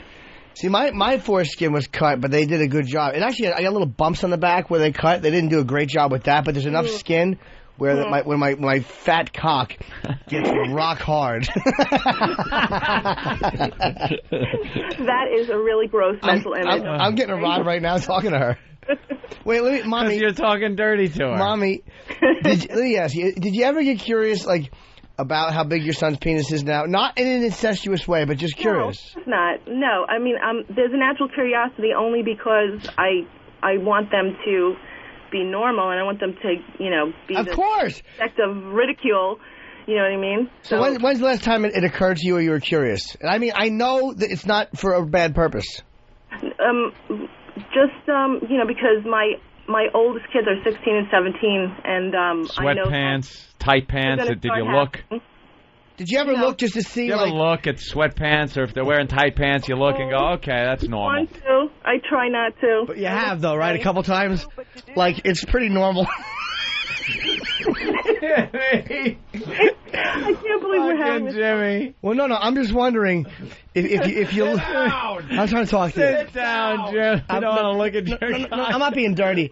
Mother, I'm just wondering, Mother. Do you ever... What's wrong with you? Mommy, do you ever look... You sit down. Your mother saw your penis. Oh God, probably when I was last week. Yeah, no. She didn't see it. She was blindfolded. It's a game we play. It's called Earn Your Pension. No. It's called Measure with Your Mouth. It's called if If you want old Jimmy's checks every month. That's right. When It's called if you don't want dog food in 5 years. If you had boys, you would want to make sure that they were normal because you wouldn't want them to be made fun of and ridiculed, especially Right. with enough problems. I'm sure... Enough about the penis! I'm sure being told your mother saying your penis is too small and dragging you to another woman to also point at it and laugh. Pointing out while you stand in the corner. That's right. Like And the Blair Witch Project. And she pinches your fat pubis. so the little worm can poke out of the hole. Say hello. His cock looks like an apple with a worm in it. That's what it looks like. Old apple pubis. Apple pubis. We Gotta just squeeze told it. him that he needed to get checked because everybody has to get their genitals checked when they're a child. Everybody. Why are you so obsessed with genitals? You are so I'm not. into genitals. You really, that's all you think about is young boy cock and what it means to you. I love you. All right. I'm here to tell you that circumcision is barbaric and it should be outlawed. They shouldn't be allowed to do it anymore. I saw a Moyle on TV. He got arrested because he actually sucked the... Yeah, well, that's barbaric. Exactly. It's done in a hospital. And he did it Right. before the circumcision. He had herpes on his mouth. What? Oh, yeah. And then he gave the kid herpes and the kid died. So, All right. Well, oh, well. Anyway, not a safe thing to do. there's more of those things. Well, Jennifer, you should get What do you your want, son us to one of send those flowers or penis- something? Yeah, what kind of good parents bring their kid to a doctor who's going to suck their cock? Well, we didn't know he had anything in his mouth. We thought he would just cut the boy's penis off and suck the blood responsibly. You fucking idiot parents. Those are really orthodox that do that. Whatever, they're fucking savages, too. Orthodox, This all right. savage. All right, Jennifer. All right, it was nice talking to you Bye, guys. you too. Yeah. Do, He loves the cock. do mothers ever wonder about their sons' penises? I'm curious. Because you always hear about wonder about penises. Give us a call. You always hear about stepfathers or fathers checking out their daughter's tits. I mean, it just happens. But do Does women? Yeah, man. And we talked about that. Do mothers ever wonder about their sons? I mean, I know it sounds creepy, and the fact that I'm like packing 6.5 right now and filling up. That is really Sit creepy. back down, Jimmy. All right. It's one of those, like, fucking incest stories. Yeah. Wait, I have to let the air out to sit down because it's all like a heart. There. Stacy, you are just a disgusting machine. You are a disgusting machine. Anything that disgusts humanity will come out of you. He's a normal guy. Final word to you, Stacy. I prefer them cut. I mean, like I said, they're a lot cleaner and they taste a lot better. What kind of pubis do you? I love the word pubis. Fat pubis. Pubis. Oh, Jim. Jesus, Jim. Wow, that was a bad one. Thank you, Stacy. Jennifer has issues. Yeah. She certainly does. Fat pubis. Her boy has a fat pubis. Do you think that's going to be a name on Whackback? Of course it is. Fat pubis. I'm sure someone has that already. Of course they do. Fat pubis. Why are we making Corky sit out there? What? Why are we making Corky sit out there? Jesus, that really stunk, Jimmy. Oh. Why are we making Corky sit out there? Corky hasn't been on our show in a while. I can't see. Dan, why are we making Corky sit out there? I can't see from this angle. Huh? Why won't anyone answer Dan, me? comment? Corky stopped by, and we should have him in. Derek, comment? Travis? Anyone? Comment? No? Jimmy? I don't know. I don't know what you mean. All right, maybe in a little while then. Oh, I don't know what you mean. I don't think I could see. Bush. Yes, Bush will not be saying stay the course anymore. Is that what this is about? That seems to be what the story is. He's been saying stay the course, stay the course, stay the course, stay the course. Yeah. And now, no. No more stay the course. No more stay the course? Because, see, that was his big catchphrase for the war in Iraq. You know, stay the course. He wanted it to mean that we're not pulling out. We're going to stay there until the mission is accomplished and the job is done. But stay the course now, it's almost like his confession that the war is going poorly. Yeah. Because if you say stay the course, it means, the way it's going now, with record numbers of soldiers dying. October was a bad month over there. Real bad month. You know, at least he finally sat down and had a meeting with the fucking generals that are supposed to run the war, with the military. The problem with the way this country runs its wars is the politicians, like, they get involved with every fucking other thing. They have to be so important with what goes on in this country that when a war is started, they have to get involved with how it's run. instead of letting the people that have been trained to do it, the generals and the rest of the officers, run the fucking war. If a general tells you, hey, we need more troops, you know what you do? You give them more fucking troops. If he says, hey, we need armor for our vehicles and our men, you give them what they fucking need to fight the war. You don't worry about this motherfucker, his district has money already allocated to some fucking project and we can't get the money for that. It doesn't work that way. That's the only way we win wars is by giving the generals and the officers what they need to win the fucking war. Well, the stay the course thing now hasn't been working, because stay the course now means what? Keep soldiers dying in record numbers? So he's changed it by not really saying he's changed it, but he's saying now not stay the course. Different course now, different course. We're now on a different course. What the fuck, different course? Is this video on YouTube? Semantics. The video's up on YouTube? Video's on YouTube. What, it's a montage of him saying stay the course? Montage! Where the montage? I got it here somewhere, but I can't. Is it a montage of stay the course? It's a stay the course Bush montage. Oh, really? Well, we got the audio. That's exactly what I wanted to ask you about, because James Baker says that he's looking for something between cut and run and stay the course. Well, listen, we've never been stay the course, George. We will stay the course. We will stay the course. We will stay the course. We will stay the course. We're just going to stay the course. We're going to stay the course, and we must stay the course. We will stay the course. This country will stay the course. We will stay the course. We will stay the course, but we will stay the course. We'll stay the course. We'll stay the course. Wow. So the beginning of that is him saying, I never said stay the course? He goes, no, stay the course. We're not stay the course. Right. Well, you've been fucking saying that since the war started. When did he change that tune, by the way? Very recently? Right then and there, as you heard it. I know, but when is that clip from? Very recently, 2 days ago. Oh, 2 days ago he said Sunday, this. And then they followed up with the montage. That's exactly what I wanted to ask you about, because James Baker says that he's looking for something between cut and run and stay the course. Well, listen, we've never been stay the course, George. We'd never been stay the course, but George. Then you hear a montage of just stay the course, stay the course, stay the course. Stay the course, stay the course, stay the course. We will stay the course. We will stay the course. We will stay the course. We will stay the course. We're just going to stay the course. We're going to stay the course, and we must stay the course. We will stay the course. This country will stay the course. We will stay the course. We will stay the course, but we will stay the course. We'll stay the course. We'll stay the course. Oh, boy. DB from PA doesn't like Anthony. This is very rare, now? so I better read this. Very, very rare. Anthony, you voted for Bush, you dickbag. How about a little foresight next time? You were too busy making fun of the liberals who knew what was going on to actually open your own eyes. Here we go. Hey, dick fuck. His name's DB. If the Democrats would have had a candidate... Obama! ...that was better than Kerry...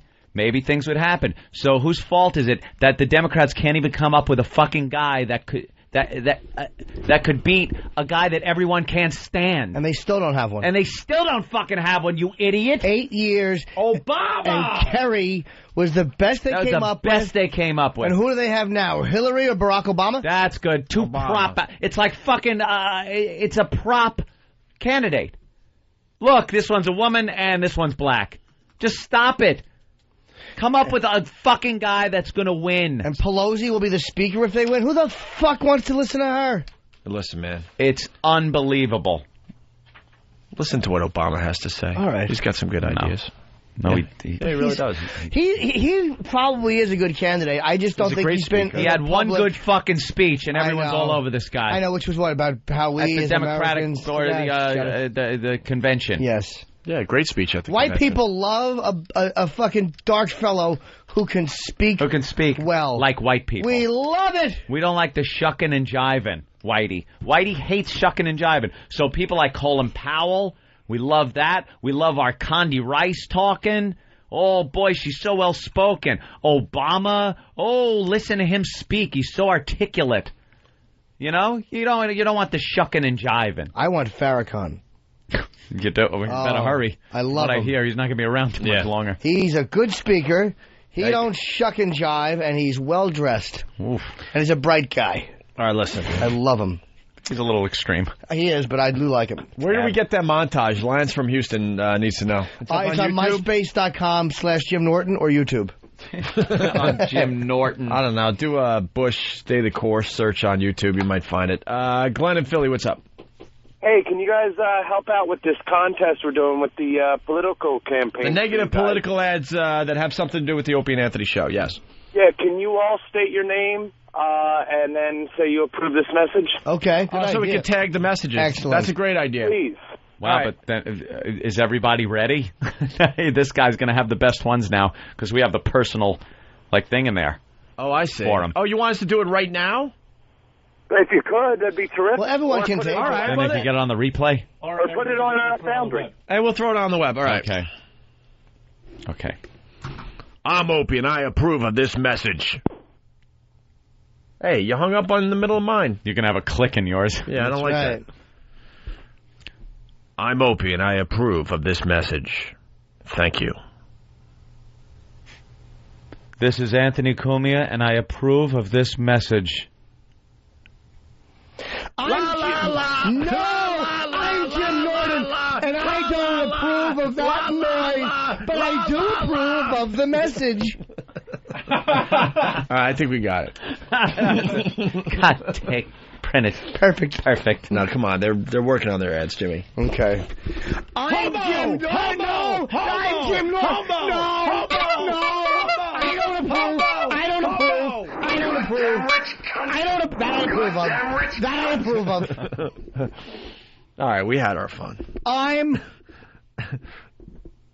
Norton. Jim. Oh, I don't know. What do you think? Oh. Okay, I'll do it. Let Jimmy do his. All right, Jimmy's really going to do it. I'm Jim Norton. And...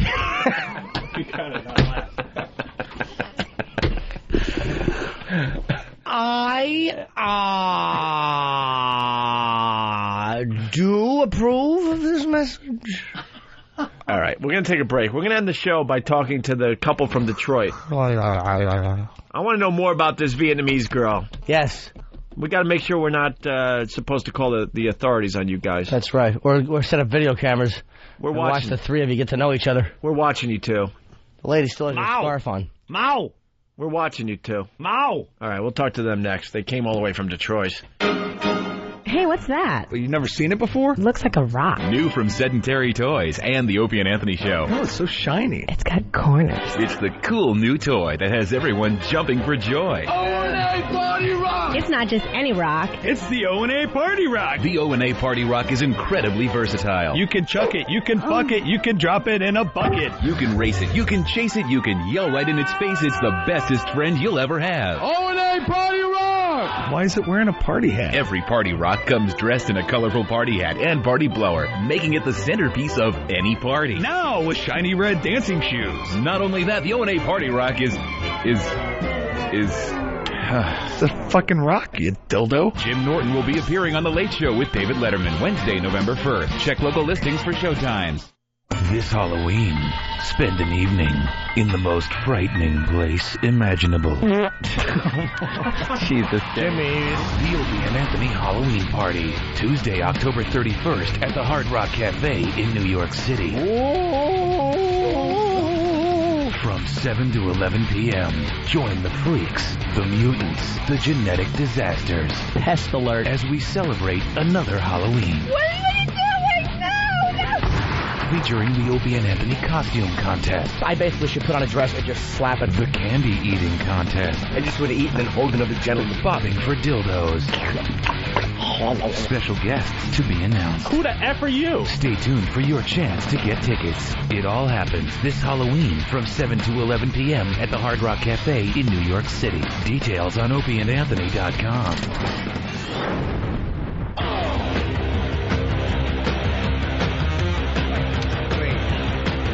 Let's bring in the couple from Detroit. I want to see if they had a good time. I want to thank my cousins for stopping by and bumming everyone out by falling asleep in the middle of our comedy show. Jesus. I know, the Goose Gossage brothers. Say hi to Uncle Tom. All right? All right. You guys have fun? Yeah. Very good. All right, listen. What's going on with the Vietnamese girl? Oh, I want to ask We've been thinking about this for a couple hours now. Jimmy, you want to set this up? We met these two on the walkover today. Yes, their names are Brad and Darlene, and they were on their way over with us to the walkover, and they said that they were going to have a Vietnamese 17-year-old girl come to their place in Detroit as a foreign exchange student. And then they had the Freudian slip of saying she'll be sharing the bed with them. How did you get hooked up in this? Just started interest because you saw it in the paper. Whose idea was it? Mine. You first saw it. Are you nuts? So you saw it in the paper, and you said, "This looks like something I'd like to do." Yes. And you approached your husband. Are you guys Christians?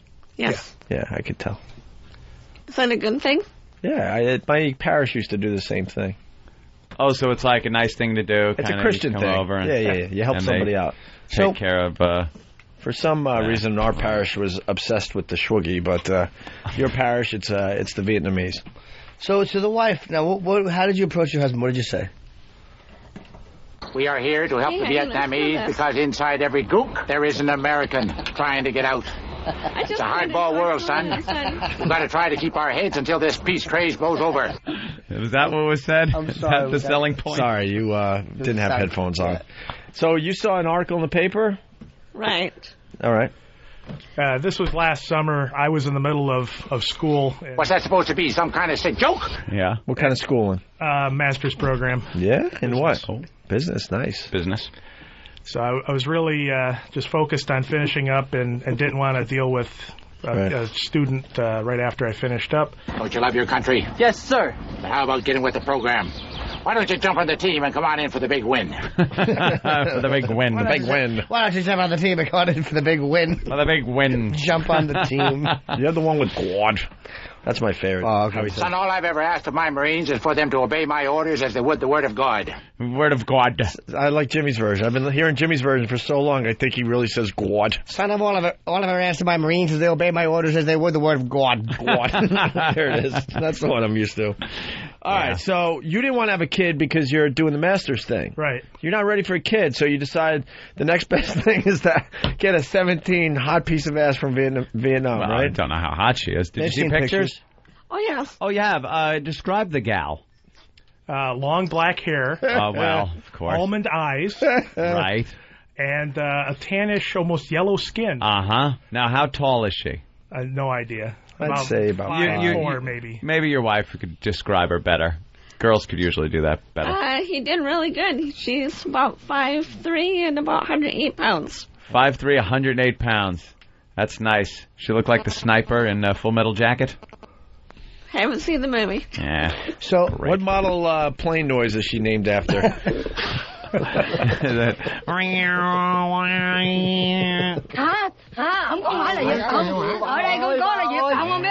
is 1 week in to her being there. Won't this drive you crazy?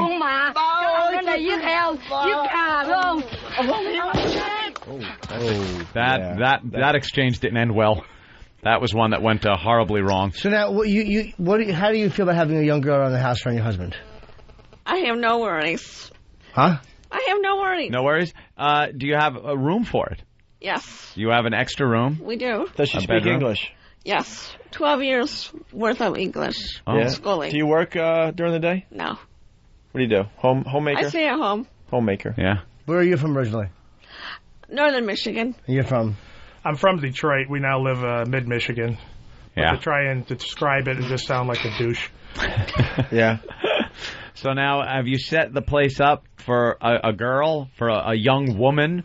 Because this is going to change your schedule. I like the way this guy thinks. A rice cam.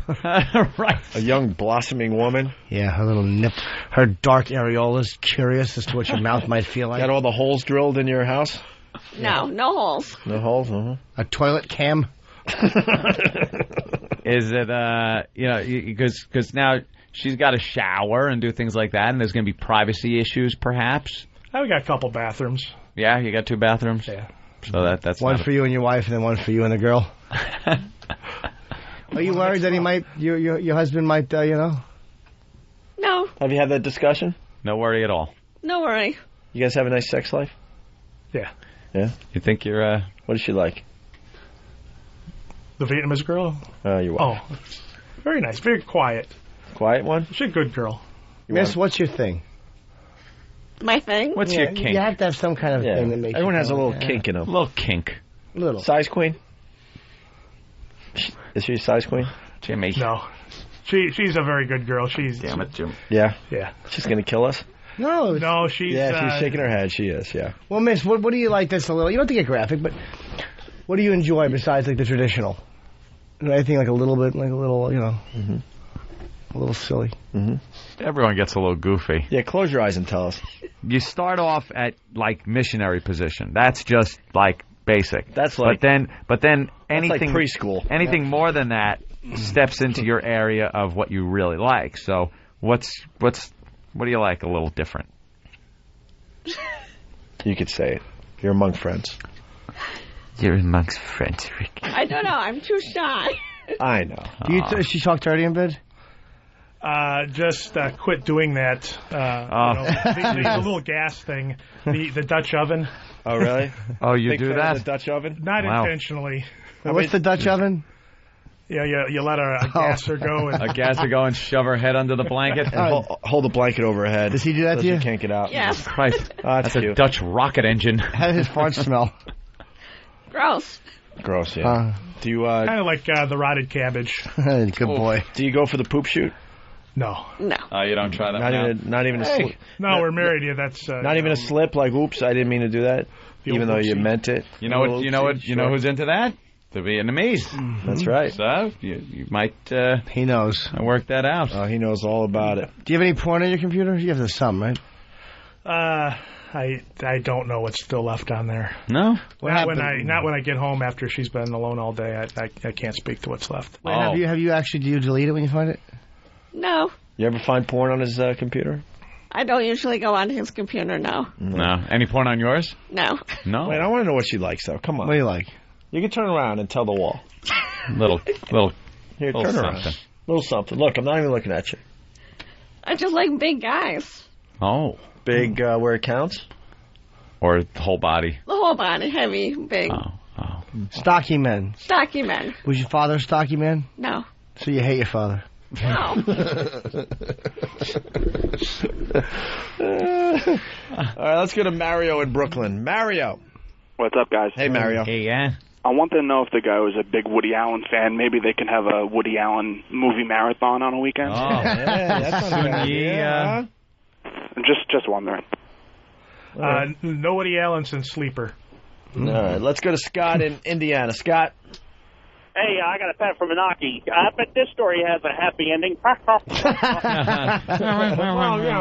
So, Miss, what kind of porn have you seen on your husband's computer?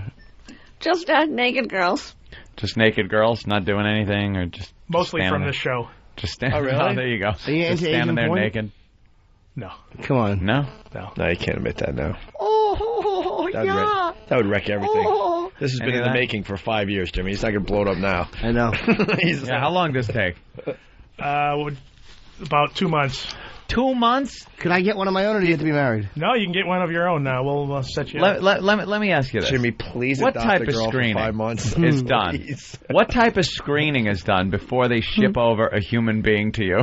Criminal background check. Just a criminal background check. Yeah, not really a whole lot. And then is it dependent on your finances? Do you need to own a home? Is it? That helps. It helps. Yes. There's some lady in the area that had a couple students and wasn't able to afford to let them shower daily.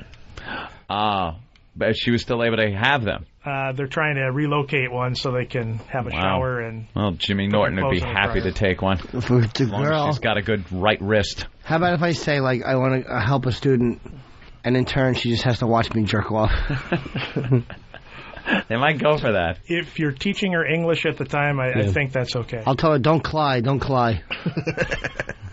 Yeah, here's some audio if Jimmy adopts the Asian girl. All right.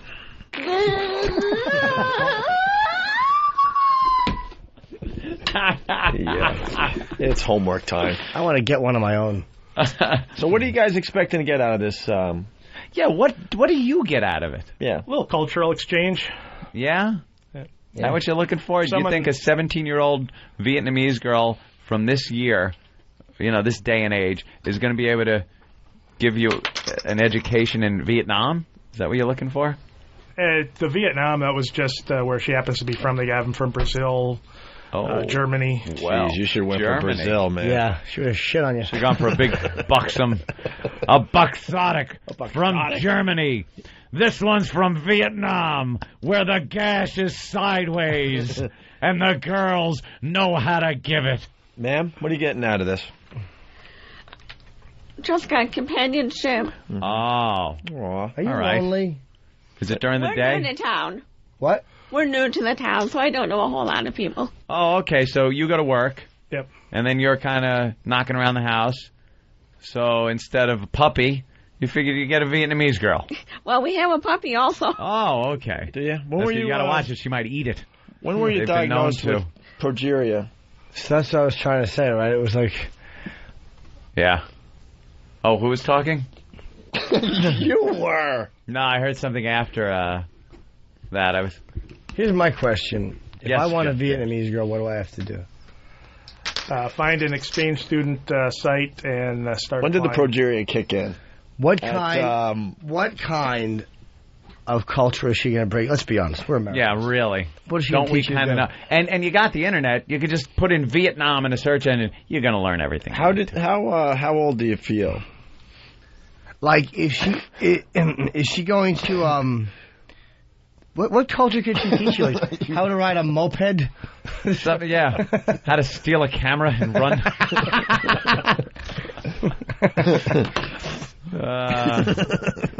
I'm just hoping she doesn't booby trap the house while I'm at work. Oh, that's true. All right. Watch out for the punji sticks under the rug.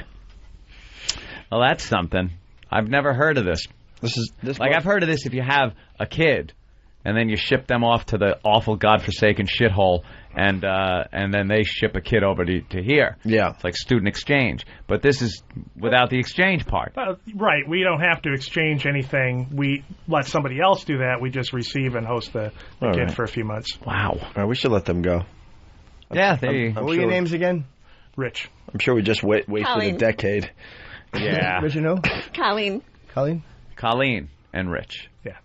Well, God bless you. Very You're nice. very nice people to have Yeah. this. Poor. Is she poor? Do you know about her background? No idea. You have no idea? Probably okay if they can afford to send them out. Could you keep us Yeah. updated on how it goes? I'll call Because in. now we have an Oh, interest yeah. in this. Yeah. And we'd like to speak to her on the phone. Yeah. We'll teach her some culture of this country. We'll teach her English. All Yeah, right. she'll learn some fun words. Yeah, she'll want to go to the bathroom. She'll raise her hand and go, "I have to empty my shitter." Do we have any Burger King coupons for them? shitter.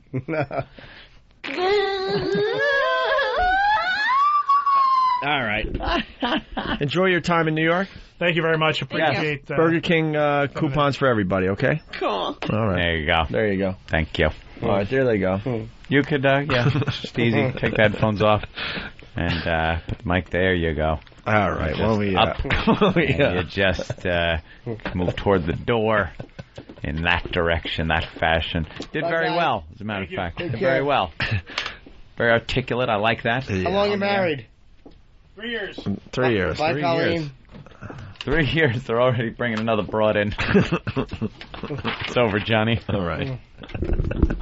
That is something. Yeah. Why are they running away now with their coats on? What's going on? They're bolting for the door. All right, line of the day sponsored by BowDogFight.com. Log on and watch American fighters battle for the right to represent the U.S. in a bout against the Russians. What's wrong, Jimmy? Nothing. Oh, they're leaving. What's wrong? What? No, she didn't. She was fine. It's all on BowDogFight.com, a mixed martial arts tournament and docu-reality unlike any seen before. What? What happened? It's funny, but a little geeky. Okay. Is it rude to suggest that he looks like the Rancor from Return of the Jedi? See, that's what I was Yes. getting at earlier when we met the guy. That's very good. Yeah. All right, here's the runner-up line of the day for today. And we got Helena Stone, formerly Henry McGinnis. Henry. Stands her ground Helena. yesterday. They got a great picture in the paper. What's the matter? He didn't want to go with Henrietta? She looks like Chief J. Strongbow. Oh, I said this mess should be on the side of a highway crying with garbage at his feet. Well, that's the guy that's now what? A chick? Yeah, chick. An ugly chick. Use the transit authority bathrooms now. Yeah, look kind of like, yes, the old school Indian on the side of the road. And finally, here is today's line of the day. Here comes the line of the day, line of the day.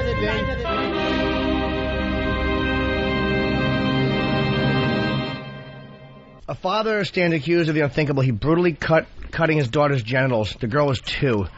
What? By the way, Madonna is adopting the genitals as we speak. Oh.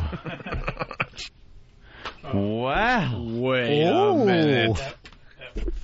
What's the problem? Dan doesn't agree. Dan is having a problem. Yeah, I don't know if I agree. It It was was very me. different. Which one did you have? You still won, but with a different line. Oh. Really? Can we play that? The other one? That's, wow. Dan was pissed off at the What happened behind the scenes here? fishbowl over there. Yeah. Yeah, but see, my joke was like, I don't. You know what? I kind of ripped off Anthony because like the duty in the diaper, and like. Oh no! Well, that wasn't the line that Dan thought was winning. And how what Angelina was going to adopt that? Yeah, but it's just an adoption line. That's fine. All right. That wasn't okay. That wasn't infringing on my copyright. They've got it. All right, here it is. All This right. is the one Than thought should have won. Here come line of the day. Line of the day. It's some kind of a cinnamon. Put it down for a second. Cakey thing. That is the line of the day. Is the popping of the plastic wrapping on the homeless guy's cake. And in the object, one line of the day? Yeah. All right. A cake one. Sam's working on the video, and that video should be up later today. Thumbs up. 2 huge thumbs up. My God. Put those back down. Look at those buildings in Malaysia.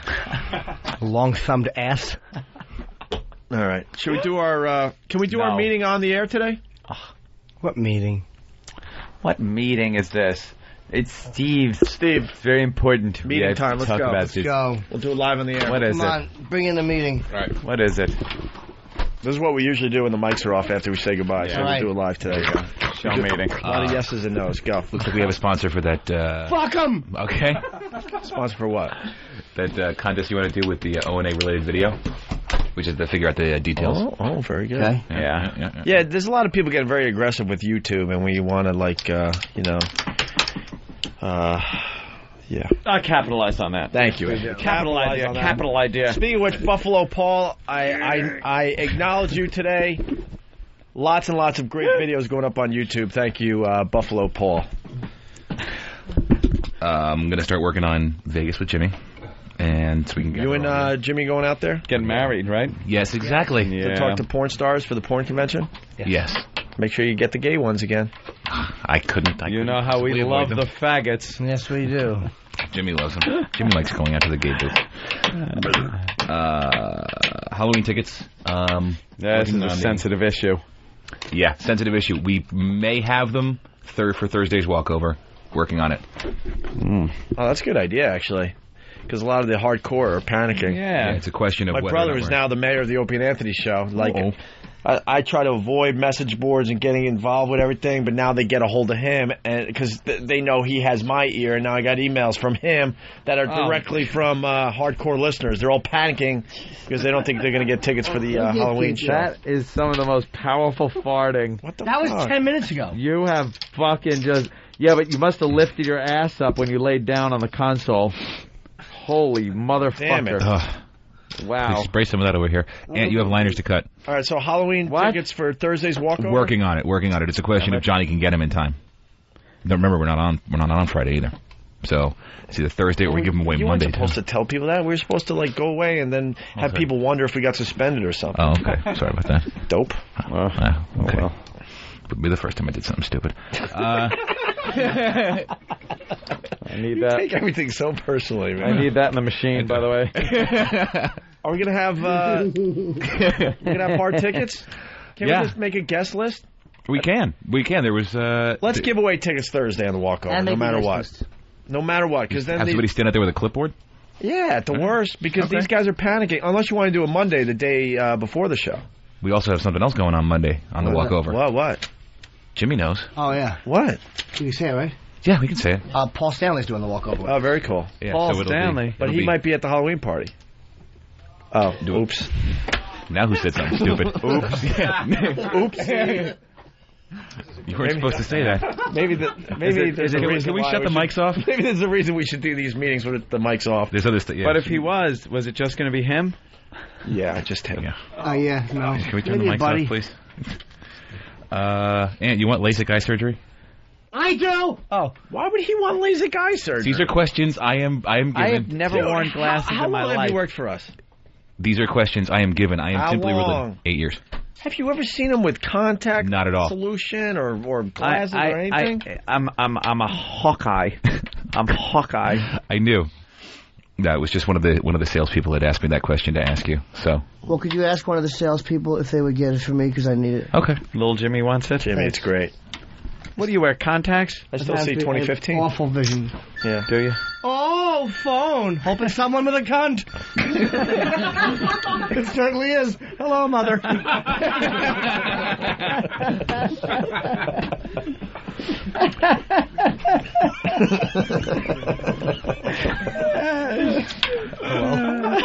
the line of the day right there. God damn. There. All right. What else? Voss is on board for Halloween. Waiting for responses from the other guys. Oof. Call the press. Okay. Yeah. And send out a press release. That's it. That is our big meeting. Oh, Roland? Roland's got... Do you have something to say? Ray Manzarek for Halloween. The Doors are celebrating their 40th anniversary. And what does Ray want to do?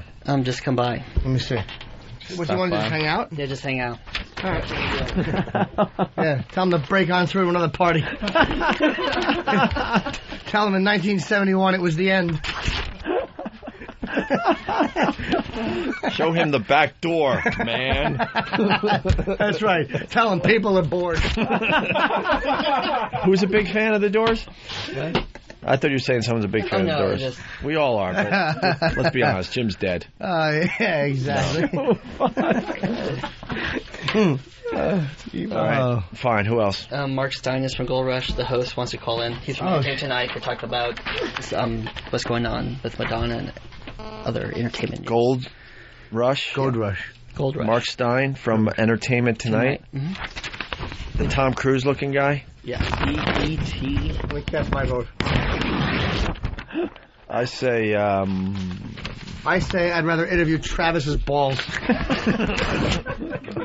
Stay tuned for Travis's balls. That's right. Live on the ONA Dove show. Davidoff wants to call in Thursday. Dove? Yeah. Dove. Like Jimmy's Dove? Yeah. Jimmy's Dove. That guy is hilarious. He's filming a new TV show in L.A. Yeah, Dove is great. Wait, what is he doing? He's filming a new TV show in L.A. What show? Lucky Louie is called. It's a pilot he's doing right now. Lucky Dove. Same thing without anybody else from he the was show. in that fucking movie with Mark Wahlberg, too. The big movie he just did, Wahlberg. The football movie. Dove was supposed to be very good at it. That fucking looks a lot of stuff. Makes me sick. Yeah, Dove's really funny. Yes. Okay. As long as not when Sharon's here. No, it'll be during the XM hour. Nobody fucks with Sharon. Sharon's coming in? On Thursday. Sharon? And also, we have Jim Belushi tomorrow. No, Jim Belushi's coming in Thursday. His flight schedule changed. Oh, boy. Oh, no, he's coming in Thursday. Tomorrow is Danny Bonaducci and Tina Fey. Not enough time to... Coming in? That's fine. Yeah. At the same time? Oh, no, Tina is going to be XM calling in because she's on the set. Calling in XM Tina Fey. And then Danny Bonaducci. Coming in 8:30. Hey, I had an observation about Danny Bonaducci. I need a little help with this. All right. I love Breaking Bonaducci, and the second season started, and it starts with him going on Howard's show, and Howard's asking him, is this the first time you've been on satellite? And he says, yeah, it's great. Weren't we talking to him during the first season? On the phone. They don't consider the phone really being on the air, just as we don't consider them real guest bookings.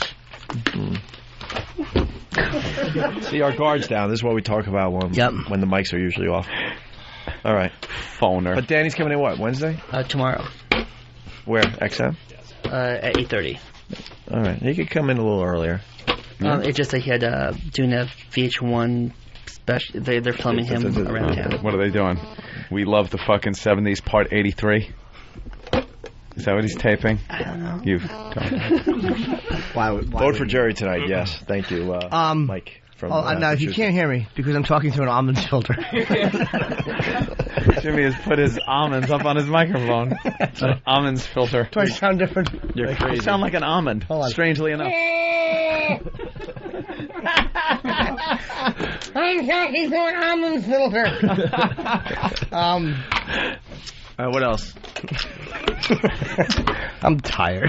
Yeah. This video contest. Huh? When do you want to start that? Well, we got the negative campaign ad thing. After that? Well, that's audio. Yeah. Yeah, let me see what the fuck this is about.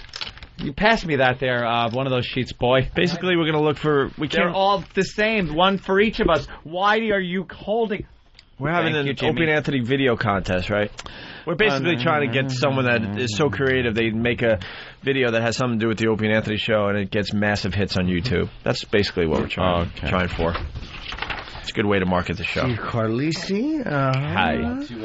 All right. That's how we just skip. Big scratch. Spoke to his ideas, discuss. Big scratching with the claws turn the pages. Big claws turning. All right, that's it. Or just his little pad on the paw is so sticky from honey that it just turns the page when he touches it. Yes. That's what Steve's dumps smell like: honey and almonds, and a little salmon in there. Occasional salmon bone. There's occasionally an entire salmon head poking out of his log. Why almonds? Because you forage. Forage. I want to go home. All right, we're done. Meeting adjourned. Is that it? Done. Yeah. Ant, you got copy. Fuck. How many? For what? Derek. One. Just one? One. All right. How come every time you say I have more than one? Is that so I feel good, like, oh, I only have one? That's just to get you in the room. Instead of saying I have one and then you give me three. That's really just to lure you into the room, because if we said you had four pieces... Lure me into the room. All you got to do is show me that ass. You need to start reading really bad, and then, guess what? They never come to you and say, you have a copy. Maybe that's it. See, I'm smart. I want eye surgery. I'm smart. Okay. I'm sick of contact lenses, depending on the whole thing. Yeah. Will you do live reads for it? Yeah. Okay. If that motherfucker fixes my eyes, but if he blinds me, I won't. I think you should address the good doctor differently than that. Hey, motherfucker. Yeah. Hey, shitbird, fix my eyes. But, Jim, if you get perfect eyesight, then you're going to have no excuses. Please. Oh, you're right. Fuck, Jimmy. You know? No, good point. Because you get confused. I believe I know. You know what I'm getting at, right? I certainly do. The big backs. Here's your money, sweetie. Yeah. The big my shoulders. contacts were blurry. Wow. Right, see? That cock is crystal clear. Yeah, no. I'll have 29 and a half vision.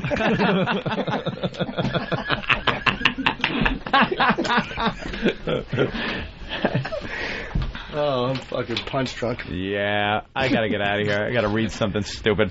All right, see you tomorrow, Pal Talk. Bye-bye. Bye-bye. And the audience here, I'm done. I'll see you tomorrow. I have to read. Come on, Steve, let's read. Okay. Reading is fundamental. What? Oh, my big stupid coat. Take the coat. Help him, Sam. Half nigger, could you give me... Oh, are those mics on?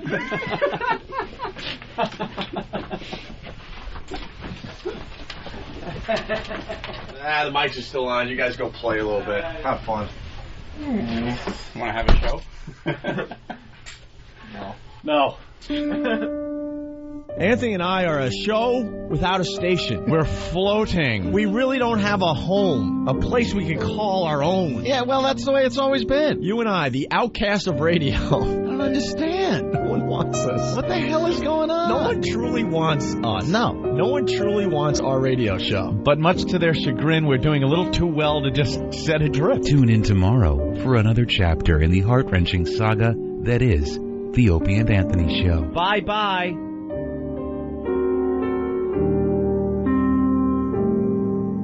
Line of the Day is brought to you by Bodog. If you'd like to vote on any of the weekly show polls, go to iliketolisten.com.